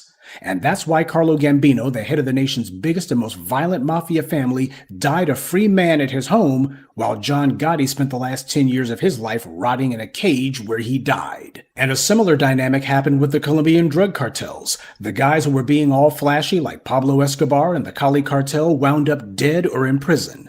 And the ones who were left after that were the smart ones, more cunning, who understood that you got to go ahead and collect your money without drawing a high profile. So that's the reason why 30 years after the alleged end of the Italian mafia, you're just now finding out that they didn't go away at all. They simply went underground. There's a lesson in that somewhere which unfortunately too many black folks refuse to learn. Now, one thing that I'm not going to do is to speculate on the why in this case, because a lot of people have basically been saying, well, these guys, surely they must have had big money problems. Nobody knows what their financial condition is, or whether or not these guys were just merely misguided thrill seekers, or if these guys somehow lost all their cash and this is how they were trying to pay off some debts. Nobody knows. And as far as I'm concerned, whether or not these guys, quote unquote, needed the money is actually one of the least interesting aspects about all this. Obviously, the timing of this indictment is no coincidence. This case has been under investigation for years, but the Trump DOJ made sure to wait until the NBA season opener began before they brought the indictment. People like Stephen Smith have said that the hand of the orange man is probably behind this. It's a personal vendetta on his part because NBA players apparently have taken shots at him in the past, or at least the league hasn't kissed his butt with sufficient adoration. He's probably right by all accounts. These events are still unfolding, however, and if it's anything like the Diddy case, whenever the feds go after black defendants, they always seem to get out over their skis a bit and put a bunch of charges on there that don't fit because they're depending on racism to put the black man in prison. But while we can all recognize the open racial bias of the authorities, at the same time, we have to also recognize that these athletes just keep putting themselves into the trick bags. These are the guys who convince themselves that because they got some rich white friends who invite them up to a private party in the hills, some cheese and croissant circuit kind of thing. These are the guys who have conned themselves into believing that they're on the team, and they begin talking the way that their white benefactors do. But reality always gets the last word. If these charges are indeed greatly exaggerated, if not outright false, who's going to stick up for these guys? They're out there by themselves. You take a look at the commentary, even from their own pals like Shaquille O'Neal and the rest of those guys on Inside the NBA, they're throwing them to the wolves. So they're saying these guys, they should have known better. They put themselves in a mess. Pro ball players are always talking about how deracinated they are. They're the first ones to lecture us that race is not a problem in their lives, and the black community needs to get over it. If you're in trouble with the law, then that's a personal flaw on your part. Well, I hope that they stick with the respectability politics on this one, too. Is this the end of Billups and Rozier's careers? Of course it is. The NBA and NFL have crushed black athletes for less than this.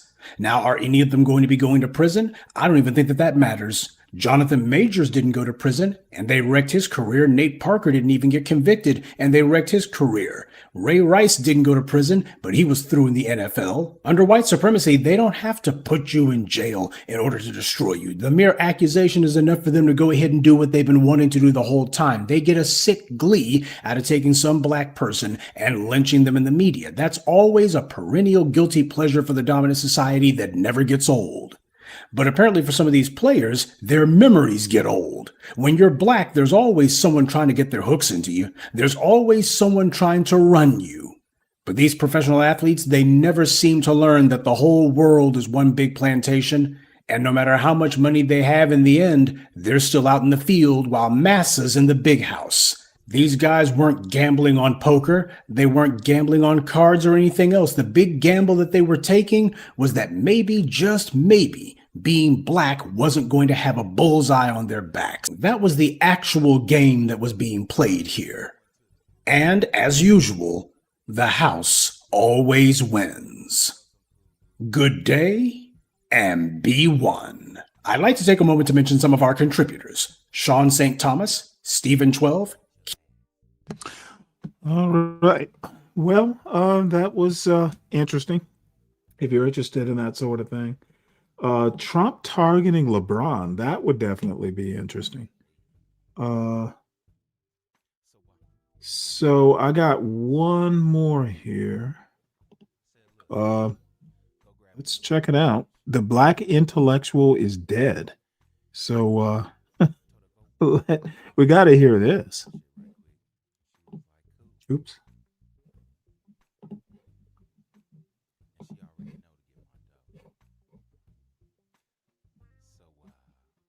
Okay, I want to address a particular issue that I saw on a podcast.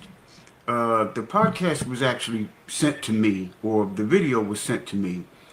Mark Lamont Hill, a gentleman, a very bright young man.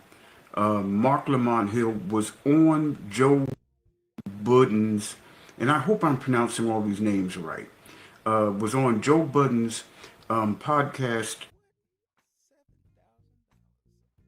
Young lady by the name of Angela Rye, a journalist, black journalist. Evidently, she had an issue with Mark Lamont Hill because she felt that he was an intellectual, in her own words, an intellectual, and besides being a friend of hers, was an intellectual and part of a crew or part of a group that included, I suppose, her, Tiffany Cross, and some other black intellectuals. And she felt that him Andrew being Gillum? on that show, on that podcast, was beneath him. Now, I want to say something, not necessarily whether or not Mark should have been on that podcast, but I want to say something in regards to the black intellectual. Well, he's been off and on the Andrew Budden podcast for a while, so I hear. I've actually never watched Joe Budden. Doesn't seem like my kind of pseudo barbershop experience. Funny enough, 777 has a problem with Joe Budden. But anyway, let's see what he has to say. I'm not sure I disagree at this point. And the reason is this, is because what many black people think is a black intellectual was not a black intellectual, not considered a black intellectual during the 70s, was not considered a black intellectual during the 60s. I want to paint a picture as to what people think is a black intellectual today and what Angela Rye may think a black intellectual is today, or Tiffany Cross may think a black intellectual is today. Now, I looked up some of the majors of Angela Rye, Tiffany Cross, not Mark Lamont Hill. I tend to think that he surpasses any major he might have that one would not necessarily think was a major of an intellectual. I've come to think, I believe that he surpasses it based on how he puts his arguments together. I think it's clear that Mark Lamont Hill is an intellectual. I think it's clear that Mark Lamont Hill utilizes critical thinking in his interviews and when he is trying to draw the best conclusion given the information available, which is my definition of being an intellectual. But what I want to do is I want to zero in on Angela Rye's claim and her idea that her and Tiffany Cross and people like her or like them, man or woman, are intellectuals. These are some of their majors. Some of their majors are, and this is what I have an issue with, some of their majors are journalism. Some of their majors are English. Some of their majors are communications. Let me say this. A black person who has a degree in communications is not necessarily a black intellectual. A black person who has a degree in journalism is not necessarily a black intellectual. Now, maybe Angela Rye and maybe other black people who may not be on CNN, may not be on MSNBC, maybe they think that because they have college degrees that they're somehow black intellectuals. Not so. Now, since so few black people are really graduating from college, and particularly men, black men, in the land of the blind, the one-eyed man is king. So today, Well, while I'm not necessarily an Angela Rye fan, she does, I believe, have a law degree. So you tend to be decent at critical thinking, during the law school process. So he might have missed that. I'm quite sure black women or black men who have college degrees will probably put themselves in some exclusive club and consider themselves to not only be college graduates, but to also be black intellectuals. And the two are not the same. Malcolm X was an intellectual extraordinaire and didn't have a college degree. And those other black brothers and sisters who did have college degrees, we're talking about Angela Davis, we're talking about Martin Luther King, we're talking about Huey P. Newton, we're talking about W.B. Du Bois. Those black intellectuals, I would say, even though they had college degrees, they actually thought in opposition to their college degree. In other words, what they became was not due to the college education they had as much as to the ideology they adopted.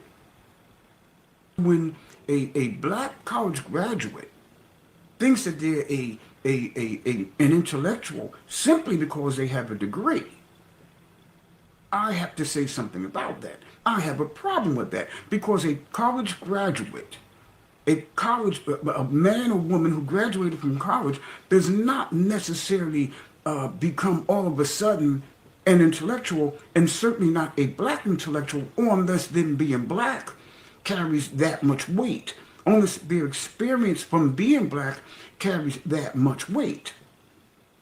But when Angela Rye and Tiffany Cross and other so-called black intellectuals say they're intellectuals, the first thing they do when you challenge whether or not they're a black intellectual, when you challenge whether or not they're worthy of that title, the first thing they do is remind you that they graduated from college.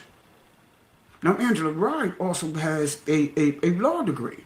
If having a law degree or passing the bar makes one a black intellectual, then a white man or woman who's a lawyer is also a black intellectual.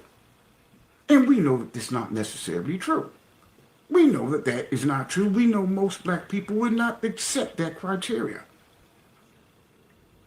So you might be asking, if a communications degree, if a degree in journalism does not make one a black intellectual, then what kind of study does? I'll get to that. But before I do that, I want to talk about several things that Angela Rye and Tiffany Cross, I rarely hear them bring them up. And you cannot be a black intellectual if you are not talking about the several things that I'm going to mention next. If you were not mentioning Elijah Muhammad, not because you like him, but because of the impact the Nation of Islam had, in particularly in the North. We're talking about New Jersey, we're talking about New York, we're talking about Philadelphia. Okay, well, I have a problem with that, not with Elijah Muhammad, but the impact argument. Most black people don't live in that area. Most black people, even today, live in the South. So if he didn't have a major impact in the South, your impact argument goes out my window, at least. or Pennsylvania, if you were not talking about the impact, in particularly in the 60s and 70s of the Nation of Islam on the black on the black experience, then you cannot call yourself a black intellectual. I don't know about that. I think Malcolm X in particular, I don't know. You know, you hear a lot about Malcolm X. You don't hear a lot about Elijah Muhammad out, like, you know, in the history books.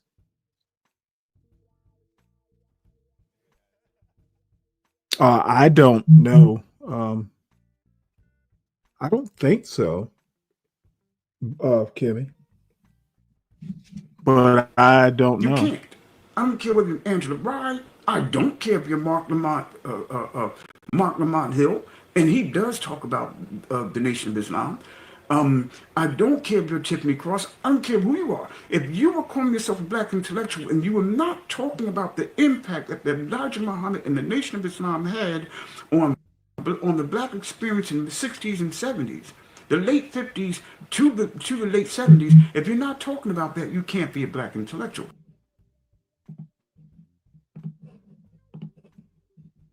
It just played that big of a part in the lives of black people in the states of New Jersey, Pennsylvania, New York, and other places.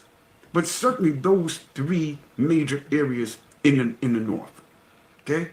Next, if you're not talking about Marxism and the role that Marxism played in the black experience,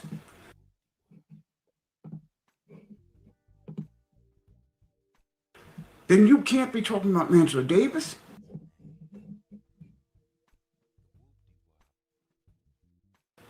You cannot be talking about Huey P. Newton.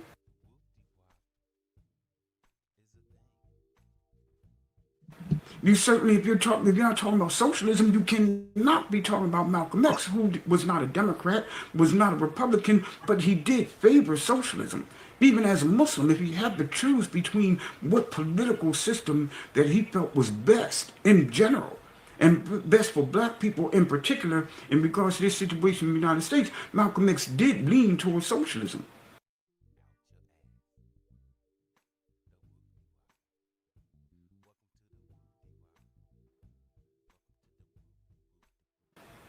You cannot be talking about W.E.B. Du Bois if you're not talking about socialism. Well, you can't be calling him Du Bois.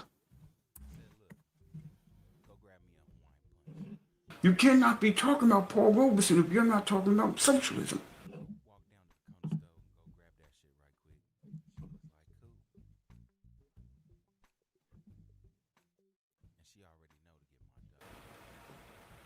So if you were not talking about Marxism and what Marxism meant to the black experience, then not only can you not be talking about the experience in America, but you certainly cannot be talking about the experience in the African diaspora. We're talking about America, the Caribbean, and the continent of Africa. So the reality is, I generally don't hear people like Angela Rye. I don't hear people like Tiffany Cross talking about the impact of the nation of Elijah Muhammad, Nation of Islam. I don't hear them talking about the impact of socialism. I don't hear them talking about the impact of Marxism in the black experience. And you cannot be. I'm not saying I prefer for you to know those things. I am saying you cannot be, no matter who you are, you cannot be a black intellectual. You cannot be a so-called authority on the black experience in the African diaspora if you were not talking about the impact of Elijah Muhammad and the Nation of Islam and Marxism in the black experience. Okay? You can't be. Impossible. And I rarely hear so-called black intellectuals with their degrees talking about those two major parts, those two major influences in the lives of black people in America, in the Caribbean, and in Africa, on the continent of Africa.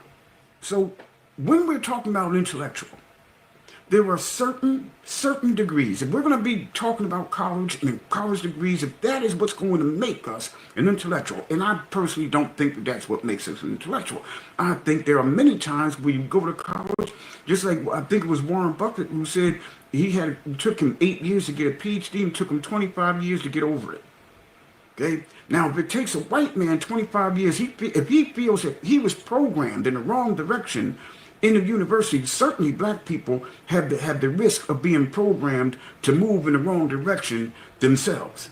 If a white man feels That's that a way, certainly horrible black argument. people should. Okay.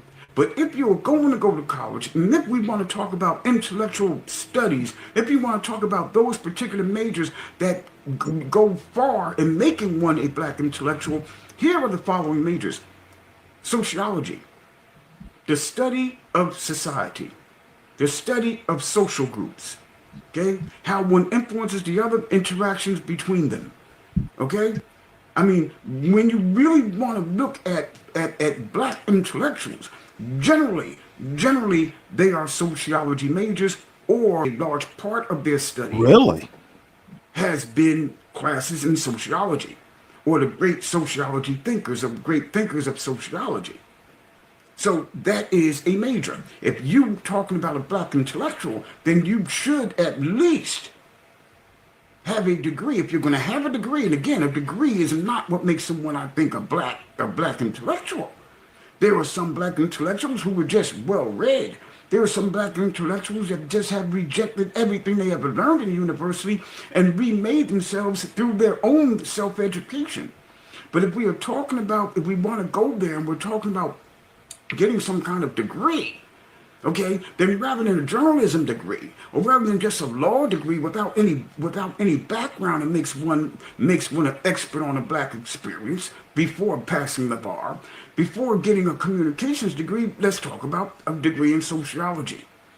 How about a degree in psychology where you're specializing in racial trauma that comes from being born and raised in a racist nation and what that does to the brain? Where are the experts on that? And where are the black psychologists that specialize in the kind of mental trauma that actually survives, or physical trauma that survives in the body of black people, and the mental trauma that survives in the brain of black people, that they have to work and that they have to function in spite of?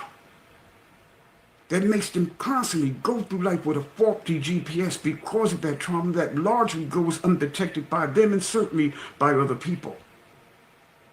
If you want to talk about another degree, I almost never hear so-called black intellectuals talk about post-colonialism. Okay? Post-colonial studies. Franz Fanon, Edward Said. I hardly ever hear them talk about post-colonialism.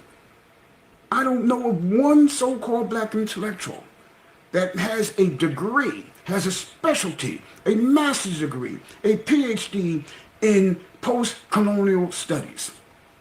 Where are they? Where are they? If someone is going to get a degree and you want to call yourself a black intellectual, then how about political science when you're with a specialty in Marxism in the black experience? Where are the Marxists? Where are the Marxist scholars, the black Marxist scholars, who can talk eloquently and can talk at length about what Karl Marx and his ideology meant to black people in the African diaspora? Those are the kind of subjects that really, when we're talking about scholars, when we talk about black intellectuals, those are the kind of studies that if you were going to go to college and get a degree, and that degree is supposed to qualify you as being a black intellectual, then it certainly should not be that you're going to school for journalism and then you're going to be a black intellectual based on that, or you're going to school for communications and you're a black intellectual based on that, or you're going to school for English, not even Swahili, not even Arabic, right? And you're going to claim that you're a scholar, a black scholar, you're a black intellectual based on your English. Okay, so Arabic would be better than English? Ooh, I might have a little bit of a problem with that. How is Arab the language of one oppressor any better than the language of another oppressor? degree in English. I am not. And you could make the argument that a lot of people who sold Africans might be speaking Swahili too. So, I got some problems with that one. Not saying again that having those particular degrees is something one should not go for, but saying that those in and of themselves qualify a black person to be called a black intellectual is simply something that needs to be questioned. There are studies that go a long way in making one a black intellectual, and they are sociology, they are post-colonial studies. It is no small thing for a black person to understand Karl Marx, to understand his mission, to understand what communism and socialism did and meant to the people in the African diaspora. It is no small thing. We are talking about so many black revolutionaries who considered themselves to be Marxist. We're talking about so many movements that benefited black and Latinos, okay, that were basically influenced by Marxism. So if you are a black intellectual, there are things you must know, and if you don't know those things, you do not qualify to be called a black intellectual. And that goes for Tiffany Cross, Angela Rye, Mark Lamont Hill, who again I have heard him mention Elijah Muhammad in the Nation of Islam. I have not heard him mention Marxism and what that has meant historically in the African diaspora. But I'm sure at other times he has. He's that kind of brother. But when addressing Angela Rye and this idea somehow that going to college in of itself, regardless as to what she specialized in, regardless as to what a major is, simply because you are a black college graduate makes you a black intellectual? No, it does not. No, it does not. There's certain criteria. And having a degree in journalism or communications or even a law degree does not mean. Well, I wonder if repeating yourself constantly makes you an intellectual. And he hasn't commented on if he considers himself an intellectual. In and of itself. See you next video. All right. Well, I do have his email address. I guess I could ask him, more questions, but I'm not sure that I really care that much. So the only thing I do care about is I apparently am not an intellectual. So the jury is back in on that one. Those people he just mentioned putting Elijah Muhammad aside or Democrat first at all points. No idea what that means, American man. So I guess you're disqualified as well. Why? Why would I challenge him to a debate? I don't care. So, and you know what, American man, it's good to see you. Actually kind of on my way out. You missed a couple good videos there. People that you would actually agree with, in part. Wilfred Riley, Shamika Michelle, Helen Andrews. It was just a far right MAGA conservative, black conservative palooza. And you missed all the fun. Of course, you can catch it on replay, I guess. So everyone, please make sure you hit that like button. And if you are new, I know we actually had one new subscriber doing the show. If you are new and you hear this on the replay, do hit the join the club. The club with the host who is not an intellectual. And if you decide you like it, stay and recommend it. If you don't, we'll understand. I'm not this channel is not everyone's cup of tea, apparently. So, the other thing, it is what's today? Is today Monday? Yeah, it is Tuesday. Thank God I got the trash bin out, so I don't have to do that now. And what else? Sovereign Beer Fund. Support the show by supporting the host. Generally, the Cash App thing is in the strip at the bottom that's scrolling. Guess I really ought to put up my little screen thing. And then the other thing, and there are several of you who do, if you do have show ideas, feel free to email me. The email address is at the in that scroll at the bottom as well. And I pretty much, it seems, coming on around one or two actually works, because I can get some stuff done, like housework done, get enough sleep, even cook dinner if I finish early enough, and be entertaining in the meantime. By the way, I forgot to mention, I actually was up on 777's channel before I got on to this show. So if you are a 777 fan, his afternoon show, which I think started at midday, I'm on there for a little while. And that is it, unless somebody wants to hit the link and say hello. I hate to call it a night, but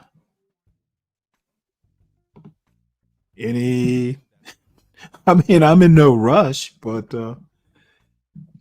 I'm out of the only video that I want to watch is an hour and a half, and it does not need to be done tonight. It's a boring historian interview, which I will enjoy, but probably no one else will.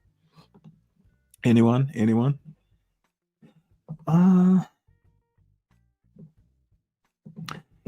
This actually, maybe if I do this, I don't have to do it tomorrow. Trump's unprecedented actions deepen asymmetric divides. This is by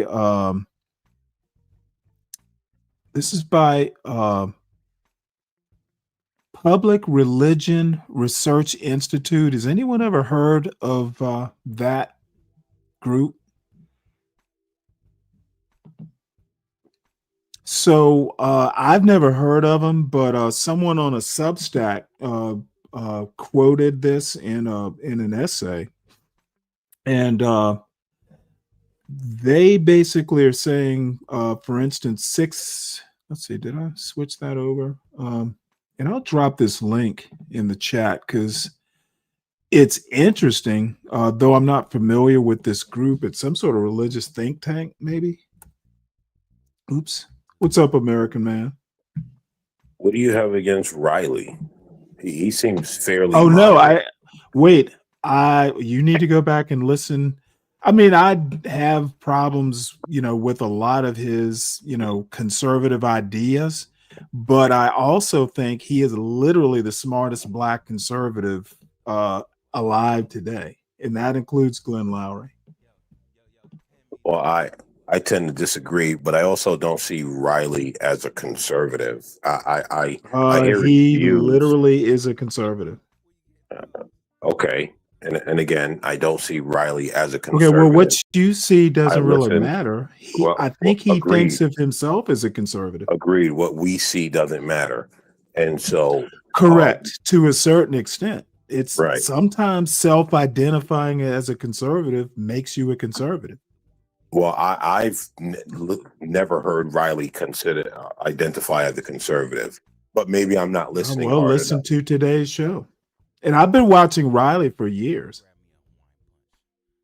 Yeah, I like he Riley. And Charles Love and Shamika, they identify as Black conservatives, at a minimum Black Republicans. Well, I know Shamika.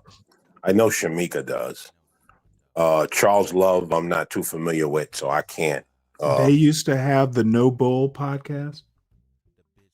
No, never watched it. I do like Shamika though. She's very blunt and straightforward, and I'm okay with that. Just tell it like it is and move on. I think Bill O'Reilly. I think Wilford Riley is as well. But anyway, if I have to listen to a conservative, he's very analytical, and I like usually when he says something, he's at least willing to go deeper than just a hot take. And that's what I respect about him. Agreed. He recently came out with a new book, actually, that I've been meaning to get. What is it? Hate black hate crime hoax or something like that. Yeah, he recently came out with a new book. I gotta pick that up. Yeah, Shamika mentioned it. Her show, we watched it. It was a little time delayed, but she had him on her show today. What's your take on Shamika? I mean, I like her okay. I think she is moralistic to a point that's unattractive sometimes. But overall, I mean, I'd sit and hang out with her. I might tease her a lot and make jokes, but other than that, I see the moralistic take, but I don't have any. she's religious. I don't take any umbrage with her moralistic takes. Oh, I don't take umbrage. It's not my cup of tea, and I am prone to, almost to a point to where she's self-righteous. I definitely don't see self-righteous. I see the moralistic takes, and she will stand in her moralistic takes, but I don't see the self-righteousness. Well, see, you consider moralistic probably a compliment. I don't. I don't find it anything that would it's just not something. It's not. Yeah, it's not. But she's religious, so I mean, I don't. I just kind of let that slide. And like Wilfred Riley said, he's not particularly religious, or not particularly. I can't remember the word he uses, but he's a little bit more. He's not that religious. I'll put it secular. That way. I don't know that he would call himself secular, but believe this or not, I know someone who converses, at least emails back and forth with him. So who knows? Maybe one day I'll actually get him on my panel.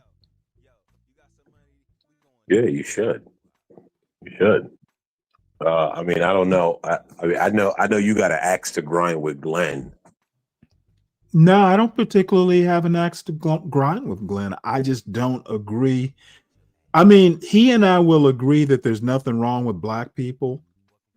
I think that a lot of these arguments, especially when Shamika Michelle starts going on, she's as bad as any white person. I have a very kind of philosophical view of race in America, and she's every bit as racist in some of her opinions about blacks and black culture as Be Brave sometimes.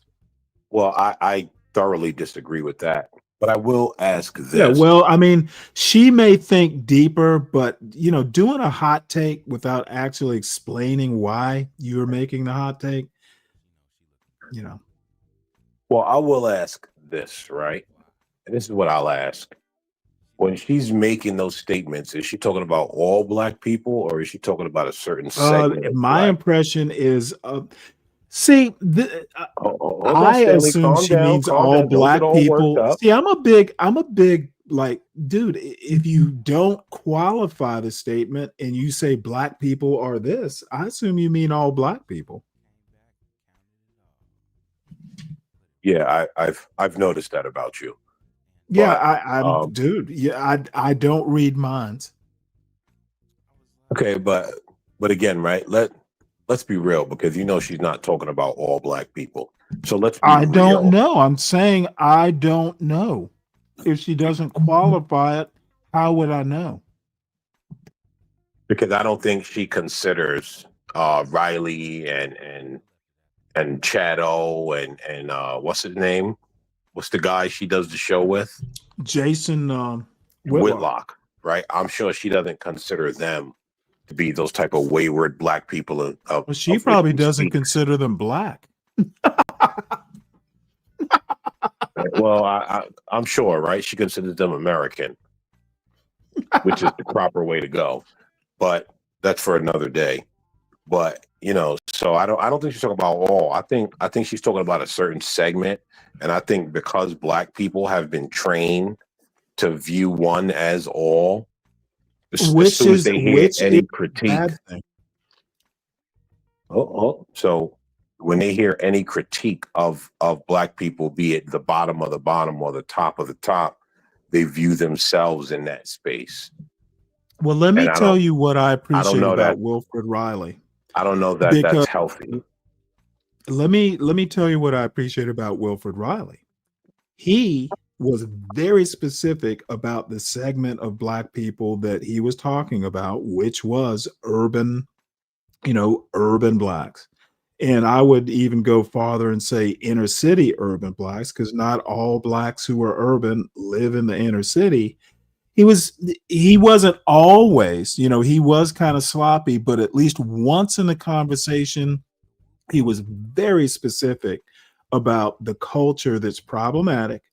And it just basically, in my mind, supported my point about, what happens in the inner city is very limited geographically and is not a reflection on all Black people or all Black culture.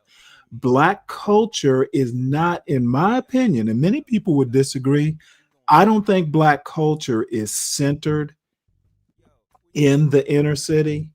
I think it's literally a racist belief that it is. So I would tend to agree with you, right, Stanley? Now, here's the one thing that I realize.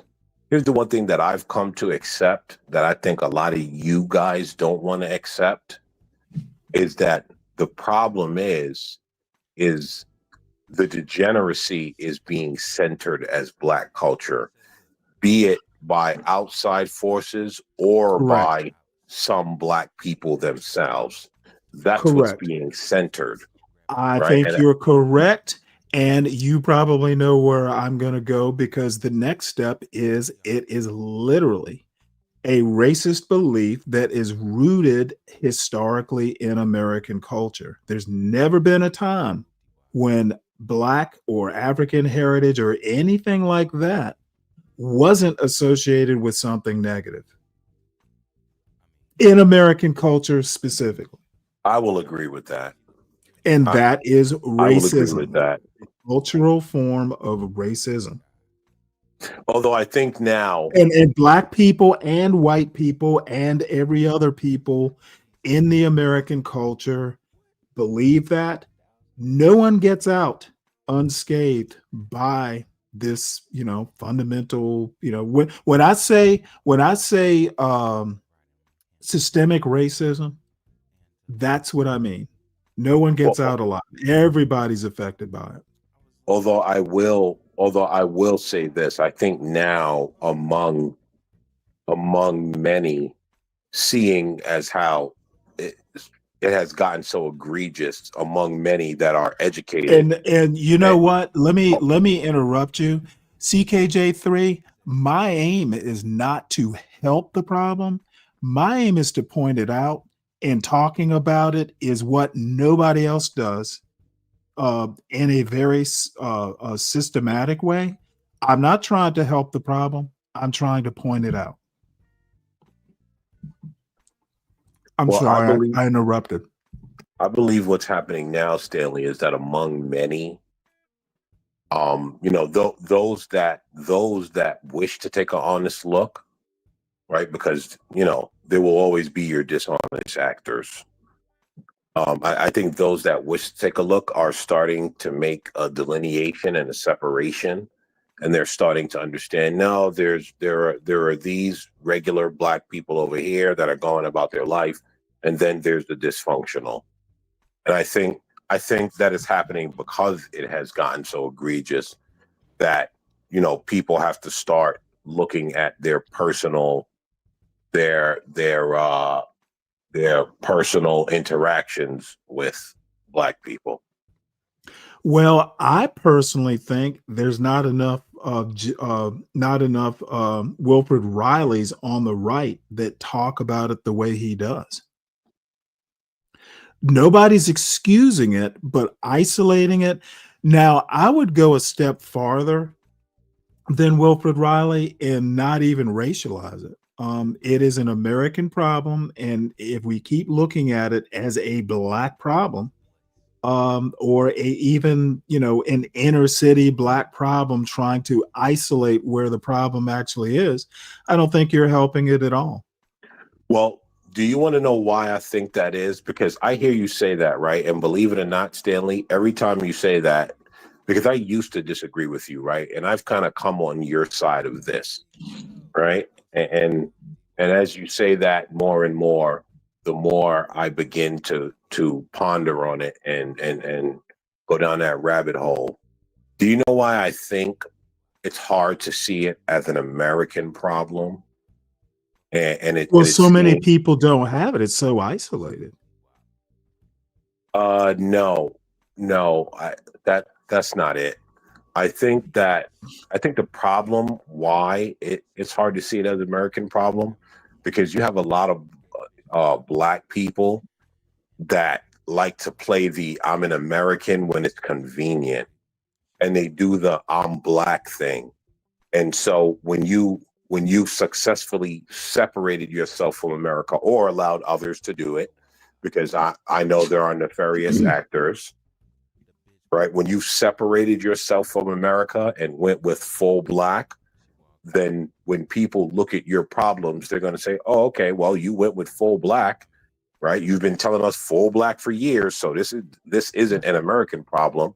This is a black problem. Well, you and I disagree in that the separation happened during segregation. It happened during slavery. It was, it's going to sound kind of kindergarten level, but it's white people and, the forefathers, the founding fathers who did the separation. Black people just embraced it. Okay. The black power, the black is beautiful. We just, even if the N word, if you want to, which I find kind of egregious, but the bottom line is black people didn't invent the segregation. They just embraced it. I'll tell you, Stanley, believe it or not, Stanley, and you probably won't believe it, I actually find the N word to be egregious as well. Now, I use it for shock value, and I do understand the original meaning of it because I'm old enough to know what the dictionary said for many years before it got changed. And so I do apply that to all people generally based on what the dictionary told me it meant before yesterday, if you understand what I'm saying. Right. Am I wrong though, Stanley? No, it's not something, I'm inclined to, to go use your words. Don't you know more words? Not you specifically, but the you in general. Look, bottom line, and I will literally go back to my point. I would almost be willing to go a step farther, and I'm sure I didn't invent this, but I would almost be willing to treat the inner city culture as more ethnic. And, if you go and you look at Africa, and I'm just using it as an example, I'm not really trying to draw a parallel, but ethnicity in Africa, it's tribal, more or less regional, roughly. I would almost be willing to look at, quote, Black America as several ethnicities. I keep saying there are Black cultures, plural, but you could almost just look at it as an ethnicity, and ethnicity takes into account behavior, takes into account sometimes region, that sort of thing. If you wanted to look at it that way, it might be easier for people to understand that, you look at Black America, there are ethnicities within Black America, if you want to put it that way. It's almost like again, I keep bringing up Colin Woodard, the guy who wrote 12 Nations of America. There are ethnicities of whites, and maybe that's what General Dave was getting at. There are ethnicities if you want to look at white America as, from an no whatever point of view, because race is a construct. Ethnicity's been around for quite some time and is at least a little bit more substantive as an argument. It's more anthropological, if you will. Yes. Well, I mean, and I'm sure you'll disagree with this, but like as far as me, so when I look at a Black American, that is exclusively for those who supposedly came from slavery. When I say supposedly, I know slavery happened, so I'm not like admitting that, but they try to tell you every Black person came from slavery in America. That I don't believe. Well, I call them legacy Black Americans. Those who have deep roots in American history. Right. Well, so that's the thing, right? That's who I consider to be Black America. Everyone else that comes here with the same color skin, you are your ethnicity, which is African or Haitian or Jamaican or all of that. Right. Well, So I mean, you could look at that as a high Kagan Lord. Is that you, ADS? Yes. We were on Hey, what's another up? panel. What's up, brother? How you doing? Pretty I'm good. America So the first. term, so the term Black America is especially just for those of us that have generations upon generations that came here, quote unquote, through chattel slavery. And again, I'm not saying slavery didn't exist. I'm just saying I don't believe that every Black in America no came through chattel slavery, right? Like not if you're, there are plenty of immigrants after when was was it 1965 the Civil Rights Act that applied to immigration? 1967, Stanley, I believe. Was it 67? Okay. What's going on? Just up here listening, man. Good conversation right now. Good. I mean, it's to me, it's more of a question, right? We've got all these labels, but in reality, we're just Americans of African descent. That's what it really comes down to. That works for me too. So now now the problem is that there are some people, and I would not be one of them, who think you could just have gotten here yesterday and taken your citizenship test and be an American of African descent. And for me, that's actually, I don't really care. As long as you have your citizenship, you're an American as far as I'm concerned. But there are times in some conversations when heritage actually does matter. There are distinctions here, right? What you're describing is a true African American. A person who came from Africa, got their citizenship, saying they're legally here in America. That's a true African American, right? Yes. Versus an American of African descent. Well, my made-up term is legacy Black America, American, and you know what? It's my personal term. Since I'm a history fan, having a legacy in American history, it works for my personal use. Well, the term African American is relatively young. It did not enter. Jackson coined it. Yes, it did not. Jackson coined it. Yes, absolutely. Yes, it did not enter the lexicon until recently, and so I don't. Well, I do know. These Black Americans started running with that label. It was during a time, from what I understand in the history of it, it was during a time of Black unity, right? Keep in mind, you had Martin Luther King, James Brown, Malcolm X, right? Thurgood Marshall. You had all these Black Americans, Americans of African descent, as I should describe them, right? Making their way up to the top, making moves. Jesse Jackson was under Martin Luther King, so after he was assassinated, he got a lot of, how do you say, he got the distinction as the new Black leader for a while, right? So he coined a term called African American. It was to keep the African pride within Americans. You know what I'm saying? But in reality, I think I would harmful I than would good. tend to agree, but I don't know. I don't think it did that much harm. Well, I have a question though. Why would people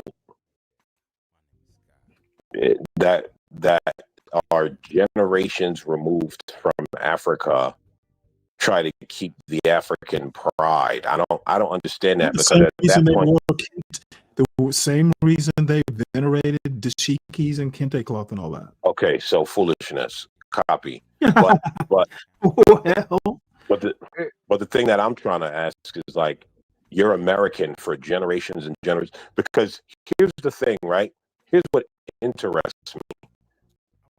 As soon as they want something from America, they're not talking about, well, I'm African American and you need to give me something. You know, the first thing out their mouth they say, I'm an American.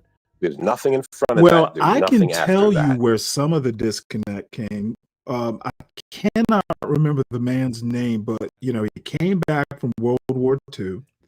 He was in the South, in his uniform on a bus, and they just wound up mutilating him, putting out his eyes. Now, this man had fought for America. Same thing happened in World War One.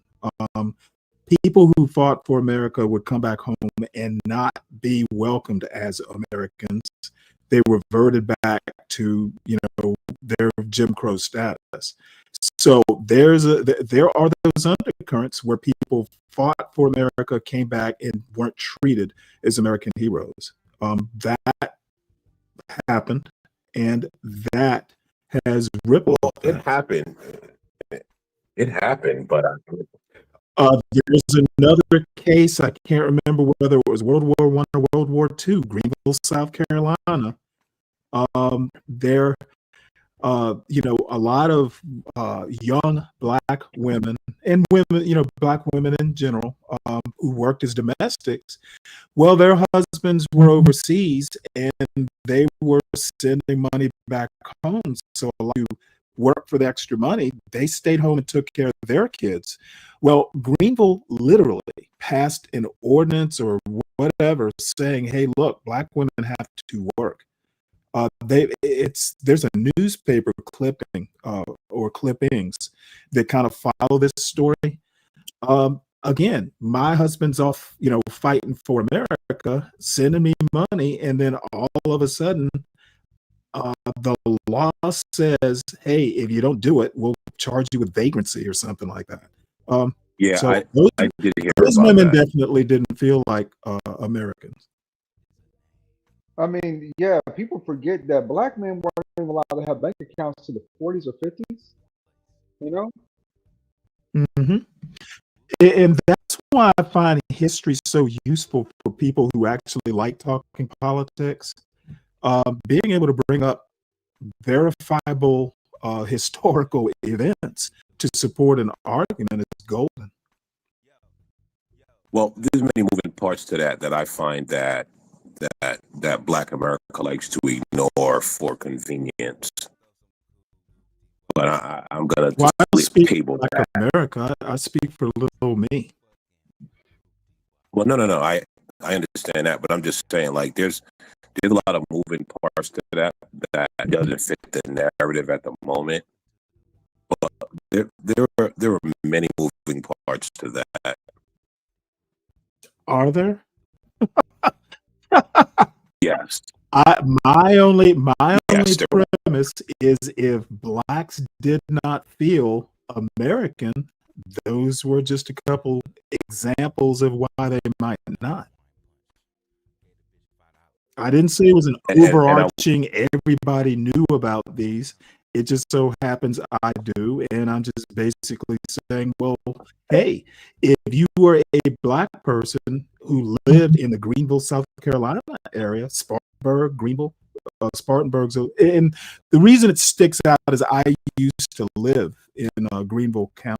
So I'm a little familiar with the area, but the bottom line is if you happen to be from that area, you and grew up back during that time. Agreed, Stanley. Feel that America. I don't disagree with you at all. I think sort of the problem Well, it's not really. Well, it is a problem. I think the problem with that is that we tend to like want to bring outsiders into our home problems. I think that's where it gets very tricky. Whereas, hold on one sec. We're having some audio issues, all three of us, and I just confirmed it on my phone. I'm going to drop out and come back in. You guys, let me drop out and come back in, and then you guys do it. Let's see if that I don't have fixes any anything. static I'm at at 5 all. hours, I can sir. hear you guys just fine. Yeah, but I listened on my Yeah, phone, and somebody in the chat said all three of us are. So it's not unheard of with StreamYard. Okay. I mean, can we just hear one another fine? Is that the problem? I'm not sure if there really is a problem besides connections through cellular providers, right? They might get that T-Mobile type of deal. So, but Hold on one second. John, is this any better now that I've come back in? I'm thinking maybe my tab started having issues. Let me know. Sorry, go ahead. So the problem with the term African American was something we just kind of alluded to in a lot of ways, right? It caused a sense of confusion because people really wanted to hold on to their African pride and African culture here in America, which allowed real African Americans to infiltrate Black America. And now we're having an issue with that, right? Because they tend to want to be their own group. Who exactly is having an issue with it? We are, according to what I'm reading. We? Yeah, the Ebony Festival. Before that was 2 other events, right? Where they were saying that they were too African. Yeah, well, I mean, I can understand. I personally don't see why it was an issue at all. To me, who cares about the Ebony Fest? Now, for people who may care. I don't see why generations of Black Americans, and I just have to be honest, are cosplaying as if they understand anything about African culture. Right? They're just cosplaying. That's all it is. And I understand why they did it, right? Again, they did it because it was literally bring everyone in to be anti-white man. That's why they did it. It wasn't truly based on any of them having this big like, oh, I feel this to Africa. Well, I think a lot of the entity is Africans coming over, especially Nigerians coming over here and basically doing better, financially and all that sort of stuff. And I can understand why people might have a bad taste in their mouth, but personally, I don't. And that's kind of why I had a problem with ADOS, the group. And I don't think you're calling out the right thing in this particular matter. Yeah, Nigerians are having success in America, but remember, we actually have a legal system here for immigration, so we only get the best of their best to come over here.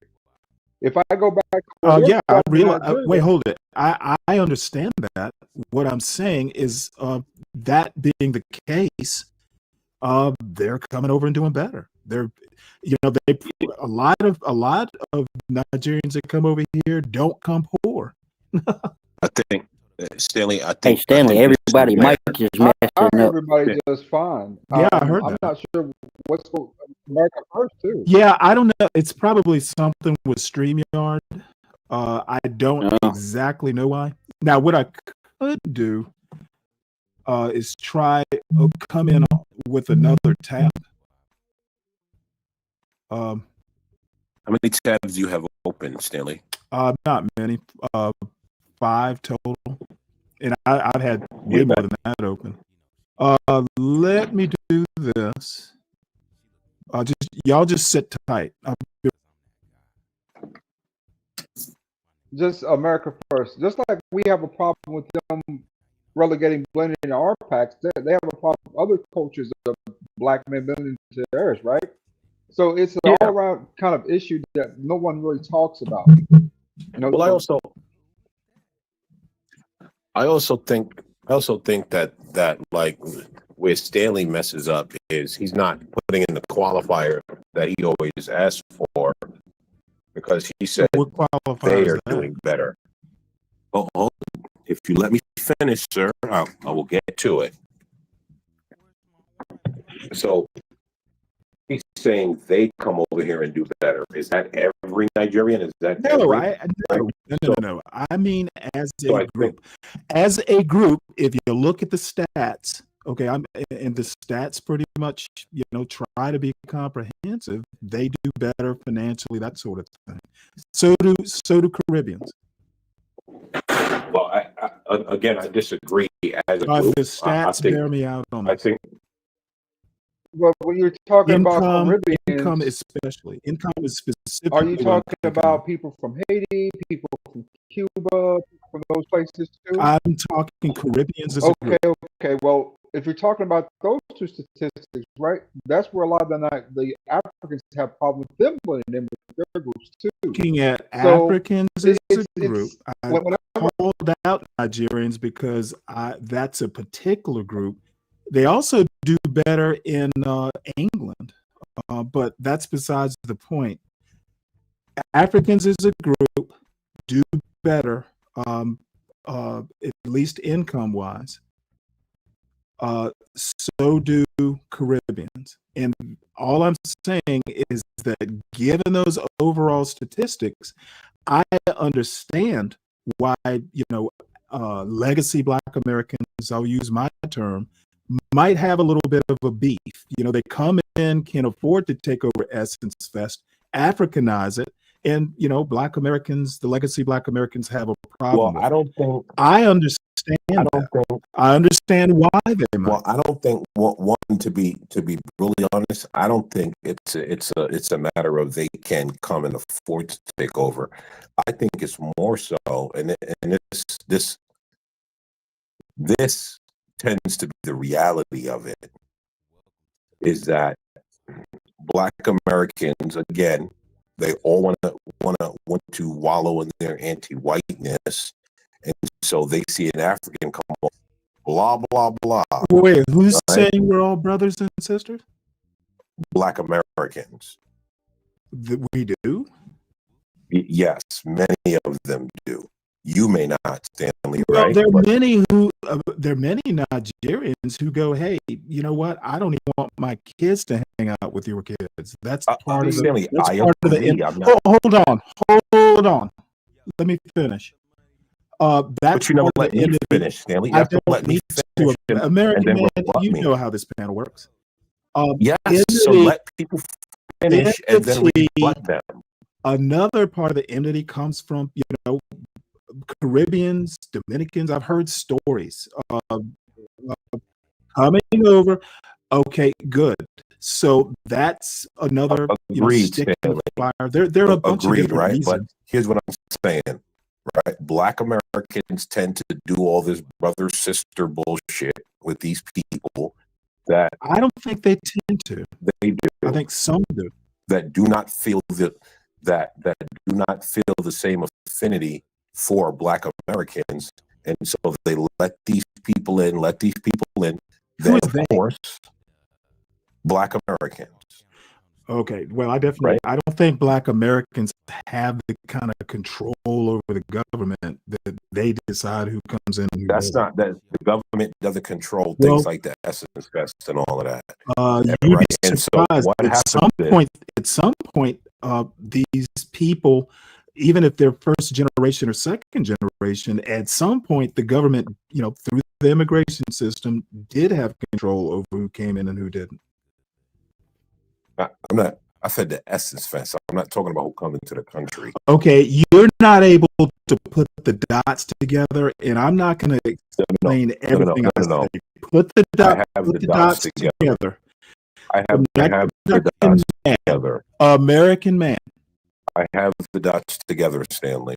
I do not believe you do, because I'm literally literally what you saying believe is of no matter. if the Essence Fest was Africanized, whether I don't know that much about the people who took it over, other than they either Here we were go. Blame the white immigrants man. or they were first generation or something like that.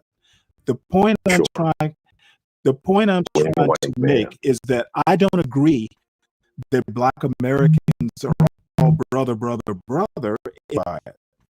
I can quantify the income and that sort of thing. So I have stats to back up my point of view.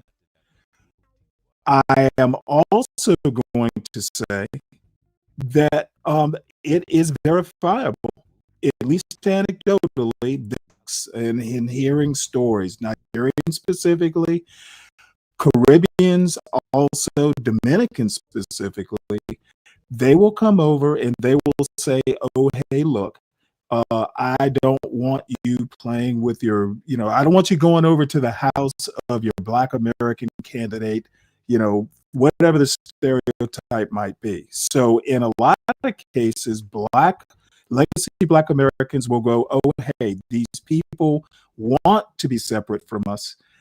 I feel bad about it. Whatever the reason is, there is separation enough that, FBAs or Tariq Nasheed, does whole shows about whatever he calls them, African booty scratchers or whatever he calls them. Tariq be funny sometimes. Right, but he is my personal sometimes. opinion is I don't care whether they're standoffish or not. The other thing I have a problem with, ADOS, the group, what's her name? Yvette Carnell, during the election. African descendants of slaves. Right, it's a group and a description. She basically took a very MAGA point of view about immigration. Basically, she bought into the Black jobs argument. My personal opinion is that was a wrong move. Why are we not worrying about, hey, why does my kid why is he caring about a Black job? He should be a doctor, or he should be a lawyer, or he should be doing, he shouldn't have, Black American kids these days should not have to worry about competing with, illegal immigrants. And if that is actually an issue, then we have failed somewhere along the line. Well, I say this, Stanley, you're disingenuous for saying it's a no, don't tell me I'm disingenuous on my own panel. You are. It's not a MAGA view of immigration. It's been America's. It's a right-wing point of view. It's been America's. No, it's not. It's been America's view on immigration up until Trump came along. It was America's view on immigration up until 1967. It's been America's view on immigration the entire time until Trump said it. Then all of a sudden, no. Yeah, okay. So Trump, as last I checked, Trump was like the spirit animal of MAGA. So my point is Yvette Carnell took a MAGA point of view, like I said. Trump, call it MAGA. I don't really care. She took a position that I didn't think was a good position for someone representing legacy Black America. We have failed along the way. Stop interrupting. Let me finish. Hey, asshole. All I'm saying is that really we failed somewhere along the line. If we are in 2025 and our kids are worrying about what illegal immigrants are doing, or we are, and that's kind of a different show. I'm just saying, buying into the Black jobs thing, I just didn't feel that was the right position for her to take. You can be anti-immigration without buying into the Black job stuff. Well, I don't disagree with you, Stanley. Right? I'm not an unreasonable guy. The Black jobs thing, to me, I understood why it was said, but I didn't see the necessity of it. But I also do understand why it's said. I get what you're saying. Well, again, associating certain jobs with blacks. And I guess, like I said, America is fundamentally racist. There are jobs that are fundamentally associated with whites. Like, how many times watching Sanford and Son did you hear Fred say he wanted a Jewish lawyer or something to that effect? Well, yeah, right, and so I get again, Stanley, right? I get what you're saying 100%. But I think even to that point, there are many moving parts as to how we got there that I think many people are not willing to discuss. Well, right? many Because people it gets probably don't know. No, I do think a lot of people know. I just think a lot of people are just not willing to discuss the realities of it all. Why do you think that is?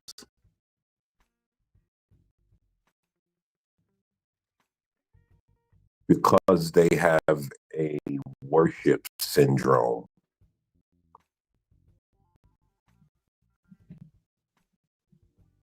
Of what? That didn't make any sense. I mean, I honestly don't know because you know me, I don't worship much of anything. No, especially again, culture. Stanley, I'm not talking about you, Stanley. No. I know about that. I'm trying to understand and put myself in the mind of someone. What would you worship other than, knowing stuff? He's talking about He don't know. actually, and the worship of money, greed, women. Why? Anything outside of God is adultery, and I commit a lot of adultery.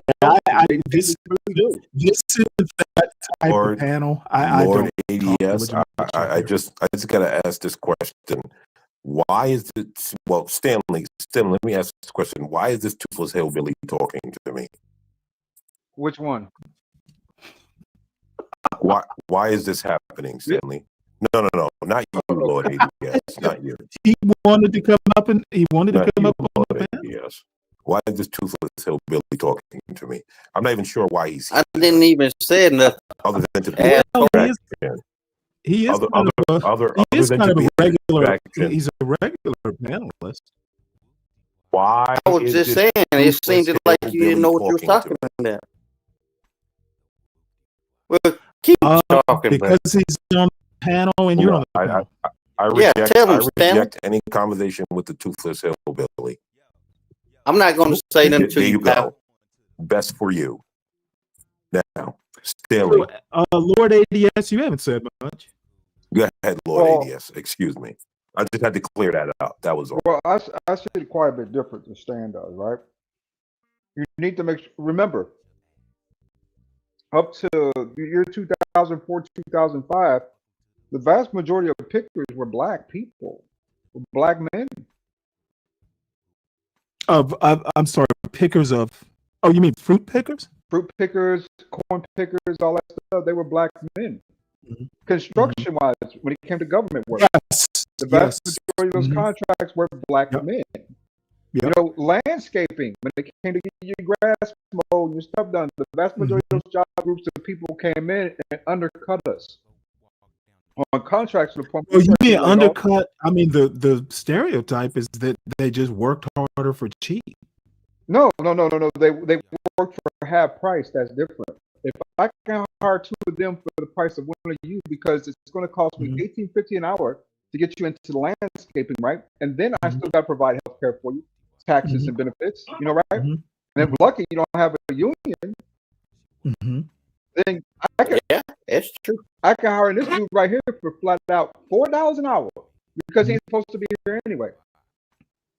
So if I can get four of them for the price of one of you, then it's not them working hard, them just having more people. It's a numbers game at that point. So well, two things about the numbers.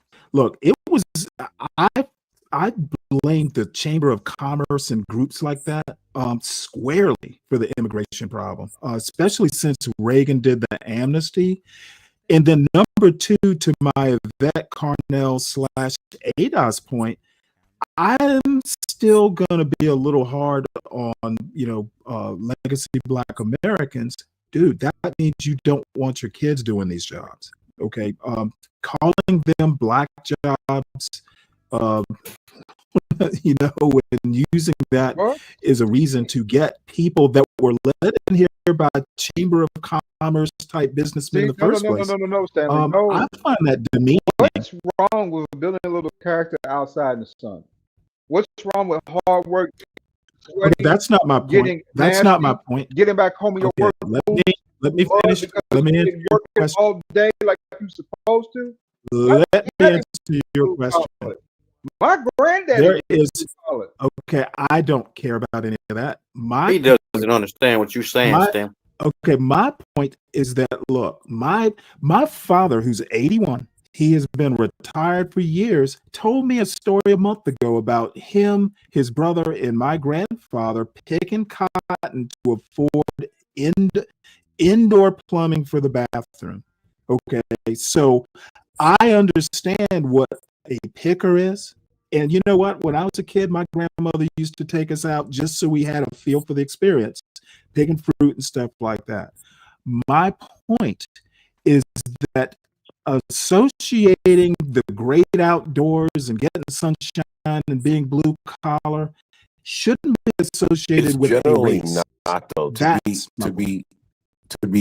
be brutally honest, Stanley, right? When they talk about quote unquote taking black jobs, and you listen to the broader conversation, it's just taking American jobs, and it's taking jobs away from the American people that are not quote unquote the degreed class. That's all it is. There was also the extension of that rhetoric, which is jobs they don't want to do. That's not true. Well, jobs they don't want to do is false. Jobs they don't want to do is false, and they keep pushing that narrative to. Okay, well, yes, and I'm not sure I disagree with. I definitely disagree with first, JB left you a nice little message in the back chat. I don't really care what he has to say to me in the back chat. Not really that important to me. So, you know, I would agree, Stanley, but I think it's just lowering the wages of jobs. Lowering the wages of jobs that everyday Americans would do. That's what it's about. It doesn't really have a color on it. There is no color on it. There's none of that, right? I'm in a construction field. I see plenty of white boys, plenty of black men. Yeah, but you're skilled. Agreed, right? But still, I still see plenty. Are you really construction or skilled construction? You're not a laborer. Which I started as a laborer, so there's nothing wrong with that, right? You have to start as a laborer. You have to start as a laborer. Hold on. My thing is really, it's literally the esoterics of associating these jobs with black jobs. I don't care whether you do the job, whether you want to do the job, whether you enjoy the job. My argument is that it should just be a job. Well, I agree, Stanley. I also think it was said. I think it was said to sort of get the black vote on his side. Right? I don't disagree with that, but it's so cynical. You know, the politics is so cynical. Well, and what's politics, right? worse is Yvette Carnell bought into that argument. Now, her reasons I don't know. I'm saying even if Trump and you know his folks, his campaign wanted to use the term, I don't think she should have. Well, I mean, but is that really something? Is that really a hill you need to die on? No, I'm not. Sometimes buying into a race argument is not productive. Agreed.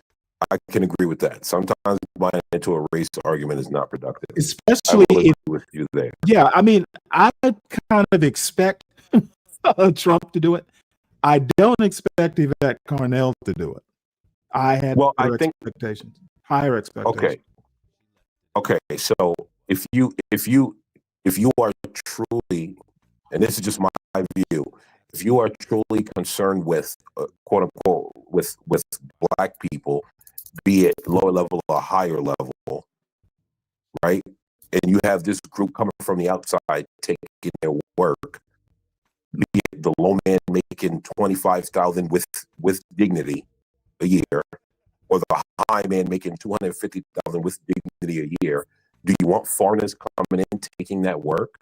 I mean, right, and then turning around and saying, "Well, you should be doing better than that." Well, the reality is, everyone's not going to do better than that. That's the They reality, say right? that we should be doing better than that, but where is the generational wealth? Every one of these groups of people are leaving their children something behind of value. We're the only community who's, was the last 9, 10 generations, that over 96, 97% of us have had to, our children had to start fresh because there was nothing. That's true. That's true. Where is the generational wealth? If everyone's talking about doing better, then where's the money at? You know what I'm saying? Because they lazy. They don't want to do anything. Here's the thing, right? On a large scale, it's never been a thing where all people of one group are going to be in the top 5% or 1%. It just does not happen. There is no group like that. I know a lot of black people worship white people and think all white people are doing just the greatest. Yep. It's just not true. Do something. If I lose you all, I'm going to start up a new stream. It'll take me about 5 minutes to do it. There's a reset setting in the YouTube studio. I've never used it before, and they keep saying I need to reset the stream somehow. Do any of you know what this will do? No, I don't Well, know. let's try it out. I don't know. And if I lose you, don't fret. I'll be back up. It'll be a new stream in about 5 minutes. Hit the button. Let's see. Yeah. You losers, American First can stay going. All right. I'm hitting the button now. Yeah, it'll end all the streams. So let me cancel that. Tell you what, I'm just going to start a new one. If you guys would please come back, I'll be back up in about 5 minutes. As a matter of fact, let me do this. Can I just Okay, I got some good thoughts on some questions. Before you all go, let me give you the damn it, wrong tab. I will give you the panel key for the next one. Just a sec to get it, to copy it here. I want everyone to notice how revered I am. A person that I've decided that there's no acknowledgement. I'm honored. Fucking bastard. I was talking to Stanley. Okay, here I'm honored. Here is the bitch. I'm honored. Here, I'm going to put the panel key in the back. What you do? Construction sucking dick. Uh-oh. You know, this isn't going to be. Yeah, I was talking to you anyway. I don't know why he said everybody, something. this is the new panel key or panel link. Okay. For those who want to come up, it's in the YouTube chat. And then the YouTube, the actual YouTube show is going to be.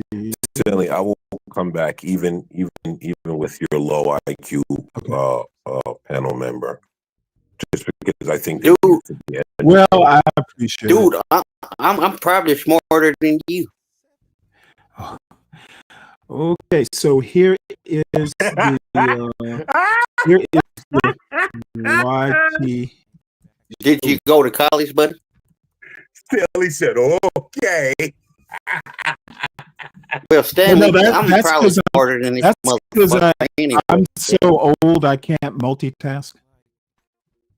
So, all right. Well, I'm going to end this, and this isn't a bad place to end it. This is like at 5:32, and I want to, I actually think this 1 or 2 to whenever sort of thing actually works, because I can actually get housework done, dinner done, and that sort of thing. So I will see everybody on the next stream. I'll be back up in about 5 minutes.